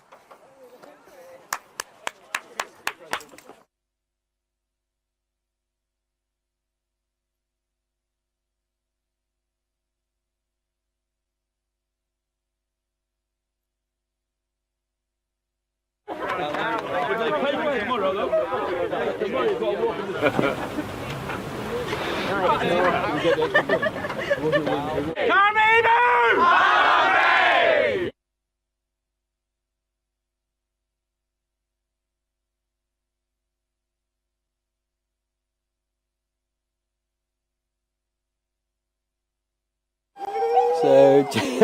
just got something. As you can tell, it feels fantastic. It's an unbelievable feeling, as you can tell. It's been hard. It's been brilliant. I wouldn't have missed it for the world. And to be in a contender for a top 3 position doesn't get a lot better. It's been what I hoped it would be, what I wanted it to be, and what I needed it to be. It's done all 3. A bit overwhelmed and emotional about it. Like, I didn't.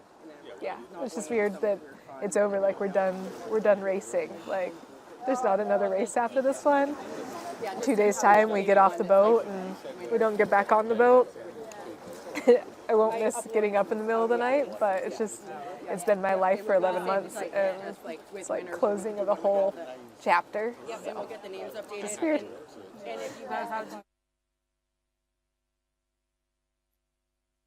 Quite ready. Maybe they can give us.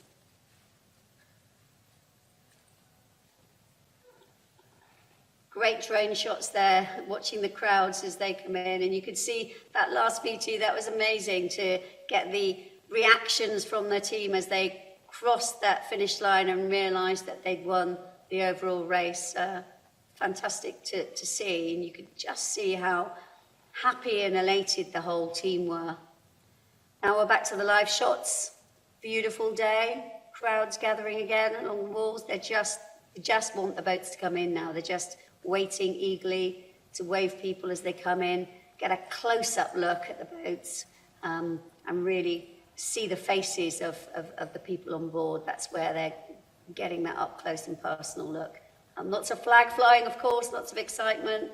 It's really great for the crews to have an amazing welcome when they finally come back into port.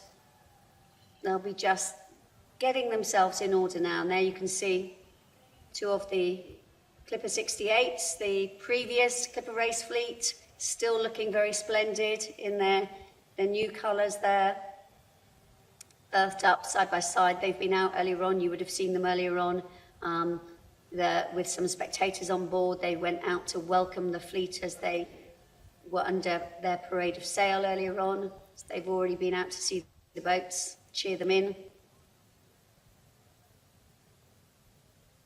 Beautiful shot of the area there, ferry, and just in the distance, we'll see the boats starting to make their way back towards the marina. It's going to be another 10, 15 minutes or so before the first boat starts to make their approach.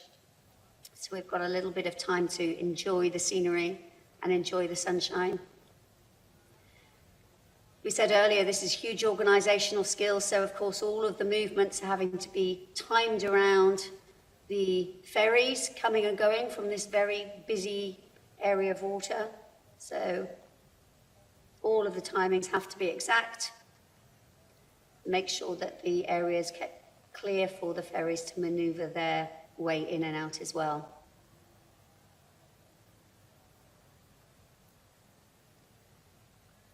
Gunwharf Quays has been a fantastic place for the race start last September and the race finish here. It's a natural amphitheatre. There's lots of places for people to gather and witness their fleet departures and arrivals.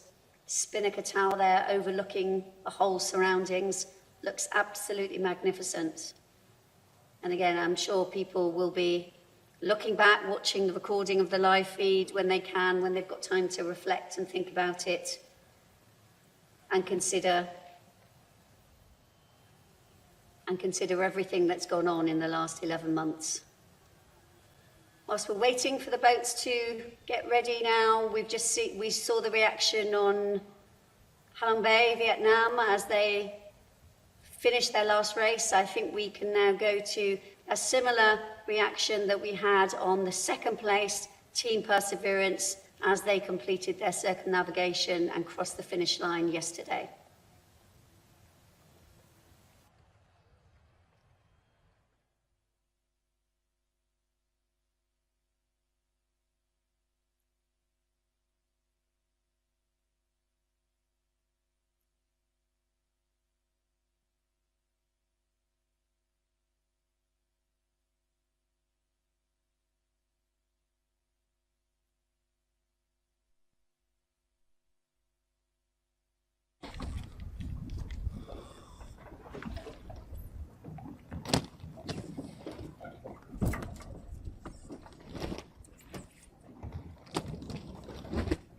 So we're about to finish this the Clipper Around the World sailing race in the next 3 minutes. We're all here gathered in the cockpit. It's been a long 11 months for about 9 of us on this boat. And I suppose what a relief. Yep. 8, 7, 6, 5, 4, 3, 2, 1. Yay!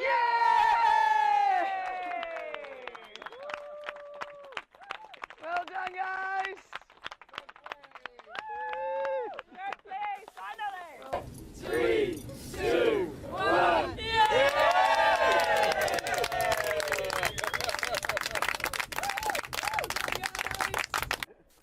Well done. Oh, you made it, and you did so well. Thank you. Thanks for everything. Thank you for everything. Thank you. Thank you, Al. Ah, I don't know what to Oh, Jesus Christ. Ah, George. Well done. Oh, gee. Oh.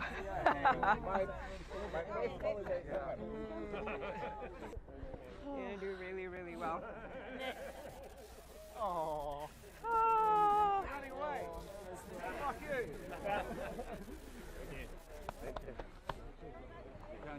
Last time, probably. That's probably not the last time, but anyway. There's gonna be many ones. Thank you. Many.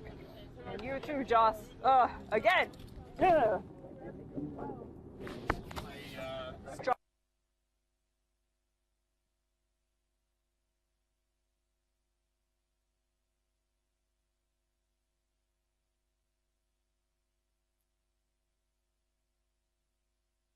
What just happened? So we just finished the final race of the Clipper Around the World 23-24, and it feels absolutely amazing. We finished in third as well, so yeah, amazing finish. Yeah, I'm happy to be home, excited to be home, but really sad that it's over. Yeah, I've gotten to know the crew really well. They're like my second family, so it just feels like starting a goodbye. What's going through your mind? It is my third race. I have done one as crew member around the world, and one as first mate halfway around the world, and now as a skipper around the world with Team Perseverance, and it's been the best privilege I've ever had in my life. I am so proud and happy. It's been amazing. I think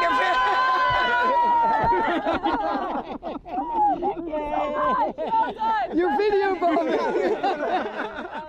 Oh, thank you guys. Oh, thank you. Oh, thanks. Oh, this is amazing. Oh, thank you. Thanks for everything. Oh, oh, okay. That's cool. A lot and nothing. It's a lot to take in. It's been amazing. Yeah. And now they made me cry. No, it's been such a privilege to sail with this team. It really has. Yeah, to come in second is unbelievable. Obviously, there's been times where being first was a hope, but I can't stress how amazing this is and how well we've done. I set out this race not to win it, but to know that at every point in time we gave it all we had. And I can honestly say we gave everything we had at every point in time. And that gave us second, and that's an amazing feeling. And everything was to play for right up to the end. And we were banking on DC, managing to hold Halong Bay out, and they put up an amazing fight. We could see it going on back there on AIS, and they only just pipped right to the very end. And at the same time, we're having our battle with Zhuhai, and again, they didn't give us any quarter. Every move we made, they covered. Every time we tried to go deep, they'd come up, and every time go deep, and then every time we tried to go around the other way, they'd come around. Followed up with a big jibing battle, and then a chase right to the very end. We got to within half a mile of them, but they held us off. So we get third for this race, which is great. We haven't had a third before, so one more pennant, and we get second overall, which is a pretty good result.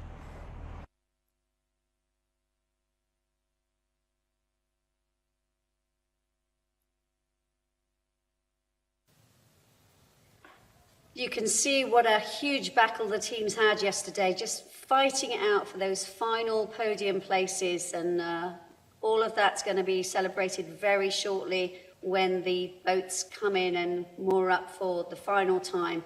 Great crowds there. You know, it really has been such a tight battle amongst the rest of the whole fleet, for everyone fighting for those final positions. There have been some tight battles further down the fleet as well to gain those, eke their way up the leaderboard in the final stages of the race. So every team has done everything they can, but you could hear amongst the skipper and the crew there just how hard fought those last kind of hours of racing really was. So we've heard from the winners, Halong Bay Vietnam. We've seen the scenes as they were in the final few hours on Team Perseverance in second place overall. And I think now we can show you the final few hours highlights of that battle from the Zhuhai team, who came in third place overall. Hey, so it's the final moments of race 14. We're getting ready to cross the finish line here in just a couple of minutes. Trim in the kite, and really just excited for the end of this whole journey. I think we're all feeling a little bit of mixed emotions, just a lot of joy and excitement. This is a big moment to cross the final finish line of the last race, but also it means the end of everything too, and I think we all know we're going to miss each other. And so it's a lot of joy, a lot of excitement, some sadness, a little bit tense because we're, you know, in second place. Perseverance is just right there. So we're really trying to hold our position and do well and finish really strong for each other. America, Panama, Costa Rica, Intent. Oh, I forgot about Costa Rica. Scotland. Europe. UK.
What you're doing? It's around me. I have all the round worlders, 9 of us. We started in Portsmouth September last year, went around the world together, and now we are 7 minutes to the finish. 7 minutes to the finish. 6 minutes now. 6 minutes, exactly. 5, 4, 3, 2, 1.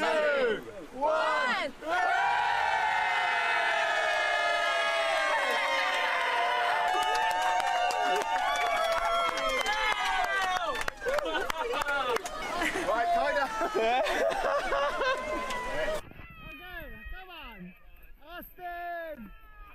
Hey, June! June! Well done, my mate. Well done. Thank you. And thank you so much for letting me come on your watch. We're driving.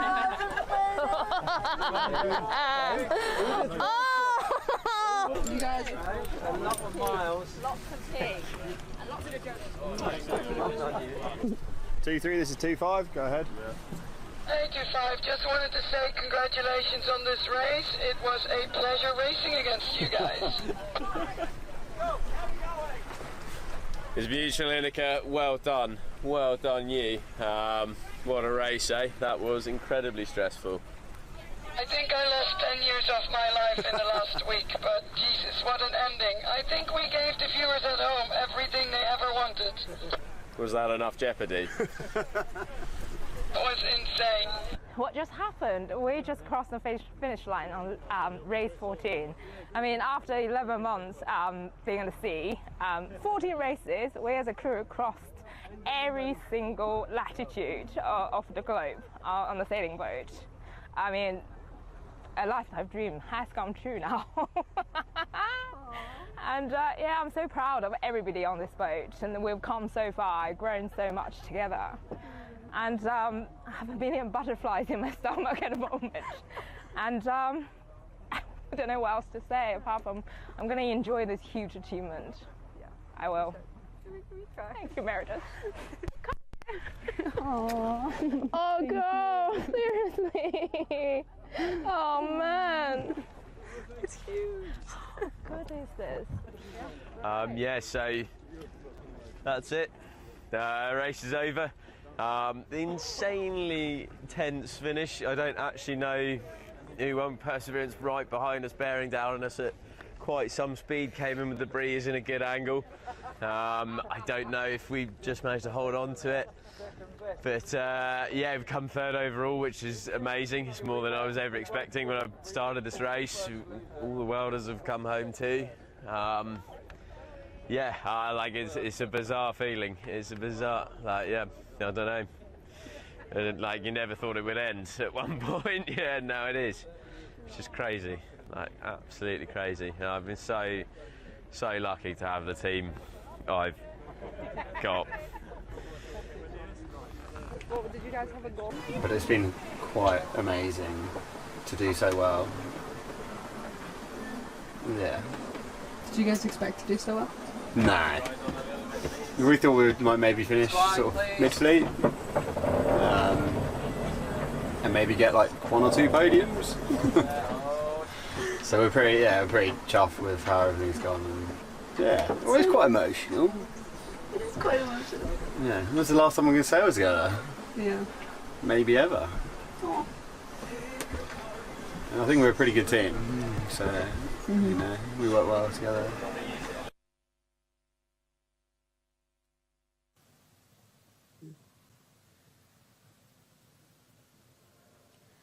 So amazing footage of all 3 of the top 3 podium finishing boats here, and now we can see Becca Zayler just getting themselves ready to come into the marina, making their final approach, doing a little spin. And this will be the first of the 11 yachts here who are ready to go. So I think we're now ready to hand you over to Shelley Jory-Lee and Neil Sackley, who are going to be your event hosts and guide you through the remainder of the arrival of the Clipper Race yachts as they berth in the marina and lead you through to the prize-giving event later today. So handing you over to Neil and Shelley now.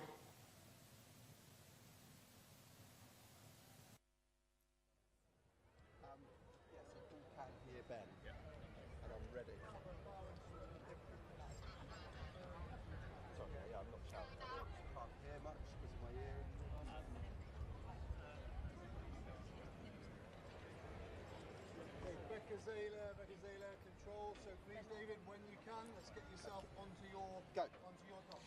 Well, welcome to the pontoon here at Gun Wharf Quays, where we are just literally minutes away from welcoming the first of our teams at the end of their 40,000-mile circumnavigation of the world. Team Becca Zayler will be in very, very shortly. Shelley, what a wonderful atmosphere. What a welcome they're going to have. Yes, thank you everybody for turning out today and coming down to see us. There's lots of friends, family. We've got crew up there who just haven't done this last leg, but this is your day as well. You are part of it. So this is your homecoming as well. Big cheer for all the crews up there. Now, what you can't see at the moment is lining maybe 5, 6, 7 deep on looking down onto the marina of the, as Shelley said, the family, friends, Clipper crew, alumni are up there as well. People who have done the earlier editions of this race, earlier parts of this race, but also earlier races as well. And also we've got everyone on live stream who are watching all around the world. They might not have been able to make it today to the homecoming, but they are all around the world. And here we have Team Becca Zayler.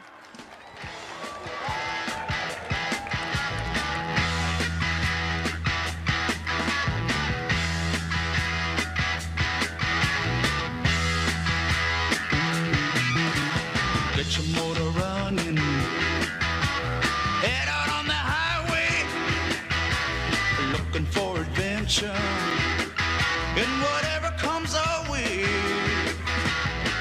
Yeah, darling, go make it happen. Take the world in a loving embrace.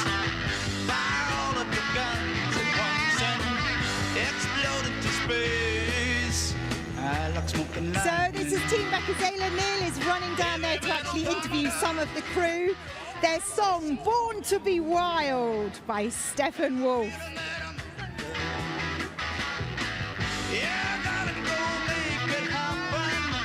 What a great homecoming for these guys. Let's move down the pontoon here and let's go and find Neil, who's going to grab one of the crew.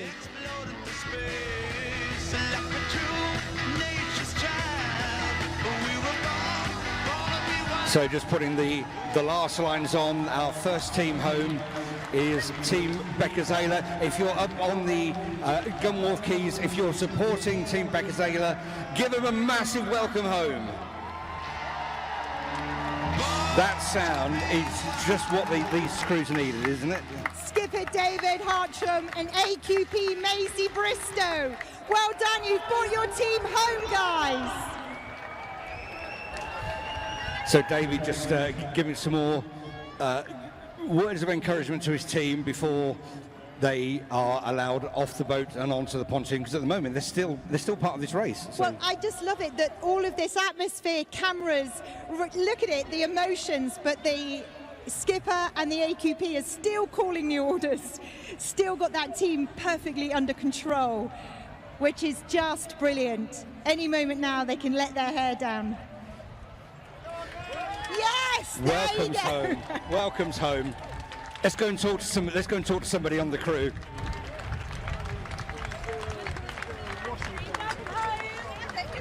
Welcome home. Who are you? My name is Regina. I'm from Korea. And how much of the race have you done? Oh yeah, I'm around the water, so I've completed the whole circumnavigation. And how does that feel? How do you feel now, having sailed all the way around the world? I really cannot explain with words, but I feel very emotional. I'm about to cry, really. It's great to be back, and I want to give everyone who's done circumnavigation or any legs big congratulations. You guys are amazing. Oh, amazing, amazing. Do you have anybody here that you're looking forward to seeing? Yes, my mom is here. I saw her just there with a placard. I can't wait to give her a hug. What's the first thing you're going to say to your mum? I love you. I missed you. And yeah, please feed me. What else do you want to say to the rest of your team? Well, I want to give big thanks to David, Maisie, and everyone. It's been really tough journey. Good moments, bad moments, but we were one team. So I want to give big thanks to everyone. Okay, and once again, tell us your team name. Big 'em up. Becazela! Amazing. Give yourselves and give everybody a round of applause. That's Team Becazela, who are the 11th place team on the Clipper 23-24 round the world race. And these celebrations, these homecomings, these welcomes are going to be replicated another 10 times. And it's nothing compared to what we'll see when the teams come back up onto the land and they get their parade up to the stage. And they actually get to meet their family and friends, their loved ones that they haven't seen for months on end. And as you've just heard, that opportunity to sail around the world, you saw there exactly what it means to anybody that's done that. It's an incredible, incredible achievement.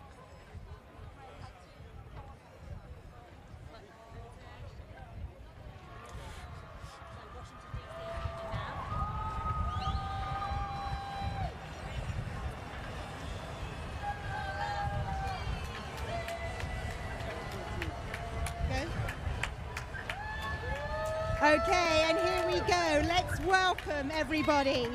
Team Washington, D.C.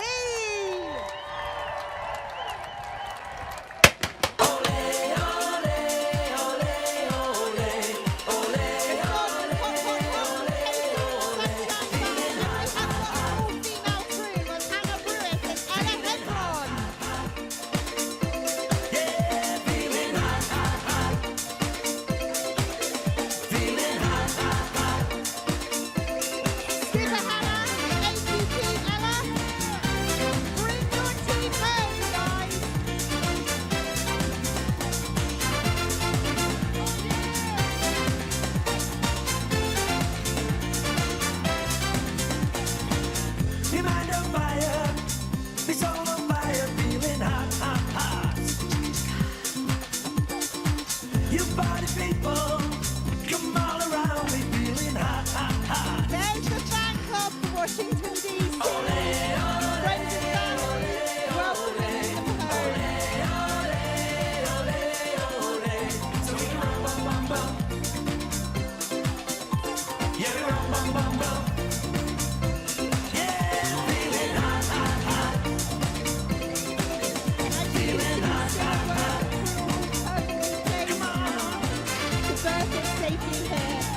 AQP of Washington, D.C.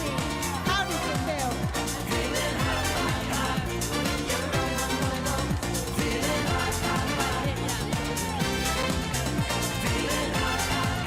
What was it like to skip her with Hannah Brewer? Amazing. She is an absolutely amazing skipper. The crew all love her. She's great at sailing. She's great at managing people, and she's an amazing person. Would you do it again, Hannah? I have considered doing it again. Yeah, I thought about it. I don't know when, but maybe. And move up to skipper? Potentially. We'll see. Thank you, Hannah. Well done.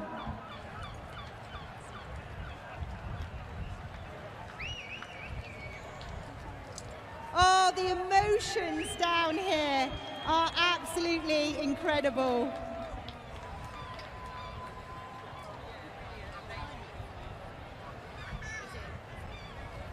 Izzy?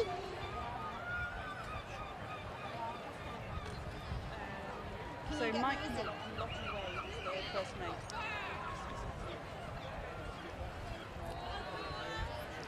Oh, if you can talk through your tears, Izzy, tell me what you're feeling right now. It's quite overwhelming.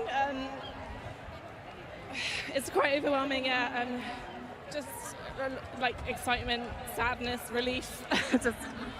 I'm exhausted. I was on the night shift, so I've been awake since 2:30, and my family are over there, and I've got a 2-month-old niece that I haven't met yet. Can we say hello to Izzy's family with her 2-month-old niece she hasn't met yet? Give us a wave, guys.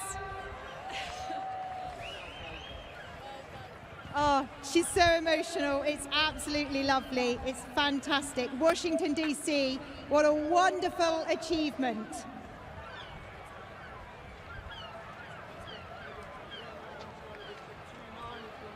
Approach, Mike, please.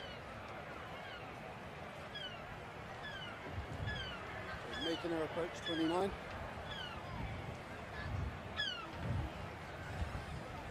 I think he's leapfrogging. Okay, we are good.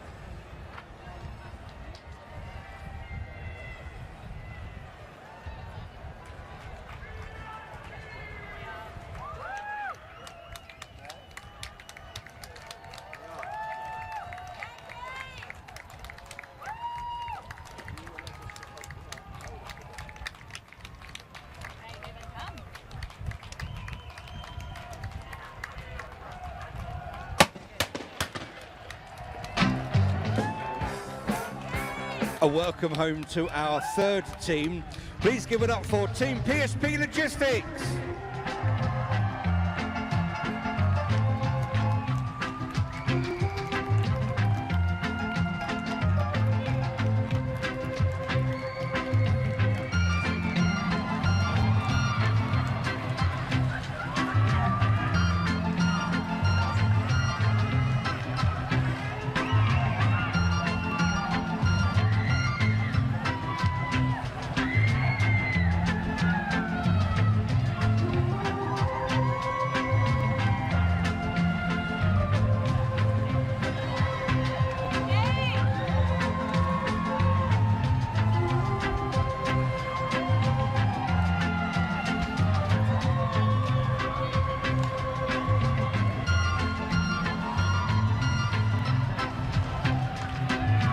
Liquidator is PSP Logistics' theme song. That song has been played at every port that this team has visited. It's the fourth time that we've seen PSP Logistics in the Clipper race, and they're coming alongside now. Skipper Mike Miller has actually just sailed past his house to get in, which is great news. I'm sure he would have wanted to have jumped off and got to see his wife. And wherever they go in the world, PSP Logistics go and follow them. Let's have a wander up and come and meet the team. Come this way. Come this way. We'll meet the team as they come alongside. To say Mike Miller is a local boy. He's from Portsmouth, and Lottie Wade is the first mate on board. And if we look on board, you'll see an incredible collection of hats. And we're going to try and find out what that's all about. So Welcome home, Team PSP Logistics. I'm looking for Lottie. Where's Lottie? Lottie. First of all, welcome home. Thank you. How does it feel to be back in Portsmouth? Oh, it feels amazing. Now, how much of the race did you do? I did the whole race. Circumnavigator as well, so how do you feel about having sailed all the way around the world? Oh, it feels fantastic and such an achievement. Yeah, definitely. Is it something that you ever thought that you would do? No, not really. No, it just happened. What made you want to do it? Someone actually told me to apply, so I did. And I've not always sailed, so it's been fantastic. Sailing later on in life, so it's been great fun. So what's the highlight? There's been plenty of highlights. I just can't think of one off the top of my head that quickly. Probably the animals and just the sailing, like in general, it's just been fantastic. The team has worked really incredibly hard, so it's been fantastic. Whereabouts in the UK you're from? I'm from Cheshire. Cheshire. Okay, and do you have family and friends here in Portsmouth today? Yeah, I do indeed. I've got my mum, my brother, his girlfriend, and my nephew as well. Have you had a chance to see them yet? Because there are tens of thousands of people up there. Yeah, they're right on the end over there, so I got to see them coming in. It was fantastic. And how did that feel?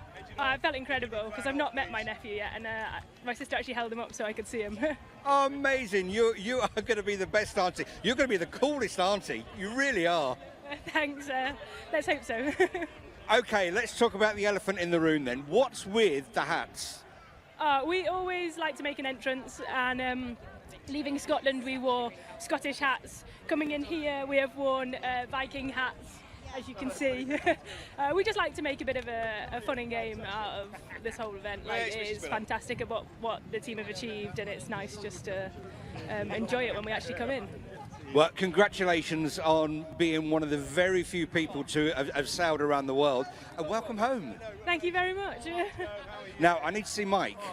This is Mike. This is the skipper.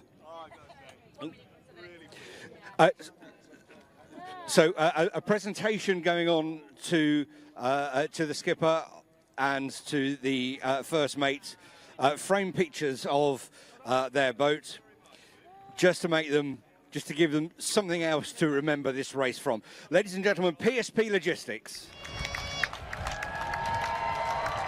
Okay, I would like a big cheer, everybody, for 8th place. Are we ready? Please welcome Team Yacht Club, Punta del Este. Let's do this. Yes, with Skipper Nano and AQP Angus leading their team home.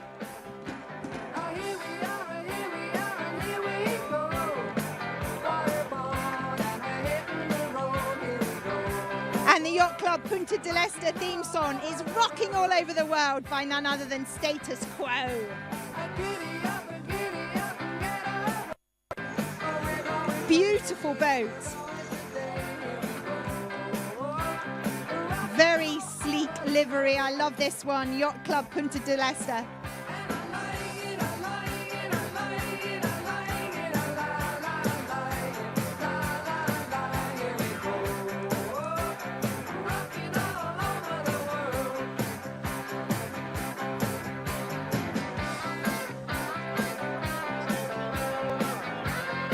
I just love the fact with all the emotion going on and all the cheers, but everyone is still so in control.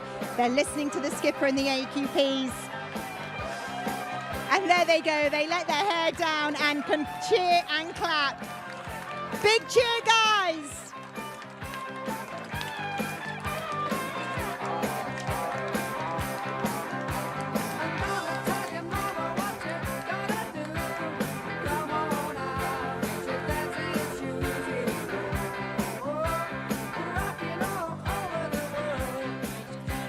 I am going to grab the skipper Nano in a minute. He is there wearing his beret. Very stylish. Let's see if we can just grab a moment with him.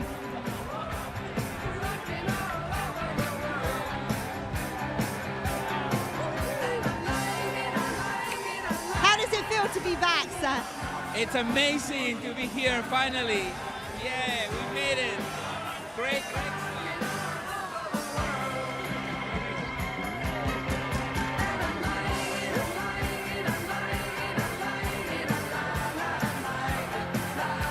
trying to squeeze in here to get a word with Nano. He's a very popular man.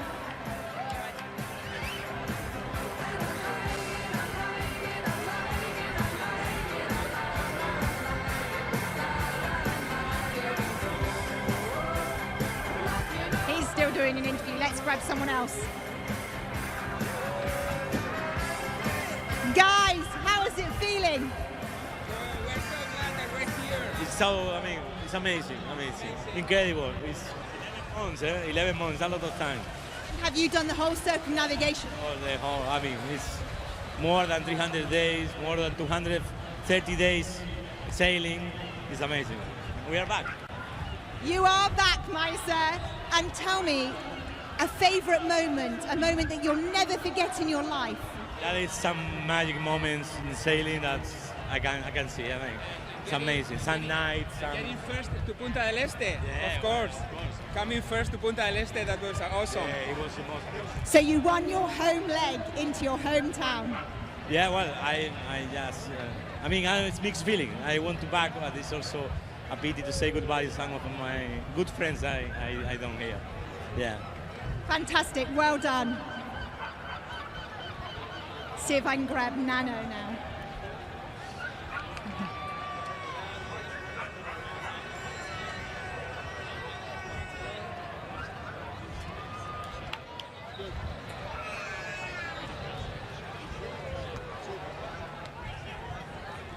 Excuse me, Mr. Ward. Nano, please tell me, how does it feel? You started off as a crew member in Clipper and now you have just led your team around the world. Yeah, it's been a magnificent journey. All of these people are amazing. The crew just step up in so many ways and they become very, very good, competent sailors. So I couldn't be more proud of them. And of course, yeah, it's been a wild trip for me, but here I am. You know, Pompey taught me everything and so happy to be here sharing this with everybody. Welcome home and well done.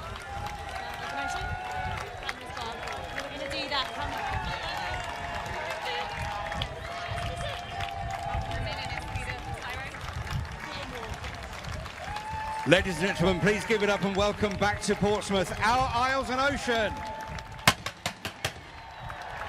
Let's do this.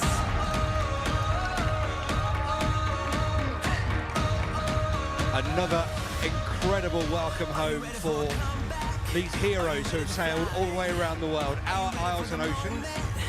First time we've seen this name on the hull of a Clipper race boat.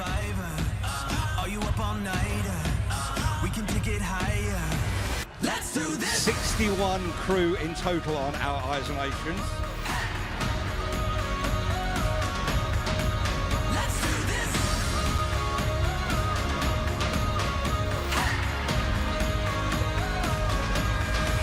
Let's do this.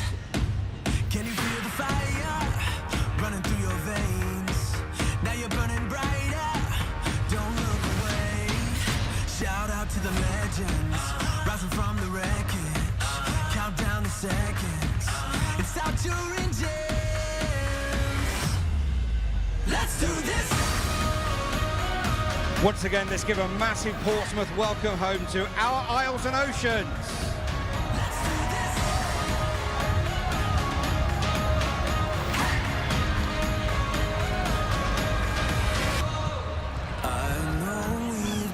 Thousands of people gathered here at Gunwharf Quays in Portsmouth to welcome back these heroes who have sailed all the way around the world. They're coming in overall race reverse order. And in 7th place is our Isles and Oceans. Skipper Max Rivers and AQP Tom Newsom have guided this team around the world. And as soon as they come alongside, we'll grab a quick word with Max, who again is a local boy. And we're going to talk to another one of the circumnavigators as well. Just final instructions to make sure that they come alongside safely. They don't want to sail all the way around the world and then have a disaster in the home port of Portsmouth, of course. just gently guiding the hull of these Clipper 70s alongside. 5th time that they've done this circumnavigation, and there are still more races left in these boats, I can tell you, having been on board one of them. So our Isles and Oceans safely alongside. Let's go and have a chat with somebody on board.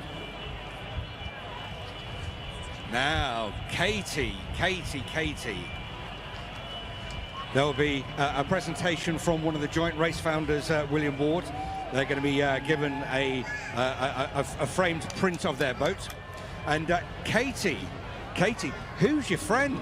Hey, Dram, our little mascot for Isles and Oceans. Finally made it around the world and she's back home.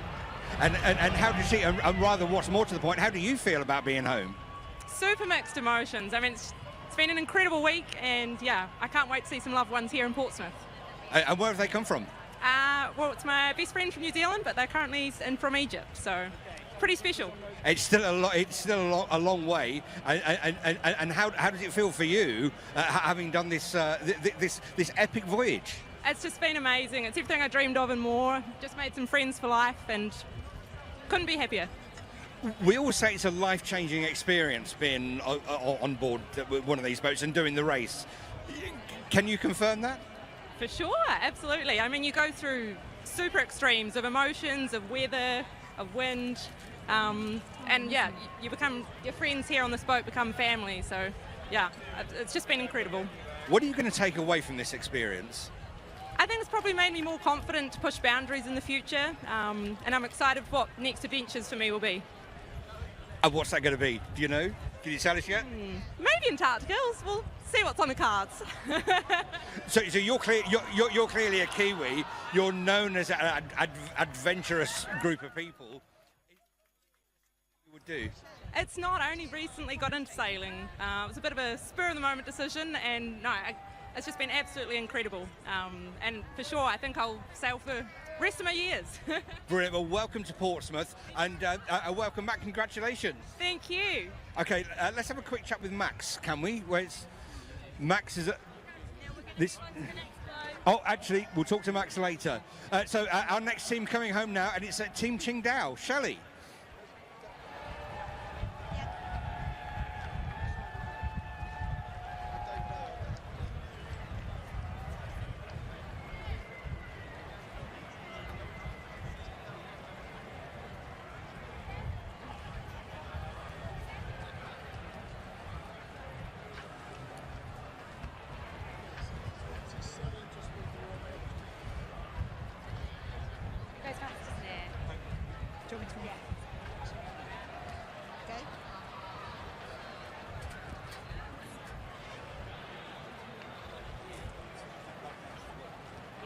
I know, because I feel really bad going.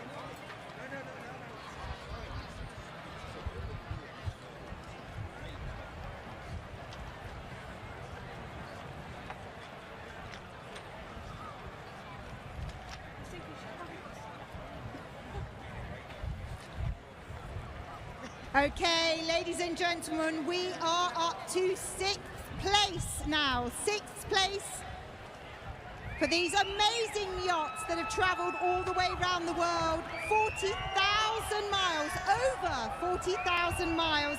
Ladies and gentlemen, I want the biggest cheer, and it's only going to get bigger when we get up to number 1. 6th place, it's Team Qingdao.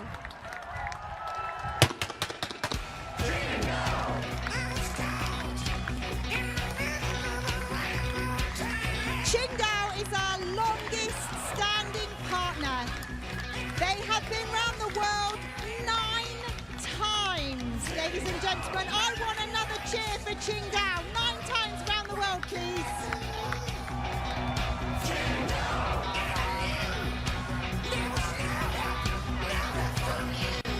Skipper Philip Quinn and AQP playing Marie Hallett.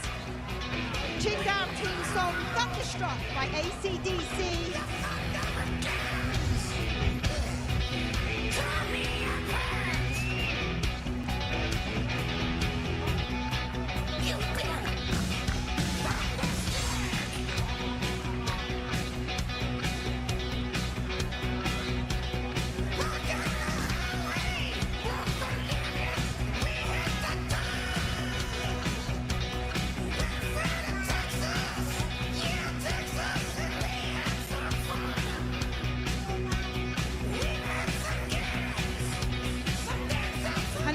incredible team.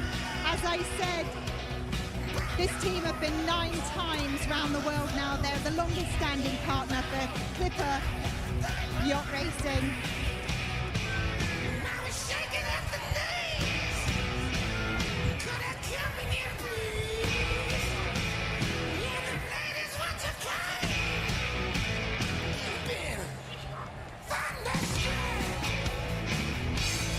Let's see if we can grab a crew.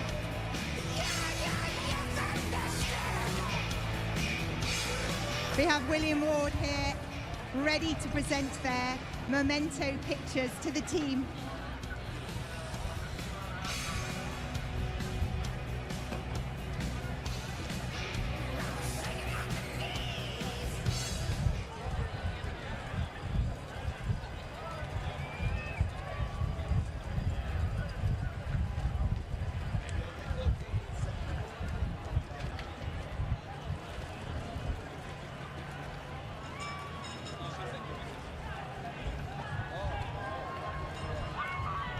Let's just get this boat tightly into place. We have 11 Clipper around the world race yachts to get into the marina today, so it's very tight.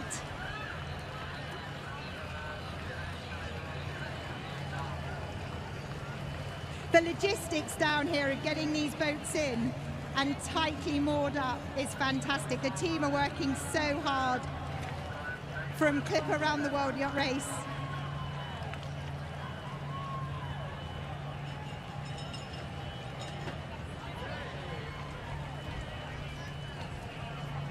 They're still working hard. They haven't been able to let their hair down yet, but in one moment, they will be able to relax and believe that they have been round the world.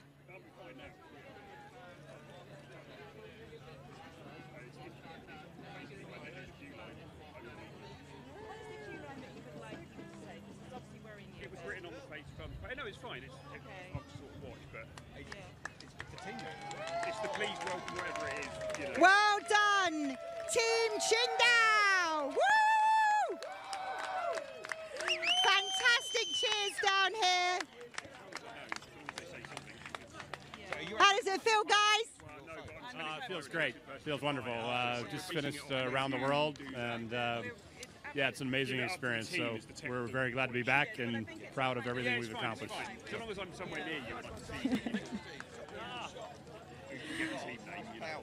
Think we've got to move swiftly on to the next boat here. They're coming in fast and furious now. We're up to 5th place. You carry on talking, it's fine, no worries. He's managing the level of the music. Oh, okay. We've got people riding, balancing you. I've got 1 minute, so I could go and grab another crew member. Let's go, let's go.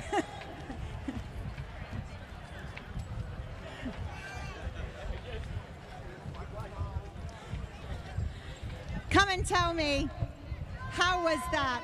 Oh, that was wonderful. I'm going to cry. It's been a long road, but we made it, and we're here. Everybody's safe, and it was an adventure of a lifetime. I loved it. How many legs have you done, or have you done a circumnavigation? Close to it. I had to get off in Australia, but I still stayed out in Vietnam and then got back on the boat in Zhuhai. So, yeah, for the most part, I made it all the way through.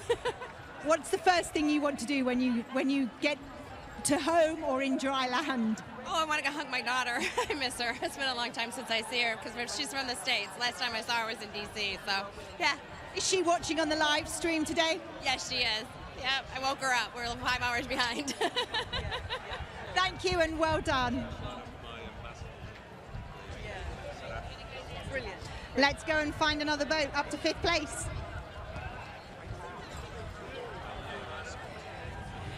We're going to find Neil down here.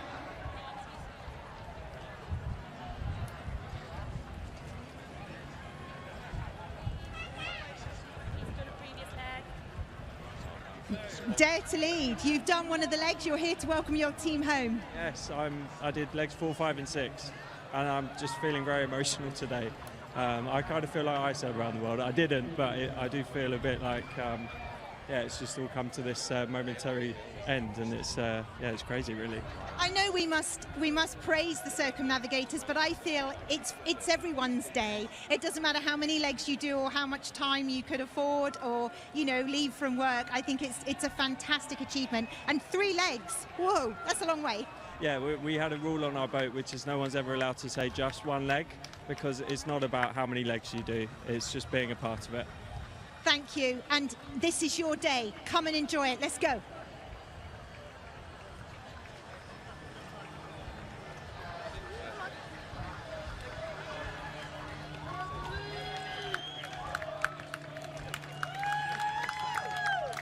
So our next team are just coming alongside here in Portsmouth Gun Wharf Quay in 5th place overall in this year's Clipper Round the World race. And it's the 3rd time that we've seen this name in the Clipper race. Ladies and gentlemen, please give it up and welcome back for Team Dare to Lead.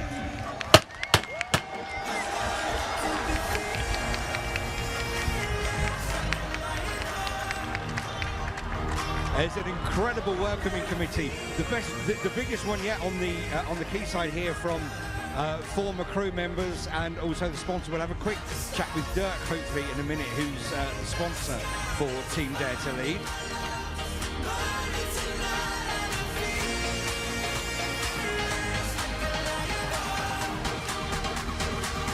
Ryan Gibson is the skipper. Charlie Warhurst is the first mate on board Team Dare to Lead. And Joel Corrie's song Fearless is the song that's followed them around the world. And this is the last, literally the last metre or so of this epic adventure for Team Dare to Lead. And as always, there are some incredible stories to be told from those who are on board Team Dare to Lead. And it's a welcome back from former crew members as well here. Because once people have been involved with the Clipper race, they are part of a massive family and part of a unique family as well. Something that the experiences have been shared, but it's experiences that only they've had and shared together. So once the final lines are on, we can grab hold of a couple of people from on board. And we're told it's the party boat.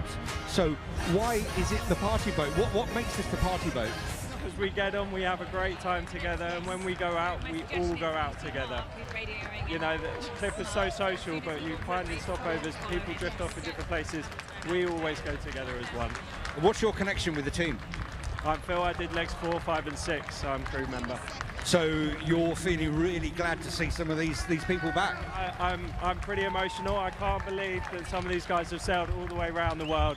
I'm just so proud of every one of them. What's it like being on board when you actually come in?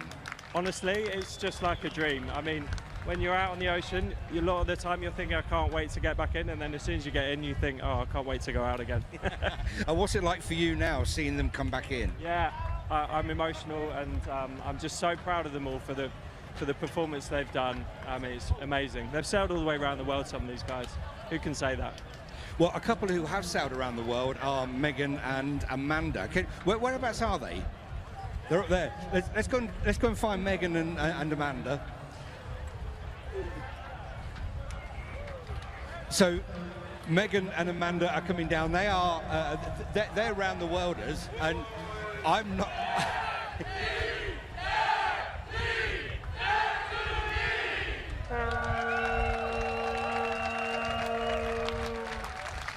And if that sound's been following them around the world, everybody knows when they're in. So Amanda and Megan, we need Amanda and Megan. Come down, girls. Come down, girls. I've got long arms, but they're not that long. Right, Amanda and Megan, you two have been around the world. Tell me about it. It's been absolutely the most amazing thing I've ever done. So some bits were hard, but overall, absolutely fantastic. What was the highlight? It's hard to choose one. There's been so many high points. It's been incredible all the way around, yeah. Now look, it's been 11 months since you left here to that amazing send-off that Portsmouth gave under clear blue skies back in September.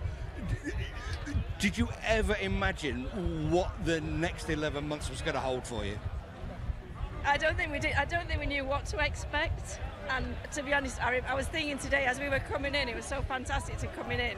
And I was looking back to 11 months ago, feeling absolutely terrified of what was coming, because we had no idea what to expect really. But we got through it, and we've had some fantastic times. Sometimes, but some fantastic. Who are you looking forward to seeing when you get off?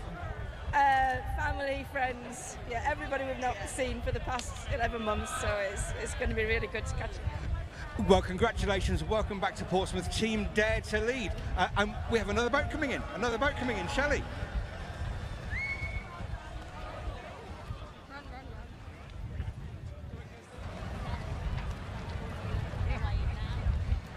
That's Shelley.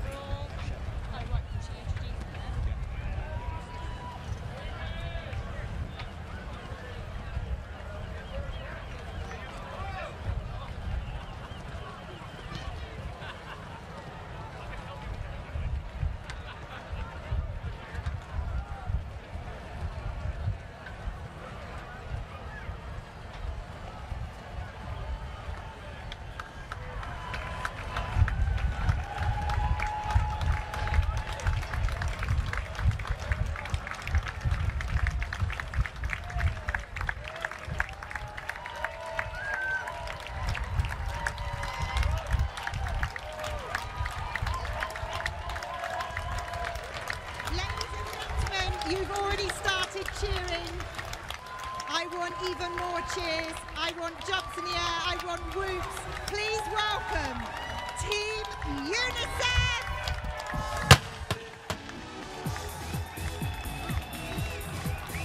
That's it, guys. Welcome them home.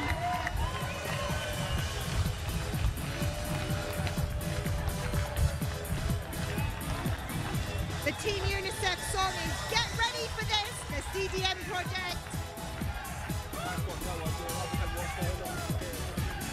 And ladies and gentlemen, I want an even bigger cheer because yesterday on the 14th leg of the race, after 4 round the world races, UNICEF won their first race ever.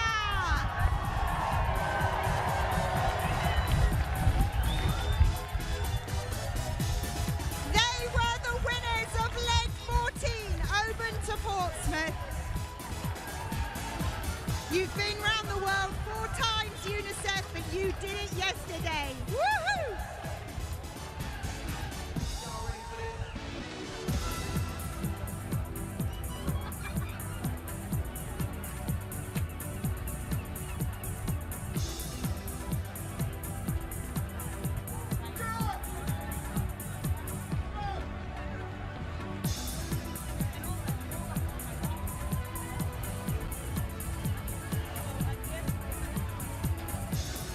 For the live stream, because you've just caught up with us here, this is Team UNICEF. They have been around the world 4 times, and yesterday they won their first race.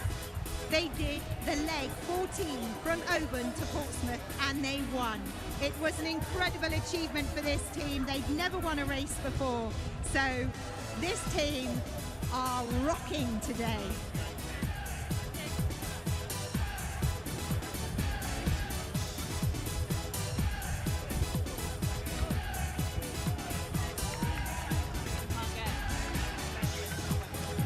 Team UNICEF is the official partner of the Clip Around the World Yacht Race. And over the years, we have raised over £1.6 million for UNICEF.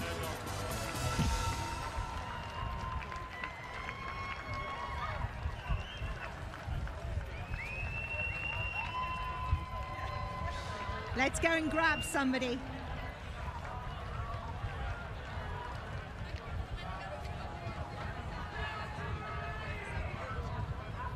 How do you all feel? The smiles, you cannot smile, your grins are amazing. Tell us how it all feels.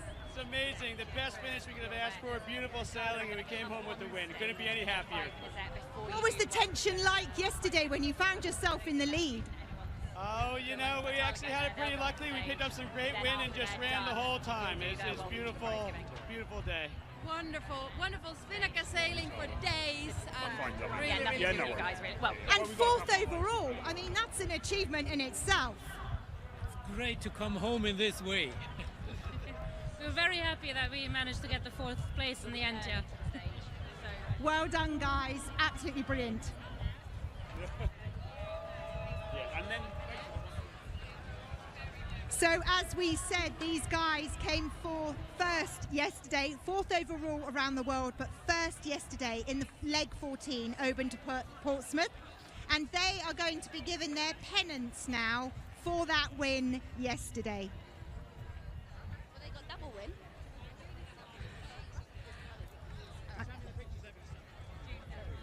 Yeah, like J-U-N-E.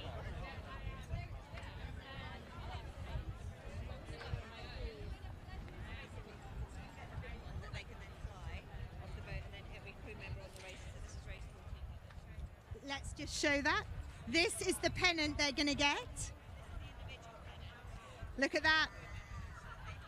First place, race 14, open to Portsmouth.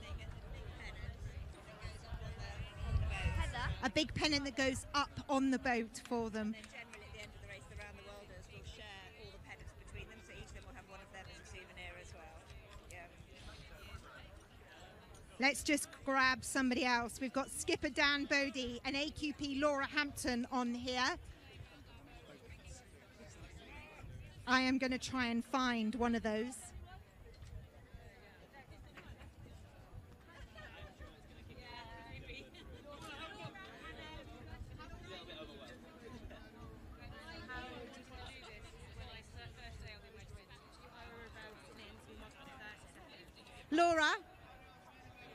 Laura Hampton, AQP. Just talk to the crowds briefly, Laura. How does it feel? It's pretty unreal. I mean, to be here with all of you guys, to be all the way around the world is insane. To come first is even better. I think the team are stoked and you guys have given us a brilliant welcome, so thank you all.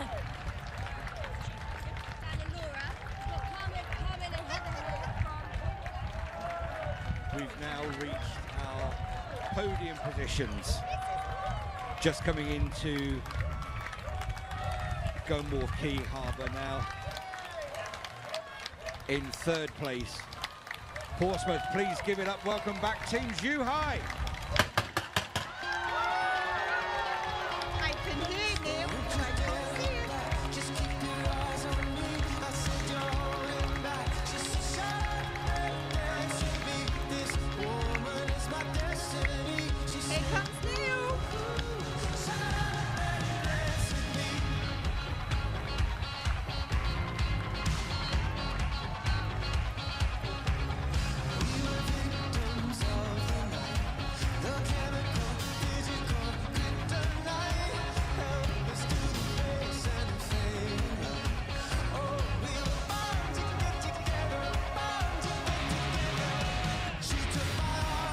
Well, Shelley was dancing. There's one of two things that I don't do in broad daylight. One is run and the other is dance.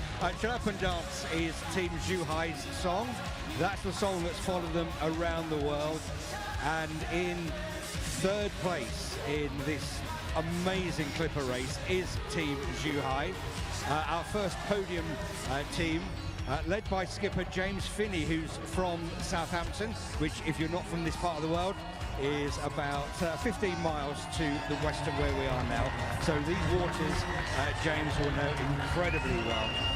Mike Davis is the first mate on board Team Zhuhai, and Zhuhai was one of the host ports as well, so they had an incredible welcome when they arrived into Zhuhai. Let's go and have a chat with some members of the team here.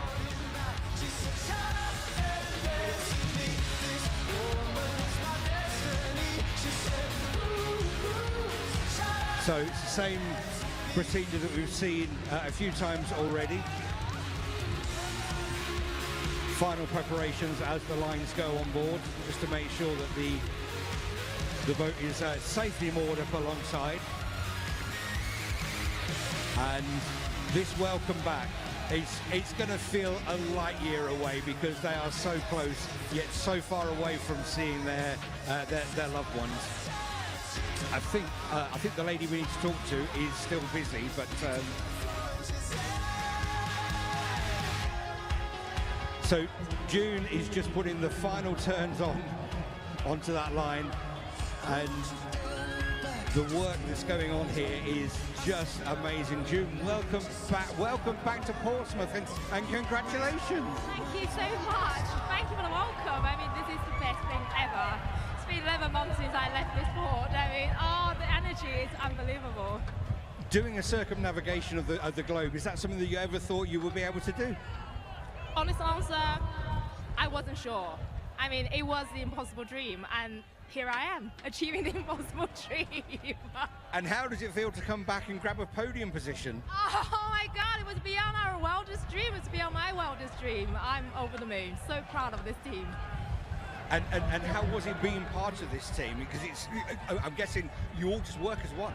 Oh yeah, I have to say it has been magic. We gelled from day one, from that moment we met at crew allocation, and the humor, camaraderie, even the way we fight was fun. There must have been some amazing highs on this journey. Yes, absolutely. I mean, the amazing sunset, the stars, the Milky Ways, the dolphins and whales, and the bioluminescence in the sea. Those things you have to be there to see it, to be honest. It's not something that you can convey just by talking. As you said, you have to be there, don't you? Absolutely, you have to be there. I mean, I saw Mother Nature at her best, and Mother Nature at her worst sometimes. I have to say they were equally beautiful, and I respect her in all her forms.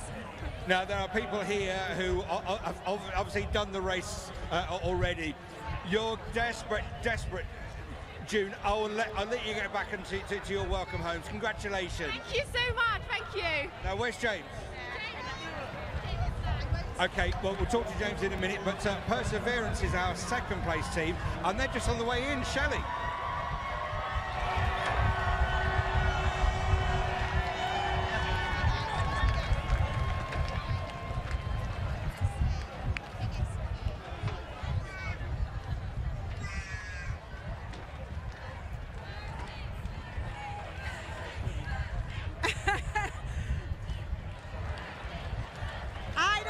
To give this team any introduction.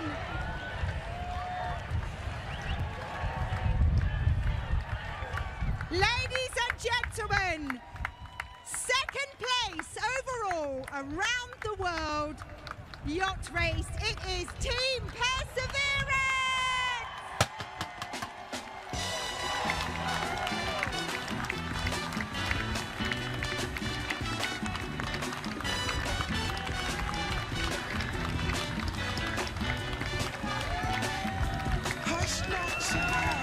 We've got some fellow teammates all down here. Guys, I'm assuming you're all former crew members. You've all been, yes! Woo!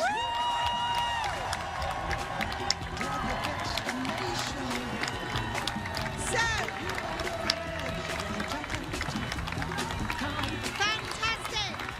Here they are, the team down here on the pontoon, ready to greet their final leg home. Well done, guys. Which leg did you do?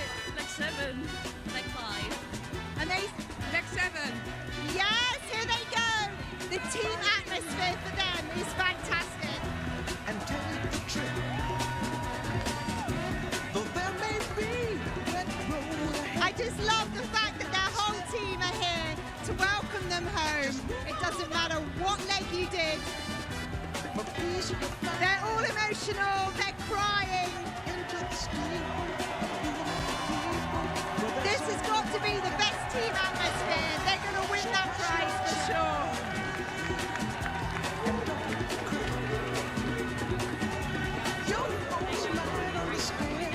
They're not expecting to. Team Perseverance with skipper Annika van der Weijden, AQP Joss Cresswell, apologies. So keep on pushing. Oh, this is fantastic. They definitely win the prize for Team Spirit. Second overall in the Clipper 23-24 round the world yacht race. And the suffering base.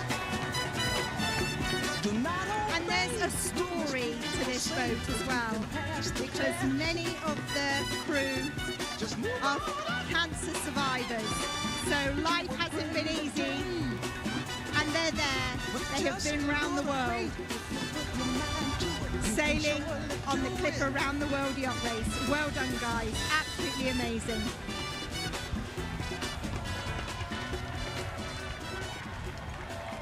Let's go and catch one of them. I don't want to ruin their moment because their team are just loving it.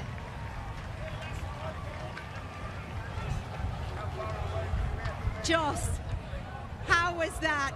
Amazing. What an entrance and such a welcome from everybody. Why has your team got such an amazing atmosphere? You've definitely won the prize for team camaraderie.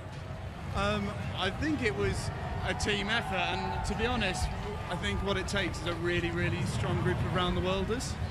The 8 or so people who have been on our boat the entire way around have just been amazing and have met all of our commitment, mine and Ika's, and equalled it, and then that's bled through to the crew who've joined us along the way, and that's amazing.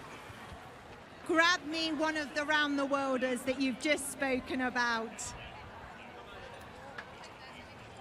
Ben, is that it? Come and talk to me, Ben. You have just been round the world. How do you feel? I don't know what I can put into words. It was just the full gambit of emotions. It was amazing. I never intended to go all the way around. I couldn't get off the boat though. This team has been amazing. Inika's been amazing. Joss has been amazing. Great leadership. Incredible culture on board. And I couldn't walk away from it. It was a once-in-a-lifetime opportunity. I loved every second of it. When you say you couldn't walk away from it, did you sign up for one leg and then stay on? Pretty much. I only wanted to do one leg. By the end of training, I'd signed up for 2. No, I'd agreed to do 2, but I hadn't signed anything. When I got to Fremantle, at that point I was doing 5 and 6 as well, but decided to do 4 because if I got off the boat, I might get too used to the creature comforts of land. And then I signed on for 7 and 8, but there weren't spaces. So as I got to 7, a space opened up, and as I got to 8, a space opened up, and I got to go all the way around. So it was really amazing. Yeah. That is an incredible story, Ben. Well done, and welcome home.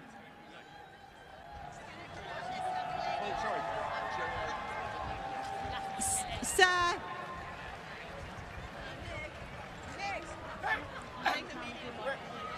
Oh, we've got a shy one.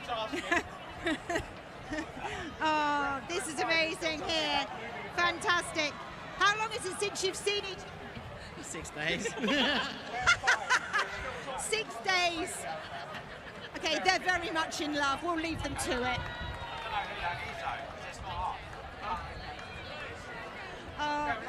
Look at this team atmosphere. It's absolutely fantastic. Well done, perseverance.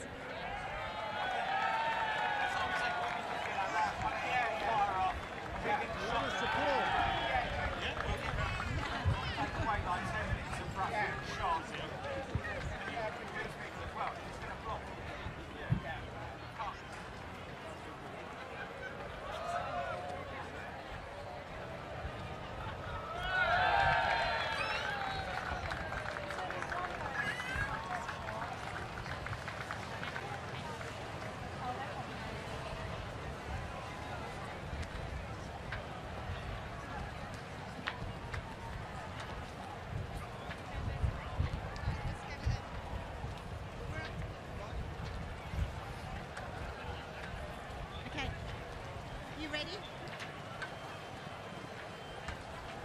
And so, let's move on. We are getting close to the winners. You better be ready to cheer up there. We have here, don't run away from me, guys. They're running away. You're the winners. Come forward, come forward. Former crew of Halong Bay. Guys, how does it all feel? It's wonderful, wonderful. You are part of the winning team. Yes, we're absolutely thrilled. I'm throwing over to Neil because here comes your team. This is it, Shelley. This is the bit, this is the part that we've all been waiting for. These people that you've just been chatting to on the dockside have been waiting for. They have had an incredible race with 4 race wins, 6 podium positions. Ladies and gentlemen of Portsmouth, please make some noise and welcome back to Portsmouth your team, Halong Bay.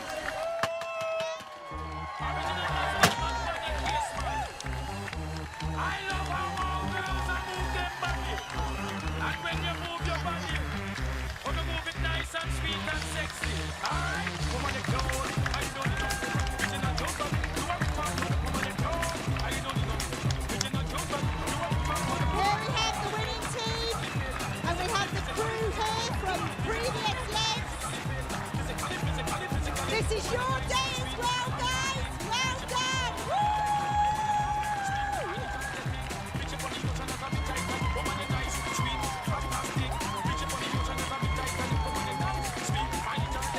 The winning team of the Clipper 23-24 round the world yacht race, Halong Bay. It's incredible, and for the crew that have done the previous legs, this must be just an amazing sight, seeing their team come in, not only come back to Portsmouth, but to come back in winning place.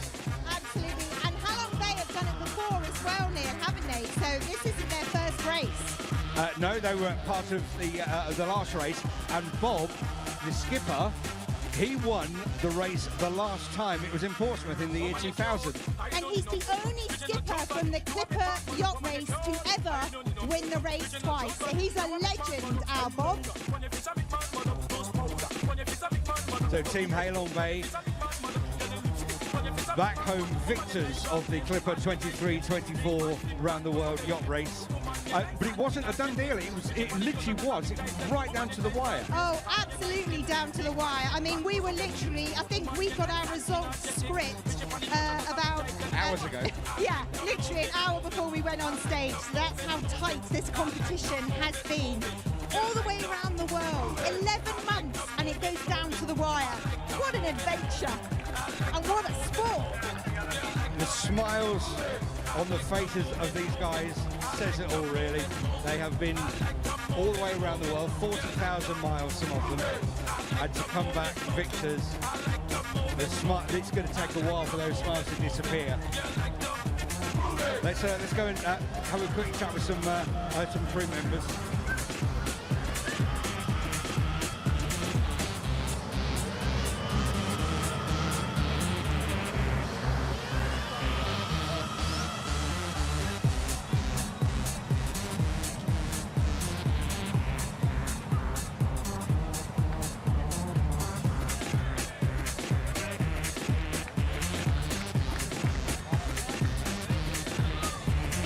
Right, let's go and have a quick word with the skipper. So this is Bob, who's the skipper, the winning skipper. Bob, congratulations. How does it feel? I'm elated for the whole team. Coming here with a fantastic reception is absolutely brilliant.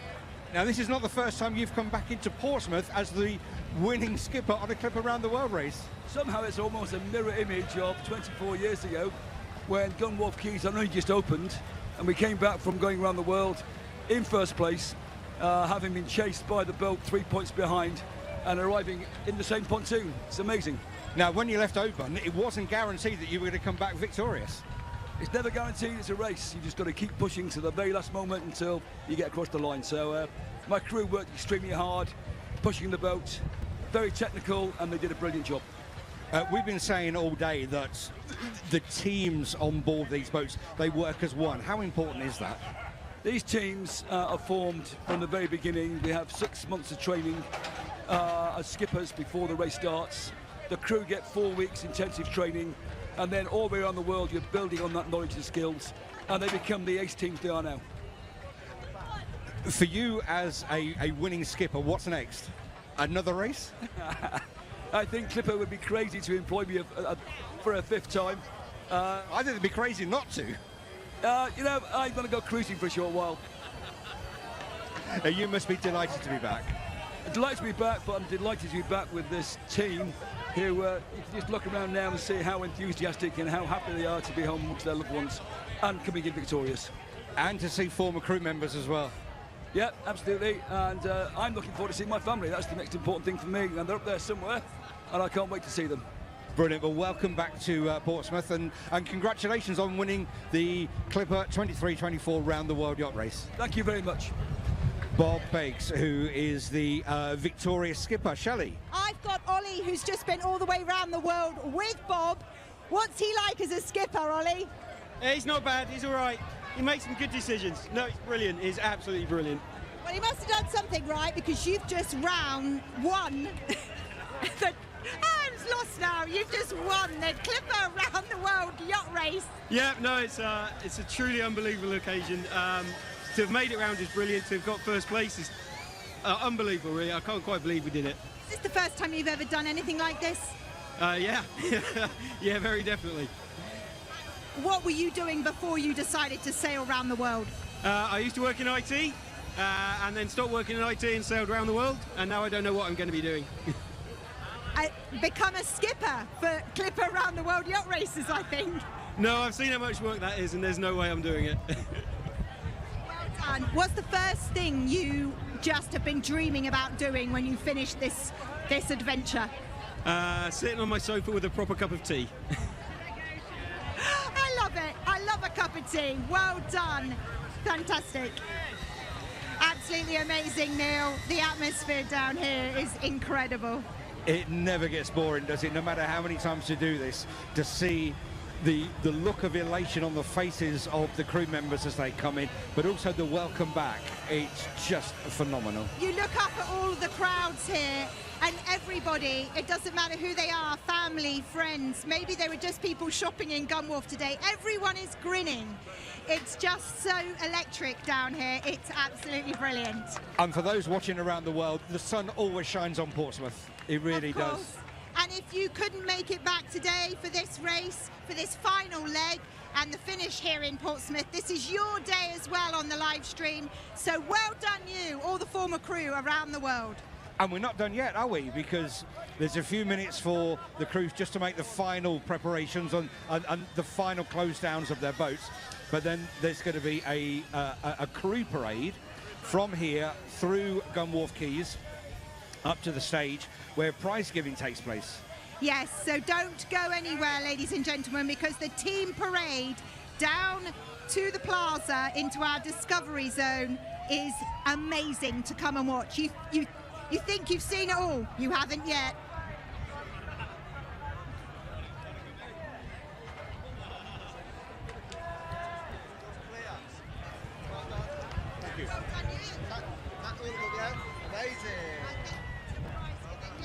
Well done. Well done you. That was amazing. Half the time I didn't know you were going to do a bit of chat with crew supporters whilst they're doing their parade.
Can I talk to you?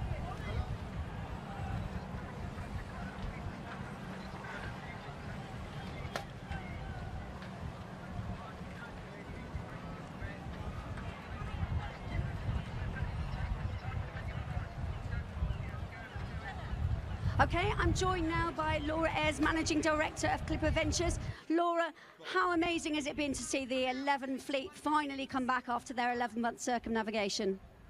Not very often, but I am completely speechless. It's absolutely incredible seeing so many fans, supporters, family members who have turned out in Portsmouth Gunwharf Quays today, who are here to welcome back our incredible race crew. As an MD of a company, I'm pretty proud. It's been an amazing atmosphere, isn't it? But, you know, what have you got to say about the teams, the skippers and the mates that have completed this awesome challenge? So for me, I got told a couple of facts over the last couple of days. So the first thing is we have got the highest number of circumnavigators ever. So 89 of them have gone all the way around the world, which is a phenomenal number. And it just shows that we've managed to ensure that their experience is one that they actually wanted and they've had a fantastic time. Also, things like sail repair and equipment damage has been the lowest. So the boats have been safe, but also competitive. So it's been a fantastic way of demonstrating that you can achieve something remarkable, be safe on board and have experience of a lifetime. And you just mentioned there that the friends, the family, the supporters that have come here to wave everyone back in, but of course there have been loads of them that have met the crews in stopovers around the world as well. Yeah, absolutely. It's been fantastic. In fact, some of the guys up here from Perseverance, I think they've been in every single stopover. Nice to see you guys. And it really just showed the international impact that the Clipper race can have. So having people come in, see their friends and family, welcome them in, have a little economic boost to the local area. And it's just great to be able to come here today, get everyone back together and get the party started for the weekend celebration. So we've got the teams are going to parade up to the stage shortly, prize giving ahead, and you know, that's a great moment to celebrate those achievements. Absolutely, and what's been really nice is we've had the race crew who may have done earlier legs, they've come back, they're joining us here today, they've been joining the teams down on the boats, they're going to come up this ramp that I'm walking on now, they've got Batala drummers going to be leading the parade round Gunwharf Quays and up onto the prize giving stage. So anyone stood here in the marina at the minute, we welcome you to join us in the prize giving stage area. Prizes are going to be given, champagne will be sprayed, songs will be sung, and then it's on to the party for the evening with some live music. Indeed. Thank you very much, Laura. Let's get the party started. Absolutely. Thanks, Stella.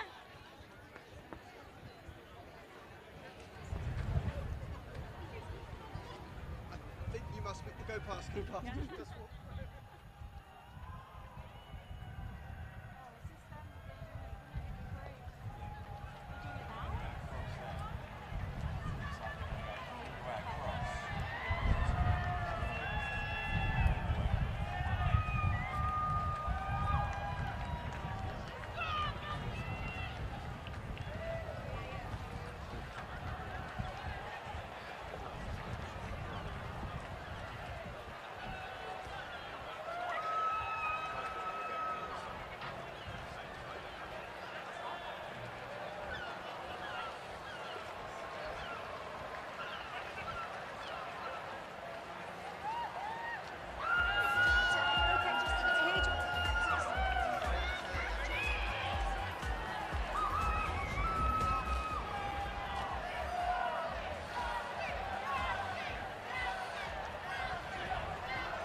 It's okay to talk.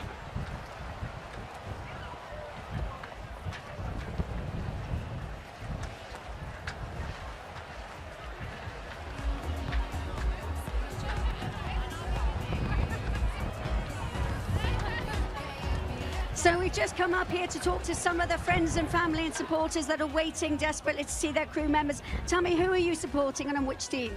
We're looking for Daniel Wright from Team Zhuhai. And what's your name? Zoe. And Mark. Thank you very much. So how nervous and excited are you to be able to welcome at the end of the adventure? We're really, really excited. He's been waiting for this leg so much. Second leg that he's done right now, and 5 weeks we haven't seen him, so really excited to see him. And third place overall. Yes, wonderful. Well done, Team Zhuhai. Fantastic. We've got some more Zhuhai supporters here. Tell me your name and who you're supporting. Hi, I'm Linda. We're here with a load of friends and family supporting Austin Reynolds, who's circumnavigated. So excited to see him. That's an amazing achievement, is it? Have you seen him at all during the race, or is this the first time? FaceTime, but this is the first time. But some of the family and friends have been able to get out to see him, so it's been great. So excited. And what do you think about the fact that he has now sailed all the way around the world? He's going to have to come home and do the ironing, isn't he? Give his wife a rest. Fantastic. And tell me, and who are you supporting? You're also with Team Zhuhai. Who have you been supporting? Jimmy, or we know him as James, but he's been Jimmy. So, he's a circumnavigator and has just loved every minute of it. And I think you've managed to catch up with him at a couple of places around the world. Where have you been? We've been to Newcastle and Oban, and now here. And do you feel like you've circumnavigated with him? We certainly have. It's been a great website to follow him on. We feel like we've been lounge chair sailors for the year. And what's it like now to be here at the grand finale? Oh, wonderful, here on the other side of the world to welcome him back. We're just so incredibly proud as a whole family. We've got a whole family here. Fantastic, thank you very much. We'll leave you with the atmosphere and we'll find some more supporters and come back and chat to you soon.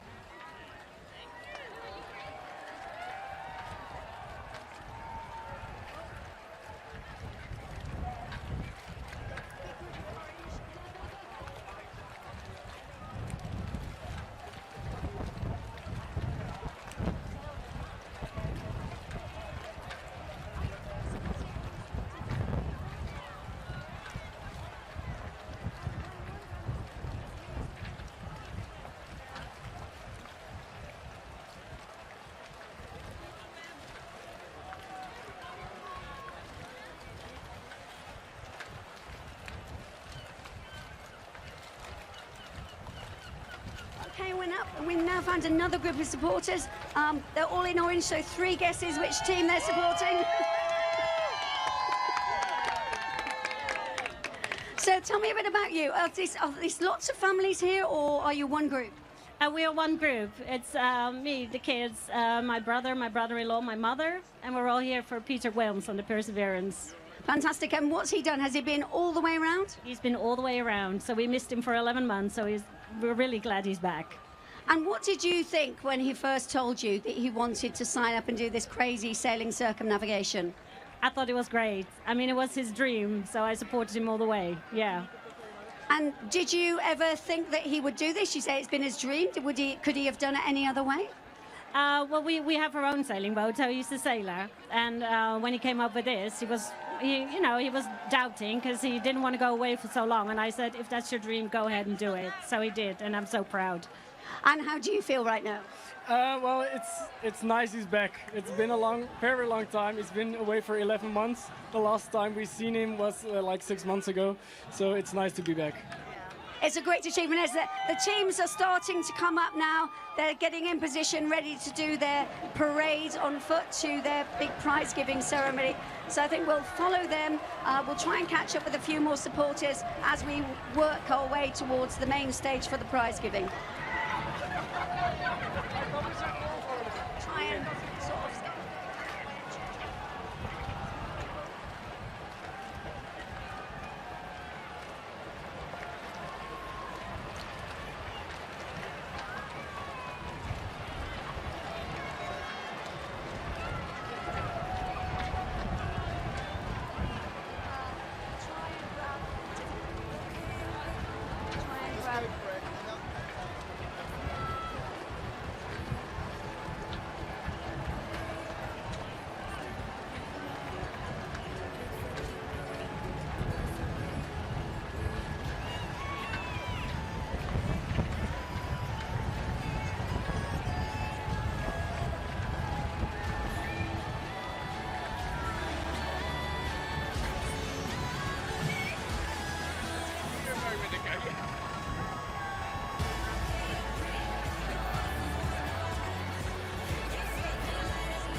to do a quick hello?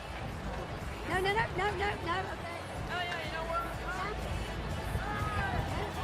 Yeah, sure, I guess. Sure. Yeah, come on, have a chat, have a quick chat. Okay, we'll give us a thumbs up when they're ready to go.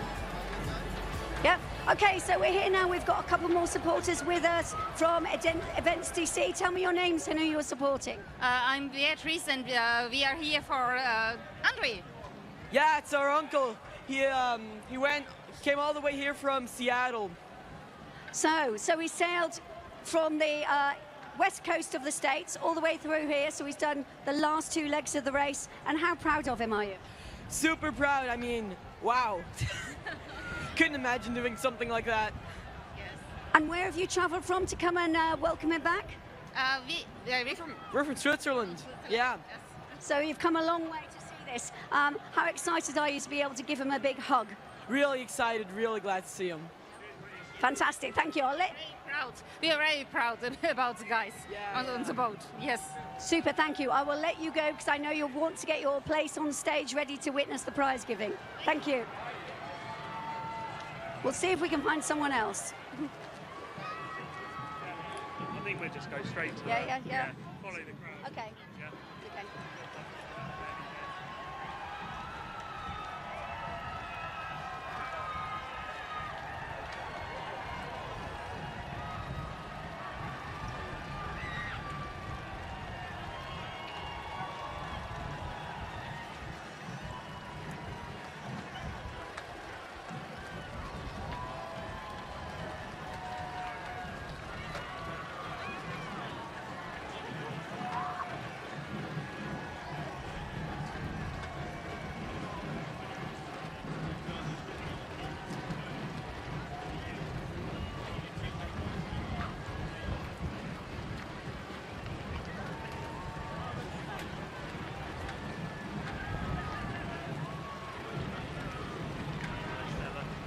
Filming us.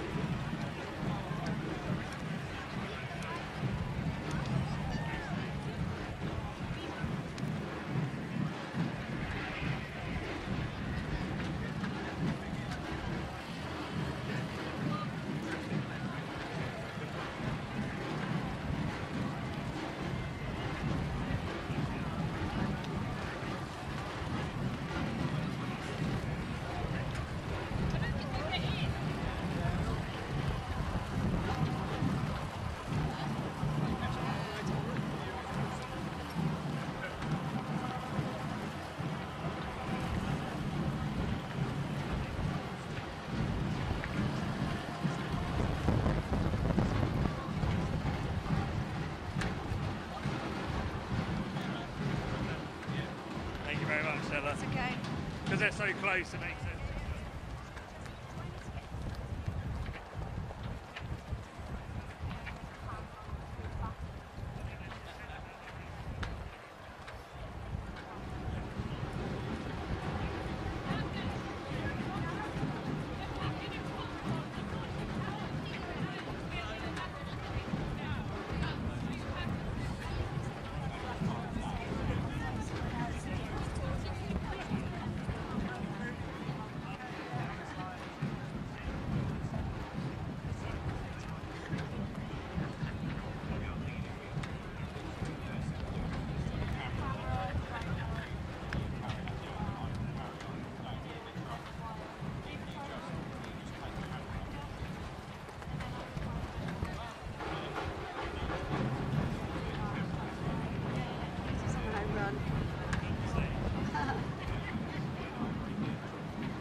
Do any more? Are they happy just with the...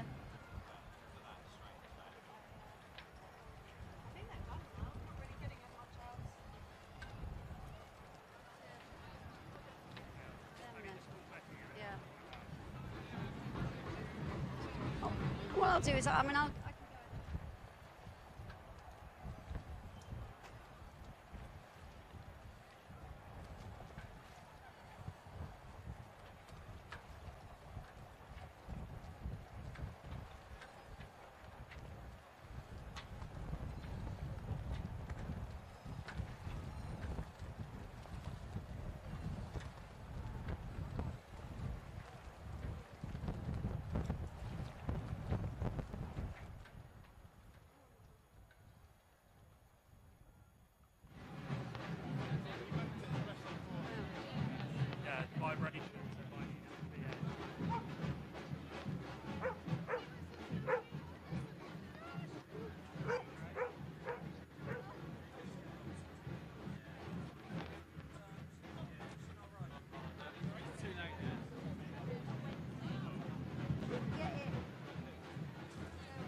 fun.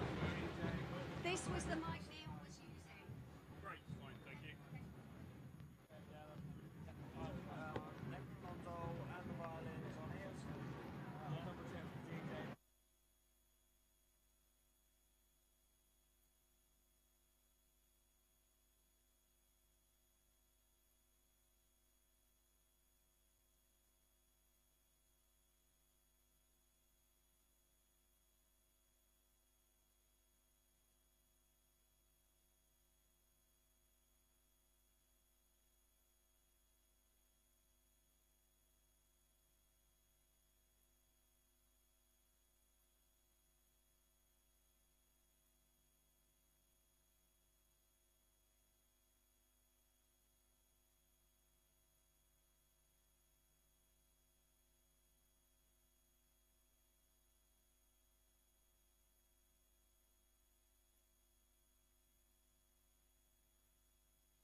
Ladies and are we on? Yeah. Ladies and gentlemen, please give it up for the Batella Samba Reggae Band. Wow. Wow. And they're from Portsmouth as well.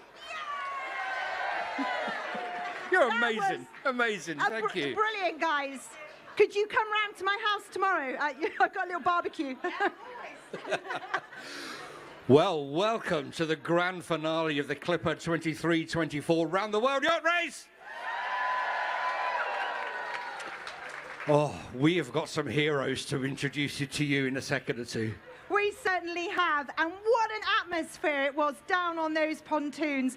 Guys, friends, family, fans, crowds, you were brilliant. You need a cheer. Well done. Before we bring the teams on, I think we need to find out who you're supporting. So on the count of three, shout the name of the team you're here to support. 1, 2, 3. Absolutely clear. Did you get that right? Absolutely Cool. clear. Love it. Oh, you're loud. You should be in that band. Are you ready to meet the teams?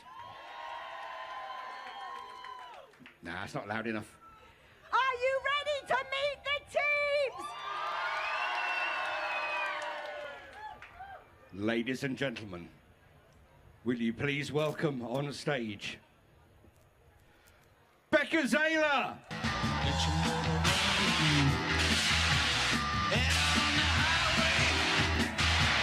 Looking for adventure and whatever comes our way. Yeah, I gotta go make it happen. Take the world in a loving embrace. Fire all of the guns at once and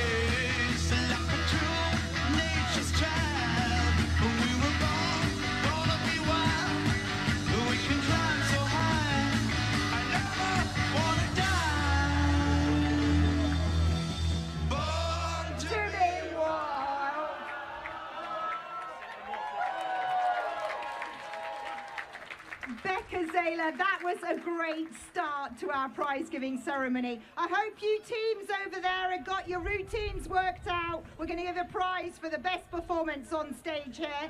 My team here are going to judge you. Okay, David, skipper of Becca Zayla, tell me what your highlight was. Not the loud applause here. Come on, these guys are sailed around the world. That's a lot better. I just think realising how humble the human is against the elements, some spectacular, when we're going into Fremantle to see a meteor explode above us was out of this world, and shooting stars, brilliant, and the wildlife incredible. For me, it's the wildlife, yeah, as you can see.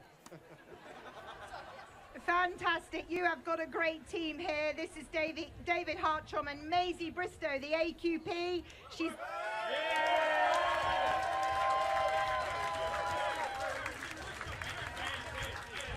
And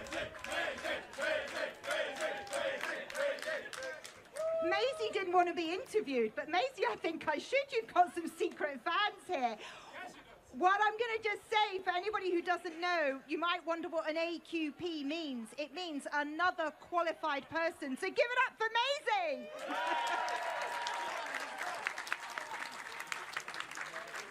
Regina, I would like to introduce you, ladies and gentlemen, to this very petite but very dynamic lady. She is the first Korean woman to sail around the world!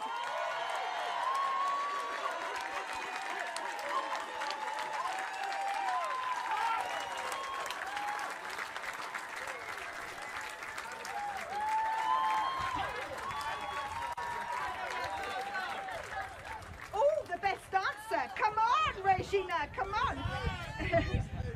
Regina, how does it feel?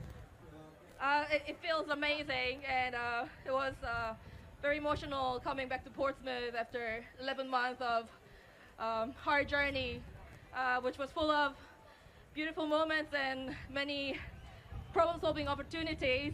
But I'm very honored to have sailed with these amazing people, and I hope there'll be many more Korean women and other young people to join this race and get these unique experiences. Thank you. Well said, Regina.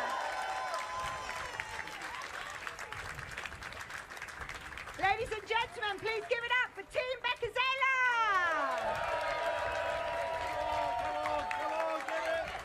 Front row, you're going to get wet in a second. You ready?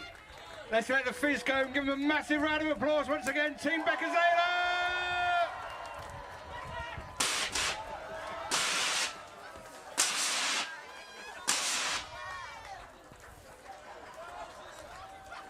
Wow. Oh, that smells expensive. Ladies and gentlemen, once again, Team Becca Zayla. Thank you very much, guys. Congratulations.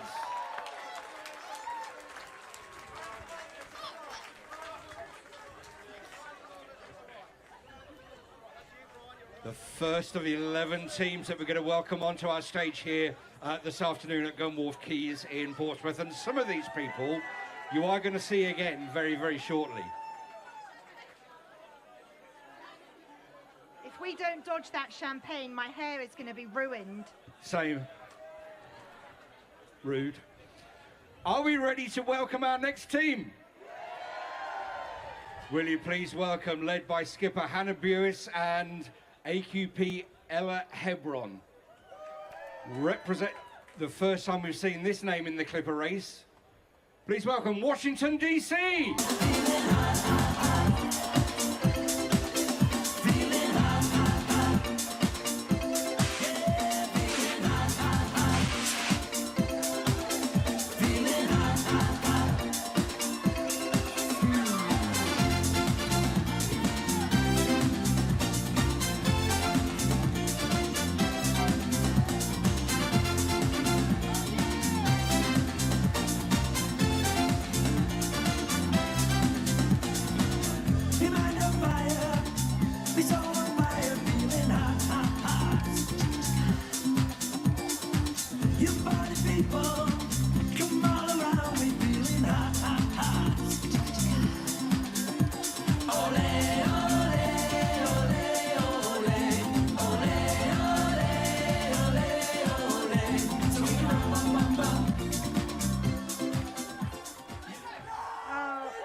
Ladies and gentlemen, please welcome Hannah Brewis from Washington, D.C.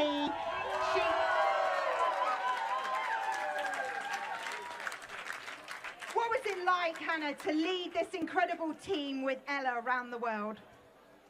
I mean, look at them.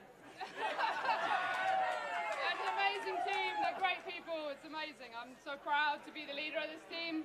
Amazing. Thank you. And I believe you're the only team with the 2 females at the top.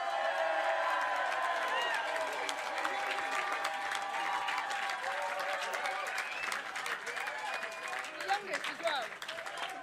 And well done. Hannah has just mentioned that Ella is our youngest crew. AQP, youngest crew person.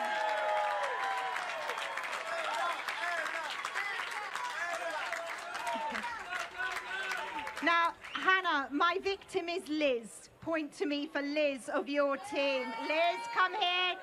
You're up, my lovely. Let me stand this side. What was the highlight of your circumnavigation?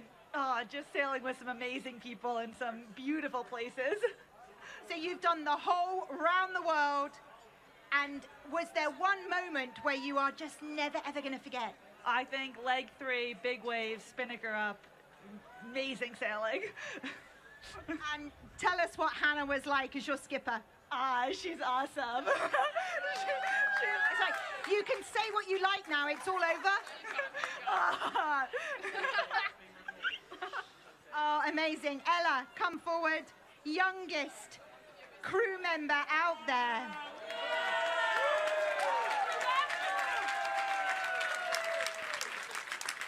Now, have you ever done this before? No, this is my first time.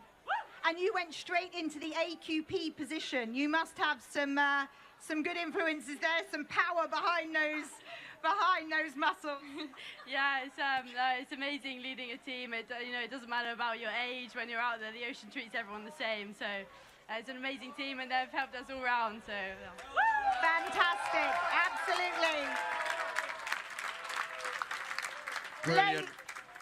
Once again, ladies and gentlemen, give it up for Washington, D.C.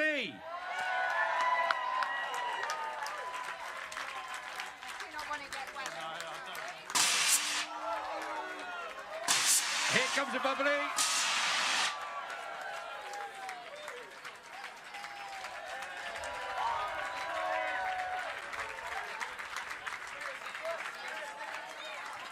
Washington, D.C., thank you very much. Congratulations.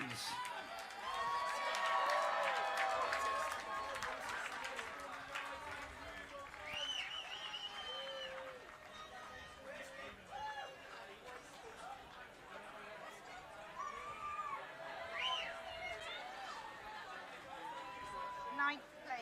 The achievements of these people that have done not only around the world but a leg is just incredible, isn't it? I think I mean, to go around the world is amazing, but I spoke to one of the guys earlier on the dock pontoon. He said he only signed up for 1 leg, and then he went on to 2 legs. He ended up going around the world. I'm sure he's going to come on stage in a minute. His story was just incredible, so I think it's quite hard to leave once you're in there doing that leg. Absolutely, hard absolutely. to leave. Talking to people who have done the race and are heroes, should we bring our next team on? Yep. Led by a skipper who sailed past his house to get in here, Mike Miller. Ladies and gentlemen, please welcome on stage PSP Logistics.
Mark Miller, skipper of PSP Logistics.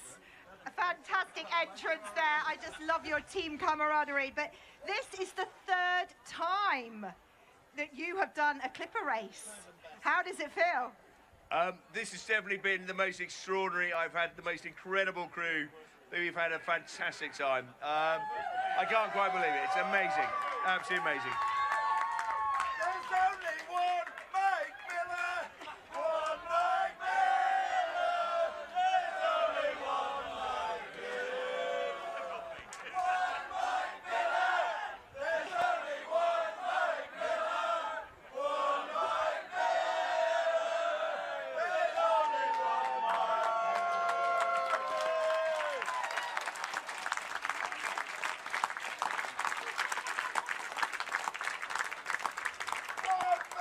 Okay. I think we got that one. Brilliant. You are obviously a very, very popular skipper, Mike. But you. Paid them a lot of money. Oh, right. Good. Later. I think it's going to get quite messy tonight. So good luck. Yeah.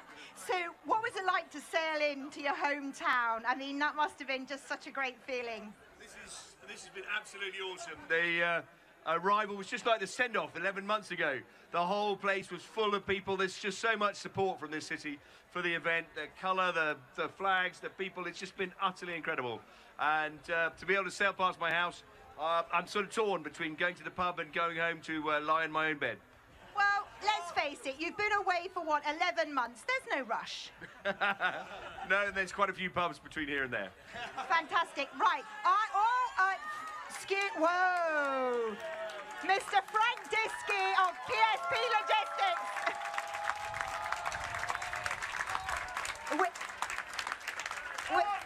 We have...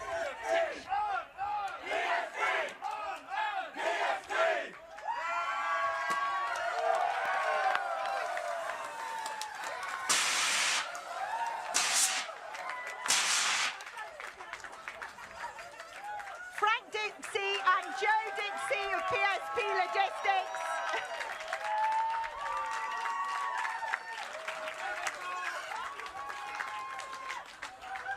Ladies and gentlemen, once again, make some noise, give it up for Team PSP Logistics. And their sponsors are on stage with us as well this afternoon. PSP Logistics, everybody.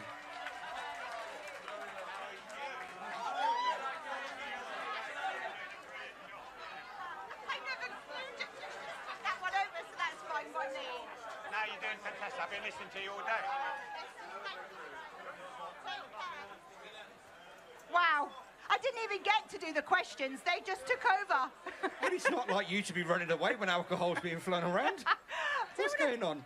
We should just say that not only are we doing this for you guys here in Portsmouth, Gunwharf Quays, but we are also live streaming around the world as well via the Clipper website and also via the Clipper Race YouTube channel, because as well as the people you're meeting on stage, as many again couldn't make it here to Portsmouth because they are based all around the world. So give a cheer to everybody else who's watching right now around the world this grand finale event. This is your day as well. It's quite a good job they didn't all come, because I don't think we'd all get on the stage, quite honestly. So, yeah, this is your day on the live stream, wherever you are in the world. Well done. Okay, let's meet another team who actually took first place into the port that shares the name of their boat. In 8th place overall, please welcome Nano and Angus on board Yacht Club Punta del Este.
Nano? Where's Nano? Come forward, please, Nano. Skipper here. Nano, you started in Clipper as a crew member. Now you've just led your team around the world. I am very proud of that. There you go, guys. Anyone could do it out there. You start off as crew, and then you become an amazing skipper. It must be just the most brilliant feeling to have achieved that. It's an amazing feeling to sail with these amazing people. I made friends forever, so that's the best of it.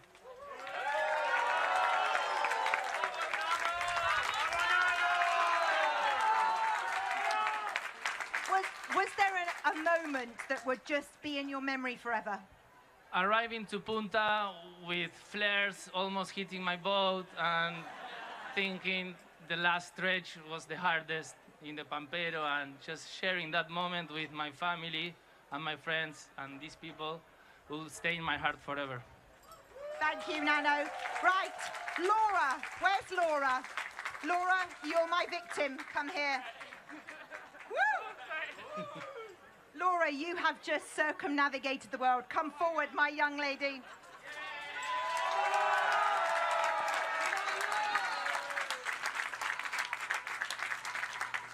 Tell me, the grin on your face tells me everything, but just put it into words.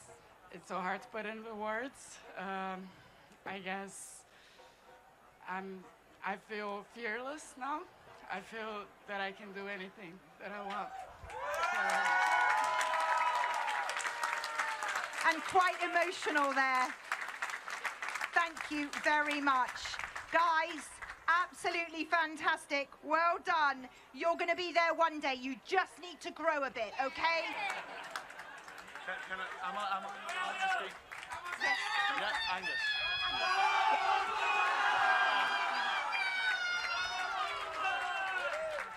The AQP, Angus Whitehead. What have you got to say, Angus? I'd like to say thank you very much to my awesome crew. They have been an absolute pleasure to sail with. I'd also like to give a shout out to my friends who have come all the way from Wales to visit me. We've got them all here. We've also got my Uncle Nick waving the big Uruguayan flag. And I'm so proud to be stood here, with these guys. And vamos Punta!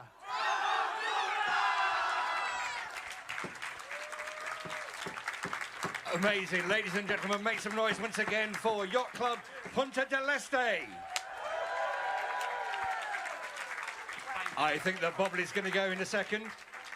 We have the team partner here with a bottle of Bobbly, so if you don't want to get wet...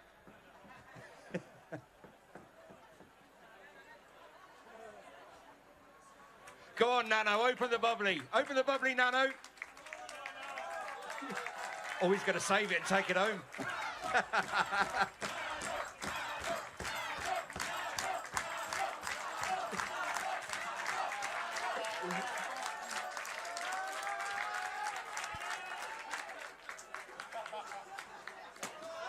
we go.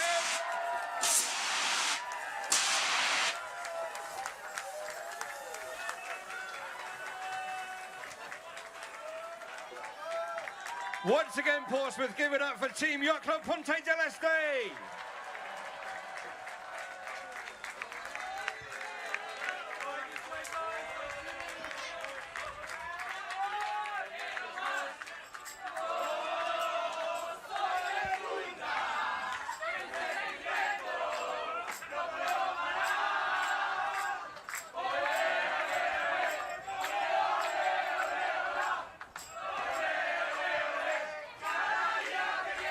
Ponte del Este, thank you very much. Give a round of applause.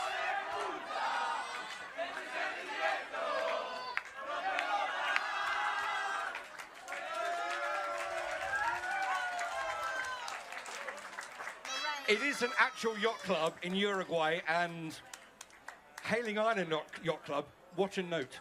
You've got to do this next time. Wow, amazing. Yacht Club Ponte del Este.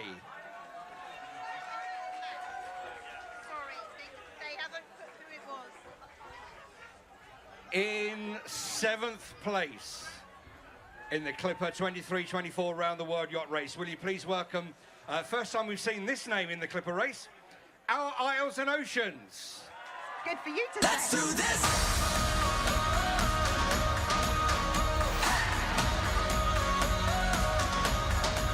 Let's do this.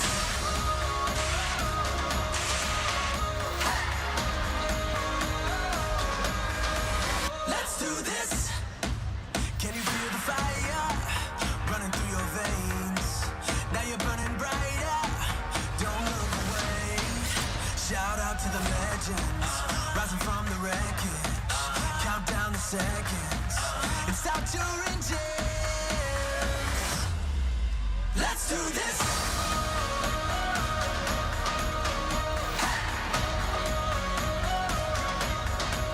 Let's do this.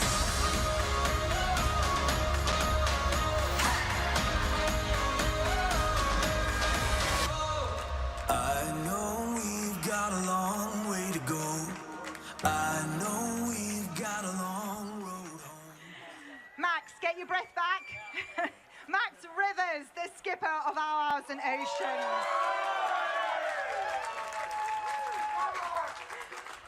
So, Max, what was it like to see your hometown sail by after 11 months and you couldn't quite go home?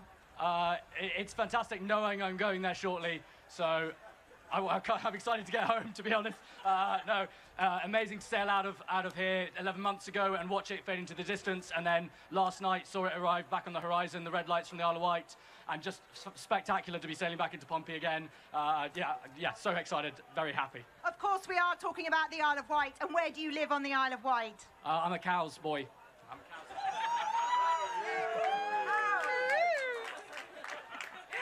Absolutely fantastic. And what was there a moment that over the whole trip that you can remember, good or bad? I think, summing it up, seeing the crew last night when we finished, just an ecstatic energy on deck. Everybody was super happy to have completed that circumnavigation or completed their various legs. That finish moment when we finally, the time hit and we finished the race, just a really pure, energetic moment. There was ABBA playing, the crew screaming, just a fantastic... ABBA? Yeah, ABBA. I wouldn't admit to that, really. What about your team song? Your team song that you've like, let's do this. Yeah, it's a great song, but we just needed ABBA in the moment. It was the right thing to happen. I don't know why this is an issue. It's a great choice. Thank you. ABBA in the moment. I love it. Right, I would like to speak to Lorraine. Will you pull out Lorraine for me? Lorraine, you have just done your first circumnavigation of the world. How do you think that's changed your life? I don't even know where to begin. I'm just really delighted to be here. It has changed my life. I've come from Ireland, come around the world, and I'm not ready to stop yet. I don't know what I'm going to do. I have a few plans. I don't want to let secrets out of the bag, but... Does it involve sailing? Yes. Mom, don't panic. Mom, don't panic. She's down there in the crowd. Which one's Mom? Yeah. Mom, can you give us a wave? Yeah, there she is. Yeah. Sorry, but she's going around again. She's leaving tomorrow. That's the plan, yeah. Thank you very much. Over to you, Neil. Ladies and gentlemen, once again, please give it up for Team Our Isles and Oceans.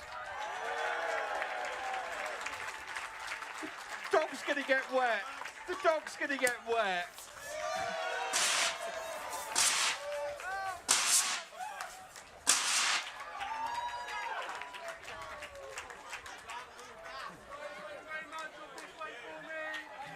Skipper Max Rivers and AQP Tom Newsom with Team Our Isles and Oceans. Once again, Portsmouth.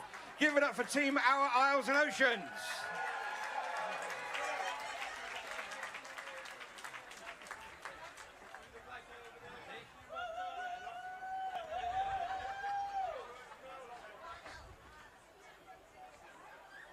We're about halfway through, Shelley. We certainly are. Yes, we are. We are halfway through on the leaderboard. We are up to 6th place. And there is a special moment to come at the end, so don't go away. Very special moment at the end. Very special moment, yes. Okay, here's a very familiar name to anybody that's been following the Clipper Round the World race for the last 13 editions now. 9 times this 9 team out has of the done 13. it. 9 out of 13. An incredible partner of the Clipper Round the World Yacht Race. In 6th place, will you please welcome Team Qingdao?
Skipper Philip Quinn and AQP Henry Hallett there.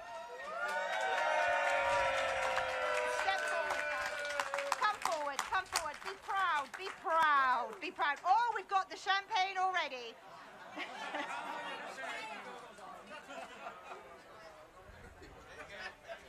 Thank you from Qingdao there. Oh, and another one just in here. Right, okay, cool. Now, you come forward, Henry. Don't be shy. Now, you guys joined the team halfway round, but you actually won a number of podiums, didn't you? How much? A winning combination here. How much have you seen the team grow? Yeah, I mean, we've watched them grow day on day and race on race. And, I mean, the podiums that you've mentioned really come down to the team and how well they've done and how well they've pulled together. Henry, tell us about that team. Let me come this side. Awesome team. I really didn't expect it when I joined the race. They're stellar. Like, we rely on them so much. Really great team. Guys, you are doing so well. You have done an amazing, and to be part of the Qingdao team that's done it 9 times. I mean, that's pretty impressive, isn't it? The best boat, best looking crew, best looking boat. Okay, I would like to speak to Zach. Zach, come. Hello, Zach. Oh, I love this. This is amazing, amazing.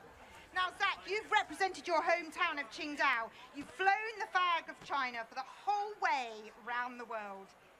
How proud do you feel today? Honestly, if there's a word in English, I doubt it. So proud, beyond proud. And I think we've been doing really well along the whole race, and I feel so proud of all my crews and all my colleagues, all the ambassadors, all the crews. I think we did a really good job to represent our country. Our Chinese people sailed really well together with people from all over the world. So, really proud. We did a good job, Qingdao. And Zach, you said if there was a word in English that would express your feelings, is there a word in Chinese that expresses your feelings? Yeah, of course. Say it again for me. Yes. 牛逼! I guess that means amazing. Brilliant. Thank you, guys. Over to you, Neil. Very familiar name and a striking logo for one of the Clipper Race long-standing partnerships. Will you please once again give it up for Team Qingdao?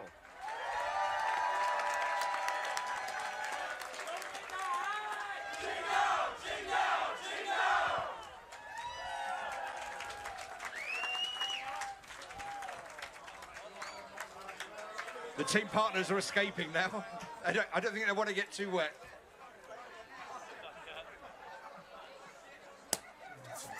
Here it comes.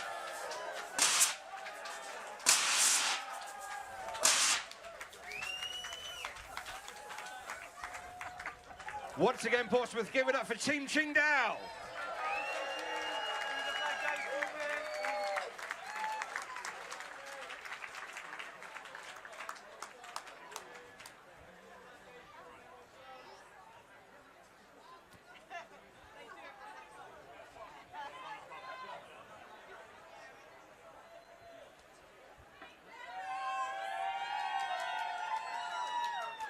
We're getting close, Neil. We certainly are, and from one long-standing partnership to another one in various guises. This time round, coming in 5th place overall. Will you please welcome skipper Ryan Gibson, AQP Charlie Warhurst, and the rest of the team on Dare to Lead.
Come forward, young man.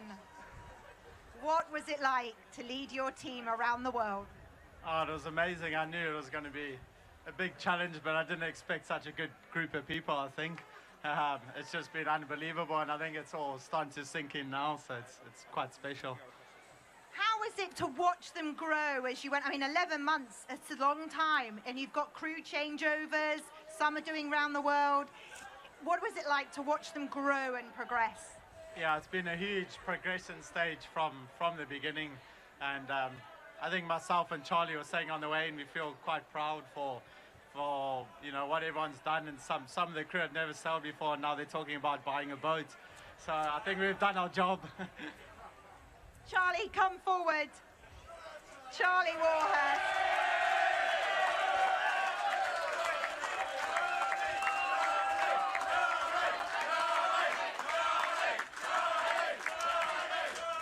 I hope you're getting commission for all these sailboats you've just sold.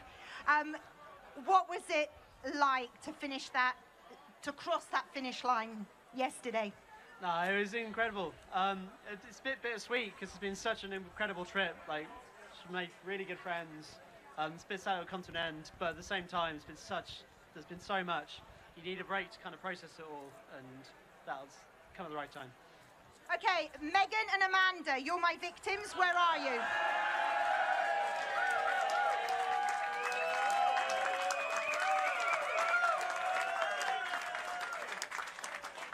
Megan and Amanda.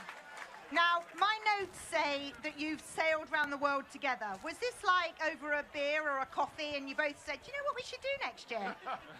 How did that come about? It's a bit of a long story, but the short one is I saw them come into Liverpool and thought, I want to do that. And a few years later, here I am.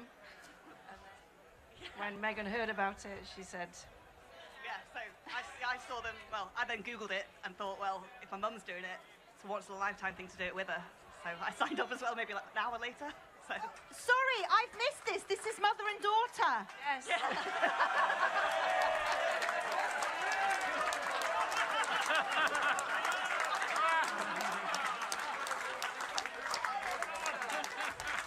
Apologies.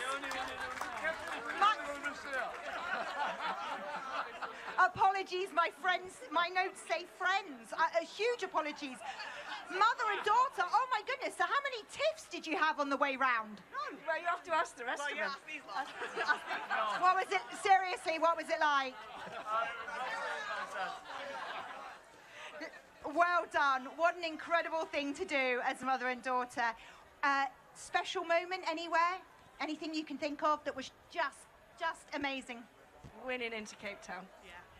Winning into Cape Town. There you go. Ladies and gentlemen, once again, Team Dare to Lead. And the team partner is here with the bubbly.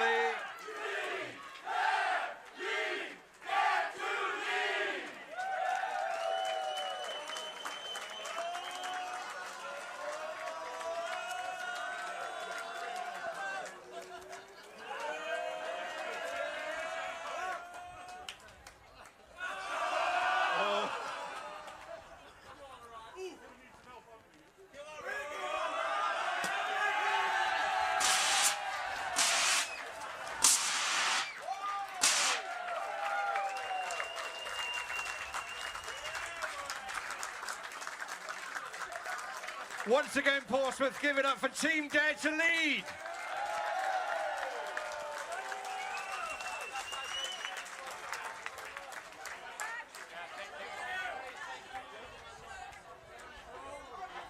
Oh, that one was cold.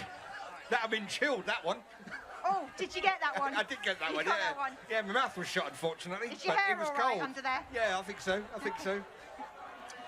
Okay, we are moments Fourth away place. from podium positions, but first, winners of the last race, the race that finished last night, are up next. They are the Clipper Race official charity partner. I am wearing their shirt today. You look very nice. Will you please welcome on stage in fourth place, Team UNICEF.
Skipper Dan Bodie, AQP Laura Hampton.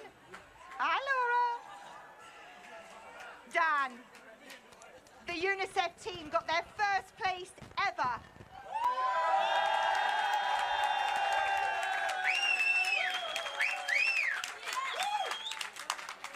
Yesterday in the circumnavigation with a massive lead. What did you do? Well, the joke is that we just sailed faster than everyone else. We just sailed faster than anyone else. Can you give us any tips? I mean, you had a massive lead. Yeah, we were just very fortunate. We got away at the top of Island, and then after that we were just in the right wind all the way, so they couldn't really catch us, but it was a phenomenal race. So basically, if the race was starting today, you definitely would win overall. I'd hope so. I'd really hope so.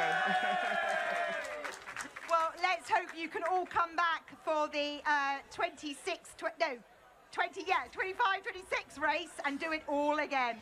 We'll have to see. I'm sure there'll be some that come back. Right, and talking of that, I've got Sue. Where is Sue?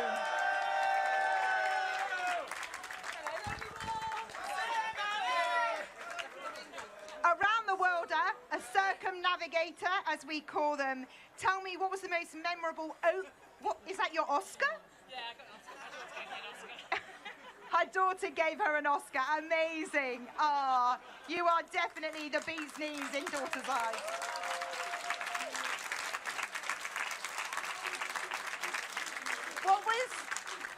the most memorable ocean crossing or stopover in the whole circumnavigation? Southern Ocean, big seas, big winds, amazing on the helm, amazing team, hard work. But we did it, and I loved that. Stopover at Newcastle was home from home, was lovely. Really nice Newcastle, yeah, Australia. I've loved most of the race, to be honest. There's only a few bits I didn't like. Can you tell me one of those little bits you didn't like? Because we say all the good bits and all the amazing bits, but it's tough out there. Come on, be honest. You've had some tough times, haven't you? You've struggled. The beans. Are we talking baked beans? Any kind of beans. There's been a bean revolt on the boat. A bean revolt on Team UNICEF. I love it. Brilliant. Well done,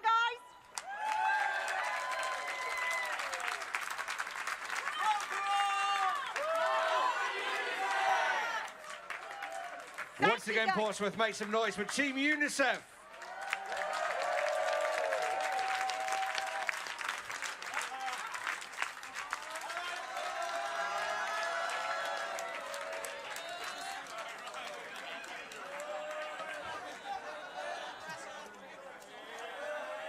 The team partner's not taking any chances, standing behind. Here it comes again.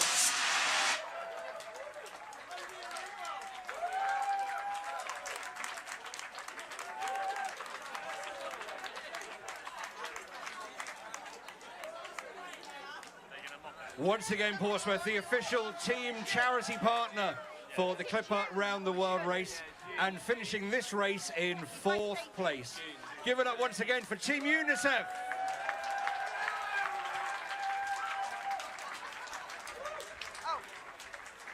Oh, we've got the cleaners coming in, have we? Yeah. Can we talk about UNICEF just for 1 second? Because for a few editions now, UNICEF has been the official charity partner of the race. This race alone has raised just shy of £500,000 for the charity. Wow. How about that? It's amazing. And overall, in all the time that UNICEF has been a partner, they have raised an incredible total of £1.6 million. So if you want to find out a little bit more about UNICEF and maybe add to those figures just for a couple of quid, we know times are tight, but a couple of quid really helps. You can find more details in the dome, which is down by the pontoon. We're supposed to be cleaning the stage. Is it us? Are we cleaning the stage as well? Are we supposed to be cleaning the stage? I can do it if you give me a mop. Or should we just tell them to be careful? I think we just tell them to be careful. Right. Okay, you lot. I know you're 3rd place, but please be careful. Do not slip. So are you ready to welcome our first podium position for this race? Will you please welcome in 3rd place? Oh, you're keen. He's very keen. Team Zhuhai!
James, come forward. Mike Davies, AQP.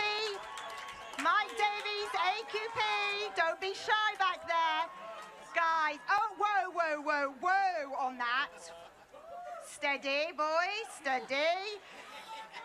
Your team has won more podiums than any other team out there.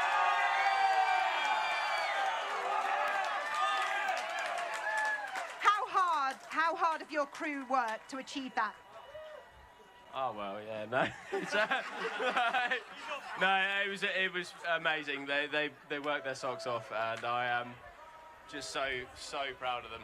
I was never expecting that when we set off, and they've been all of it.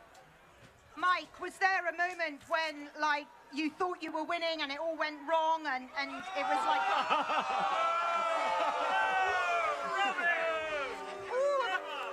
have I touched on a nerve? It never went wrong. I was relaxed the whole time. It never went wrong. Can you tell us maybe a little bit when there was a moment? There was a couple of times where I was a little bit stressed out. Right, I think we'll swiftly move on. June, come forward, my darling. What does it mean to be on the podium today? It means everything. It's a dream coming true. Thank you so much. And we won't talk about the bad moments, but what was the best moment? The best moment has to be coming in and see my friends and family and my dog. And, and my partner Paul, my friends, and that's the best moment, yes. And you've done a circumnavigation with...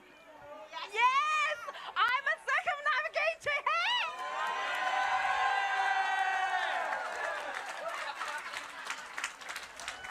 Any plans to do it again?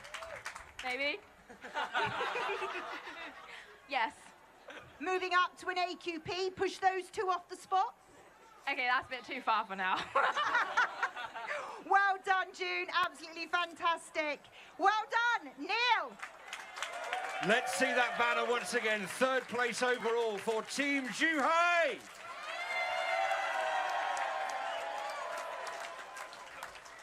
Who's got the bubbly? Here it comes. Here it comes.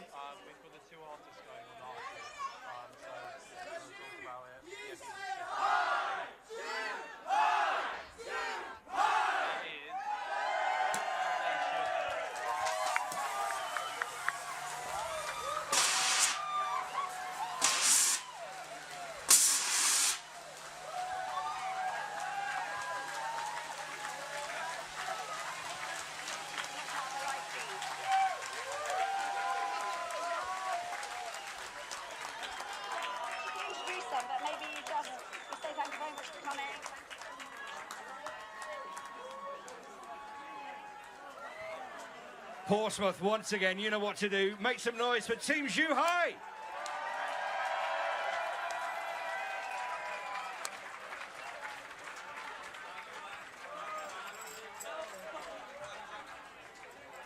Shelley. Yes, Neil. It's just struck me that as the teams are coming on stage now, we're telling them to be careful of the slippery floor. These guys have been in some of the most inhospitable waters in the world, through waves the size of houses. The deck has been at that angle for times. At times they were closer to the International Space Station than they were to land, and we're asking them to be careful on a flat bit of board in Portsmouth. But you know what, Neil? What amazed... I don't think their skippers and their AQPs let them dance as wildly as they are on the stage. Oh, they do. Oh, they do. When they do. When they came into dock today, the atmosphere was amazing, but Incredible. They were still so in command, in control. The team were listening to the skipper and the AQPs. It was like, ready, steady, go. You can let your emotions go now. Team acting as one. That's what it's all about. And that's the only way you get these boats around the world. Okay. We are to our second place team, and there was 1 point between first and second place. This was such, I mean, you race for 40,760 miles for 11 months. and it's down to 1 point. 1 point. And across the wire yesterday, we did not get scripts of who won until about an hour before we went on stage this morning. That's how close this race was. I mean, how can that? That's fantastic. Let's bring them on. Ladies and gentlemen, in second place, Team Perseverance.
A very popular skipper we have here. When you signed up as a crew member in 2017, did you ever think you would be leading a team round the world to come second place? No, not at all. I didn't ever think I would. I wasn't thinking first either. First of all, I never thought I would become a professional sailor. And I certainly never thought I could ever achieve this. But I couldn't have without this. Look at this. They're all here. They're a fantastic team. They bonded so well together. I am so proud to have sailed with every single one of them.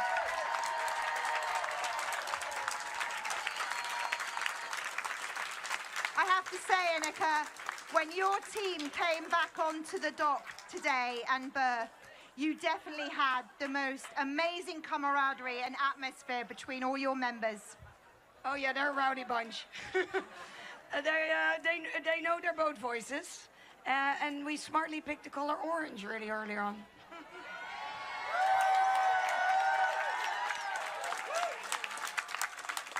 I would like to pick out Jade. Jade!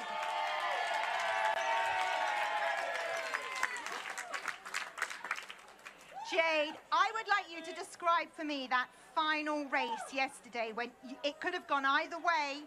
It was very tight down to the line. The final race of the circumnavigation, what was it like out there?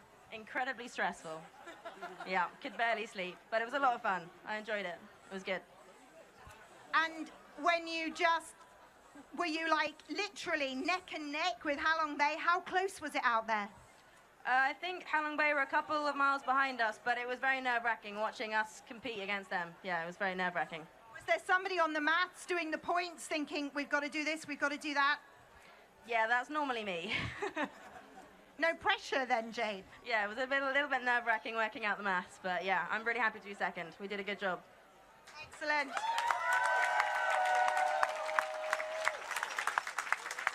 And Joss, the AQP. Wow.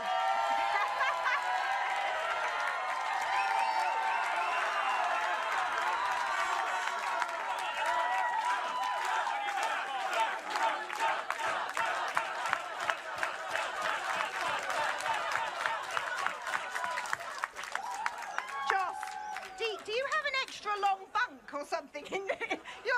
You are No, very, you're just very short. I know I'm short, but my gosh. Hi, Josh. What an amazing achievement, Joss. Tell us about that team you've got there. They're a bunch of reprobates. And frankly, it's a miracle. that they accepted me, and well done, everyone, team. Wow. Fantastic. Team hugs there. Team hugs all round. Well done, guys. Ladies and gentlemen, Team Perseverance.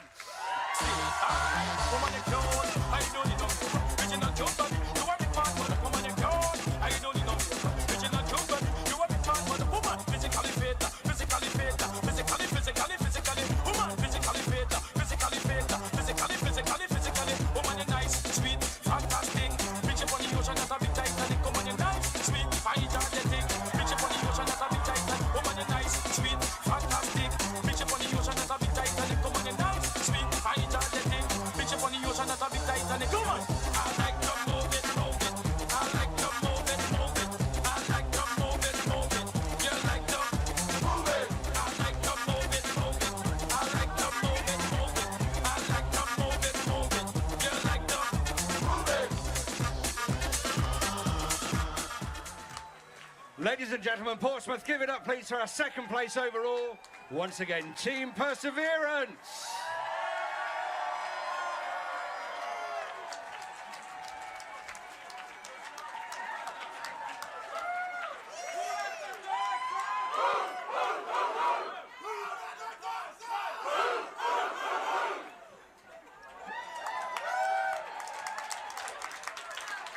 Team Perseverance in second place overall, ladies and gentlemen, and there is something very special to come after we introduce you to their first place team, so don't go away yet. Team Perseverance, everybody!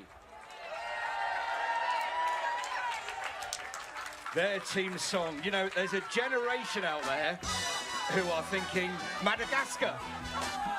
And then there's our generation who are thinking that's student nights out in Birmingham.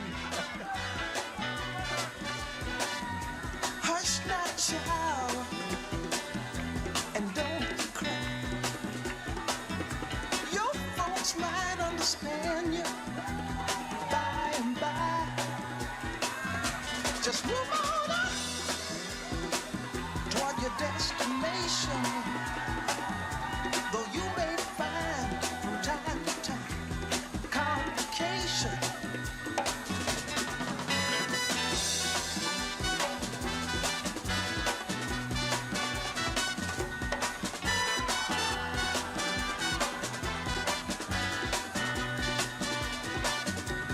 Bite your lip and take the trip. Are you ready to welcome on stage the winners of the Clipper 23-24 Round the World Yacht Race? Yeah! Are you ready? Louder, are you ready? Keep that noise going, keep those cheers going as we welcome on stage the winners of the Clipper 23-24 Round the World Yacht Race. Please give it up for Halong Bay, Vietnam!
going to squeeze through. Where's Bob? Where's Bob? Here he is. Here he is. Bob, Bob, Bob. Whoa. How'd you do? How do you do? You've been here before, man. Oh, a long time ago, as a young man. How does it feel to win the Clipper Round the World Yacht Race for a second time? Ask them.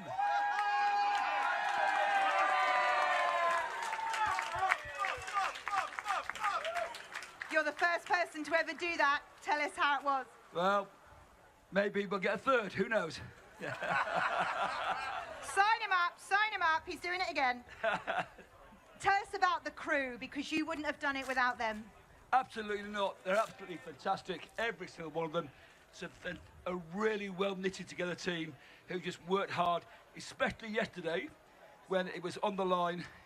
Every single move was perfect. And Cameron McCracken takes a big credit for that.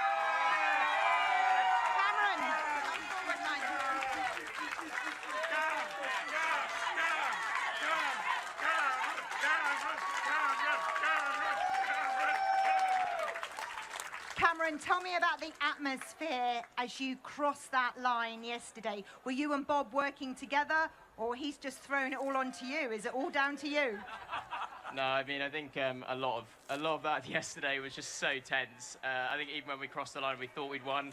Yeah, we were just, everyone was up on the low side. Every single person on that boat was all together, and it was just, yeah, an incredible achievement for the whole team. Well done, guys. Absolutely amazing. And I would like to speak to Paddy. Paddy?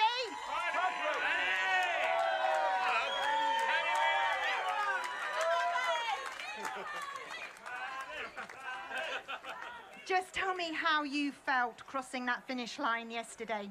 I felt like I could finally just breathe. Did you all know that you had won when you crossed the line, or were you sitting doing the maths? I mean, we had worked it out and we had gone off what we had on our instruments and our displays, but you never know with what the call is going to say from Clipper office. And so what we kept on racing for another half an hour until we finally knew. We didn't drop any sails just in case for about half an hour. You know, you just have to keep going. You don't know when 7 o'clock is. And, the Clipper office didn't know who was winning either, so don't worry about it. no, we knew they were at home crunching the numbers, so that we couldn't get ahead of ourselves. We thought we had done it, but you never know. So we just sat nervously for another 2 hours or something like that. They took 2 hours to tell you you'd won? It was something like that. Mine like 2 hours. The final confirmation took a while. We celebrated twice. We celebrated when we knew, because our instruments told us, and we celebrated when we got the official answer. So 2 celebrations in short space between them.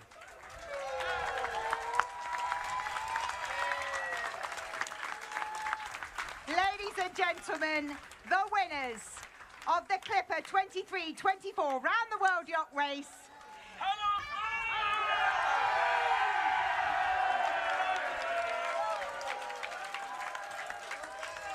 And to present the Clipper Race trophy, will you please welcome on stage the race founders, William Ward and Sir Robin Knox-Johnston.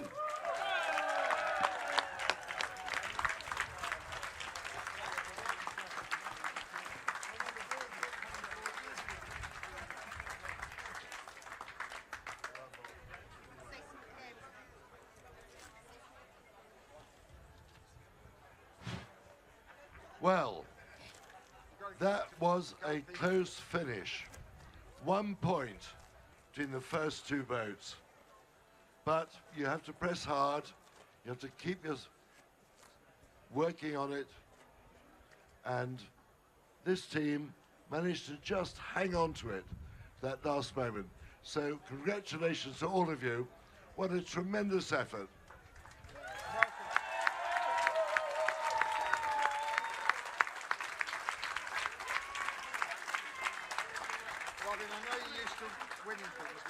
Present the show. So, now it gives me great pleasure to present the trophy for the winner of this Clipper race to Bob Bakes and the crew of Halong Bay. And it's well deserved. Well done, guys. Bob.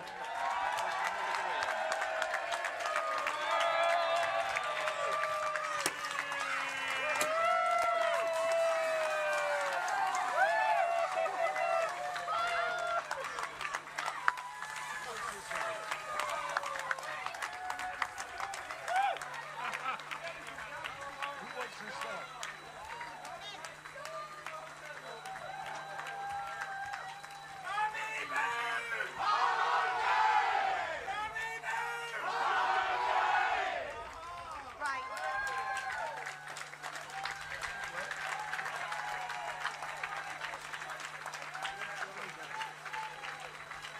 Portsmouth, once again, will you please make some noise for the winners of the Clipper 23-24 Round the World Yacht Race, Team Halong Bay, Vietnam!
Don't go away, guys, because we have a very special ceremony coming up when these guys stop celebrating, if ever. Well deserved, guys.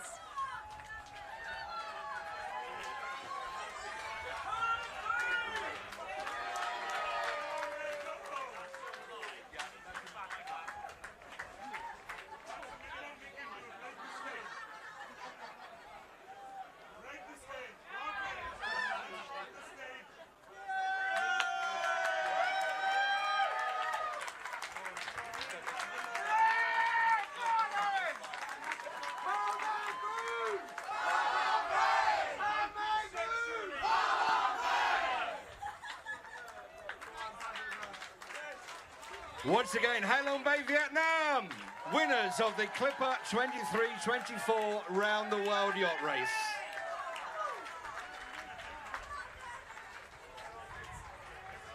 Congratulations to all of you. What a fantastic achievement.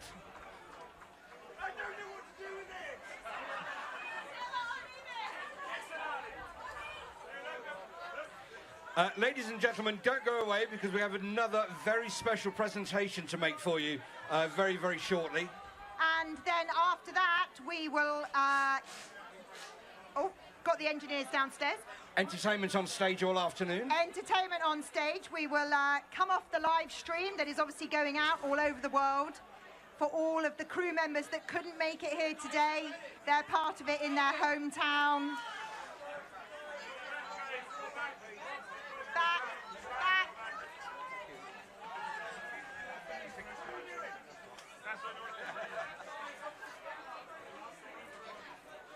If this has inspired you maybe to take part in a future Clipper Round the World race, just chat with any of the race officials. They'll give you all the information you need, or down at the dome near the pontoons, all the information you need to maybe sign up for a future edition of the Clipper Round the World race is there. Right, We're almost 2/3 sold for the 25-26 race, but bookings have just opened for the 27-28 Clipper Round the World race.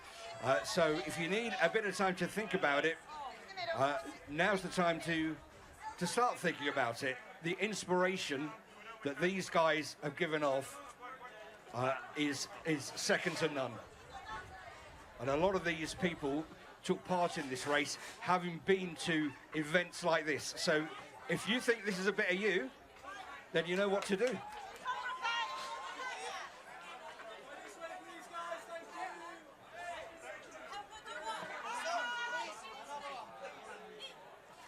Sorry, Neil, we're just trying to negotiate a photo with the man stood on the ladder in the middle there. Halong Bay are not behaving very well anymore. I think they deserve not to, actually. I think they've deserved the right not to. Mr. Photographer, are you happy? He's happy. He's always happy. Halong Bay, well done.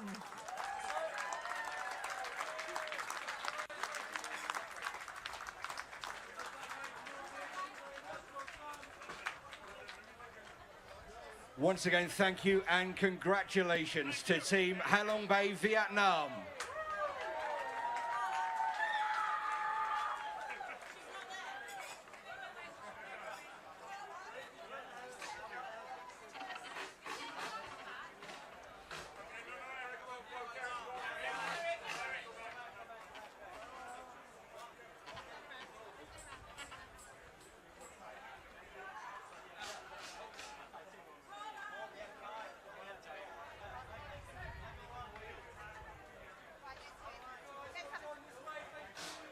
Neil, I'm going to have a selfie because I want a picture of this crowd. Oh, it's okay. so cool.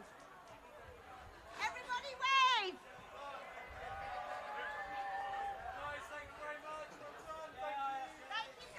Now, we promised you a very special finale.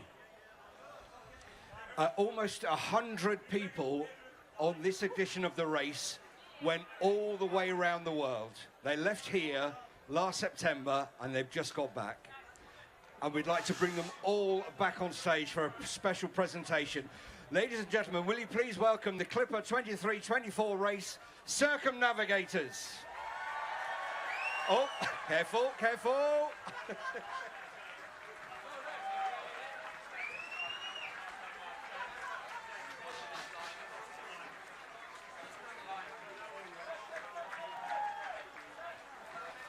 Representing each and every one of our teams here today. These are the people who put their lives on hold for 11 months, plus all the training, to sail all the way around the world.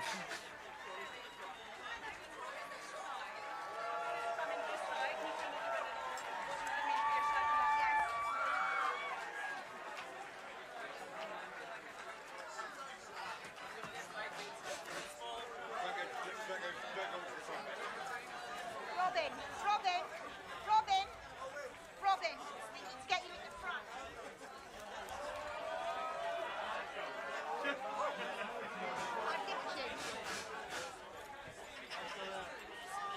Ladies and gentlemen, please welcome the founder of the Clipper Round the World Yacht Race. He went round the world solo in 1968-69, the first person to ever do it in the world. Please welcome Sir Robin Notch Johnston.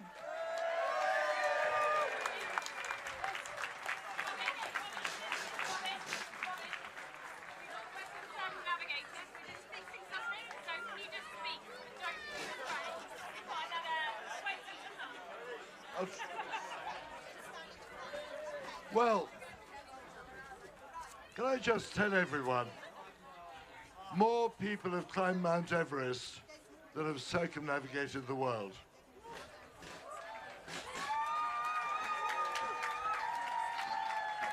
In fact, more people do it in 2 weeks than have circumnavigated the world. So these 98 people are adding something very special to their lives, some incredible achievement.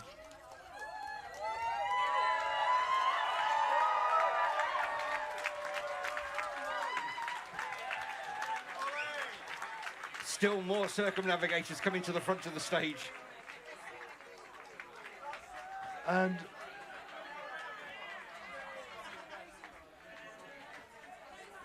this 13th Clipper race, we've got more circumnavigators than any race before. So full marks to these people for making that achievement. Well done, guys.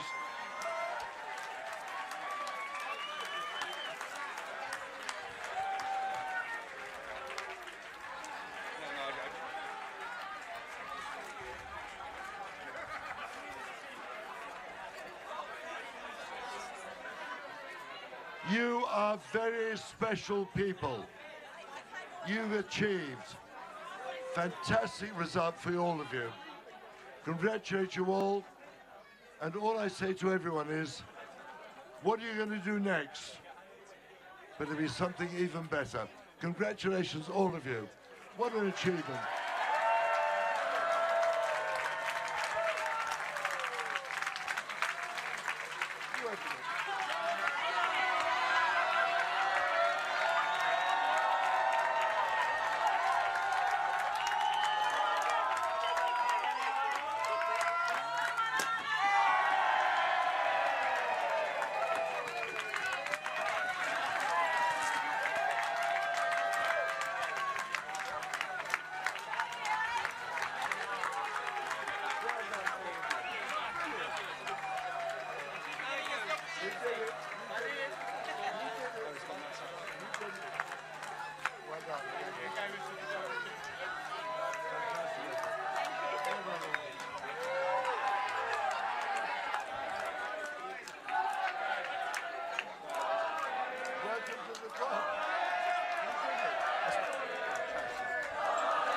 Dangerous.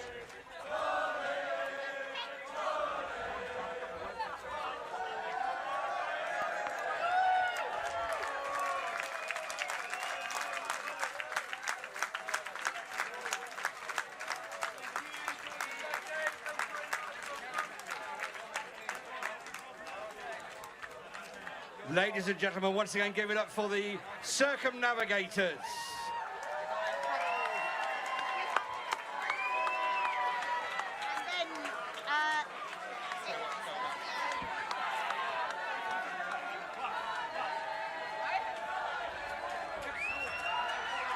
Said enough.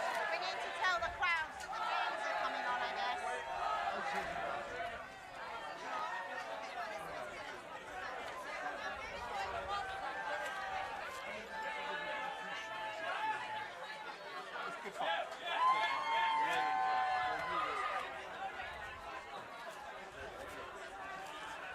Incredible achievement.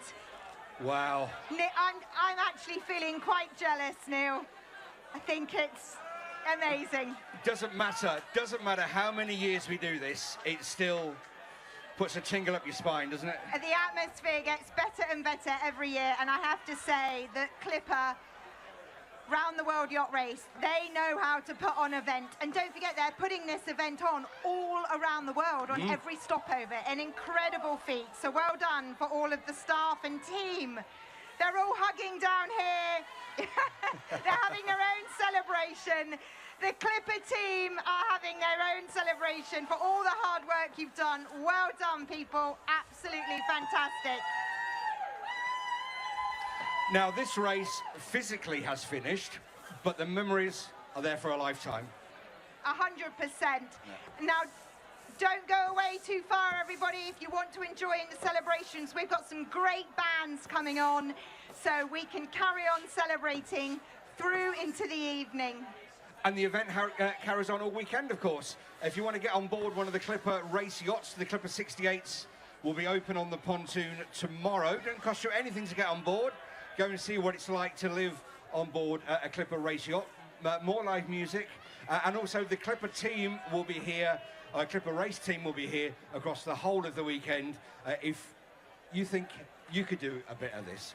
If you've been inspired, go and have a chat. You never know what can happen. And to the people who've been joining us all around the world on the live stream, thank you very much. Hope you've enjoyed it. Hope you felt part of it. And here's to the next one. Yes, well done, live stream crew all around the world. This was your celebration as well. I'm sorry we couldn't hug you and spray you in champagne, but I hope you're celebrating at home. So we'll sign off for the live stream and say thank you very much, and thank you for being with us all day. Thank you.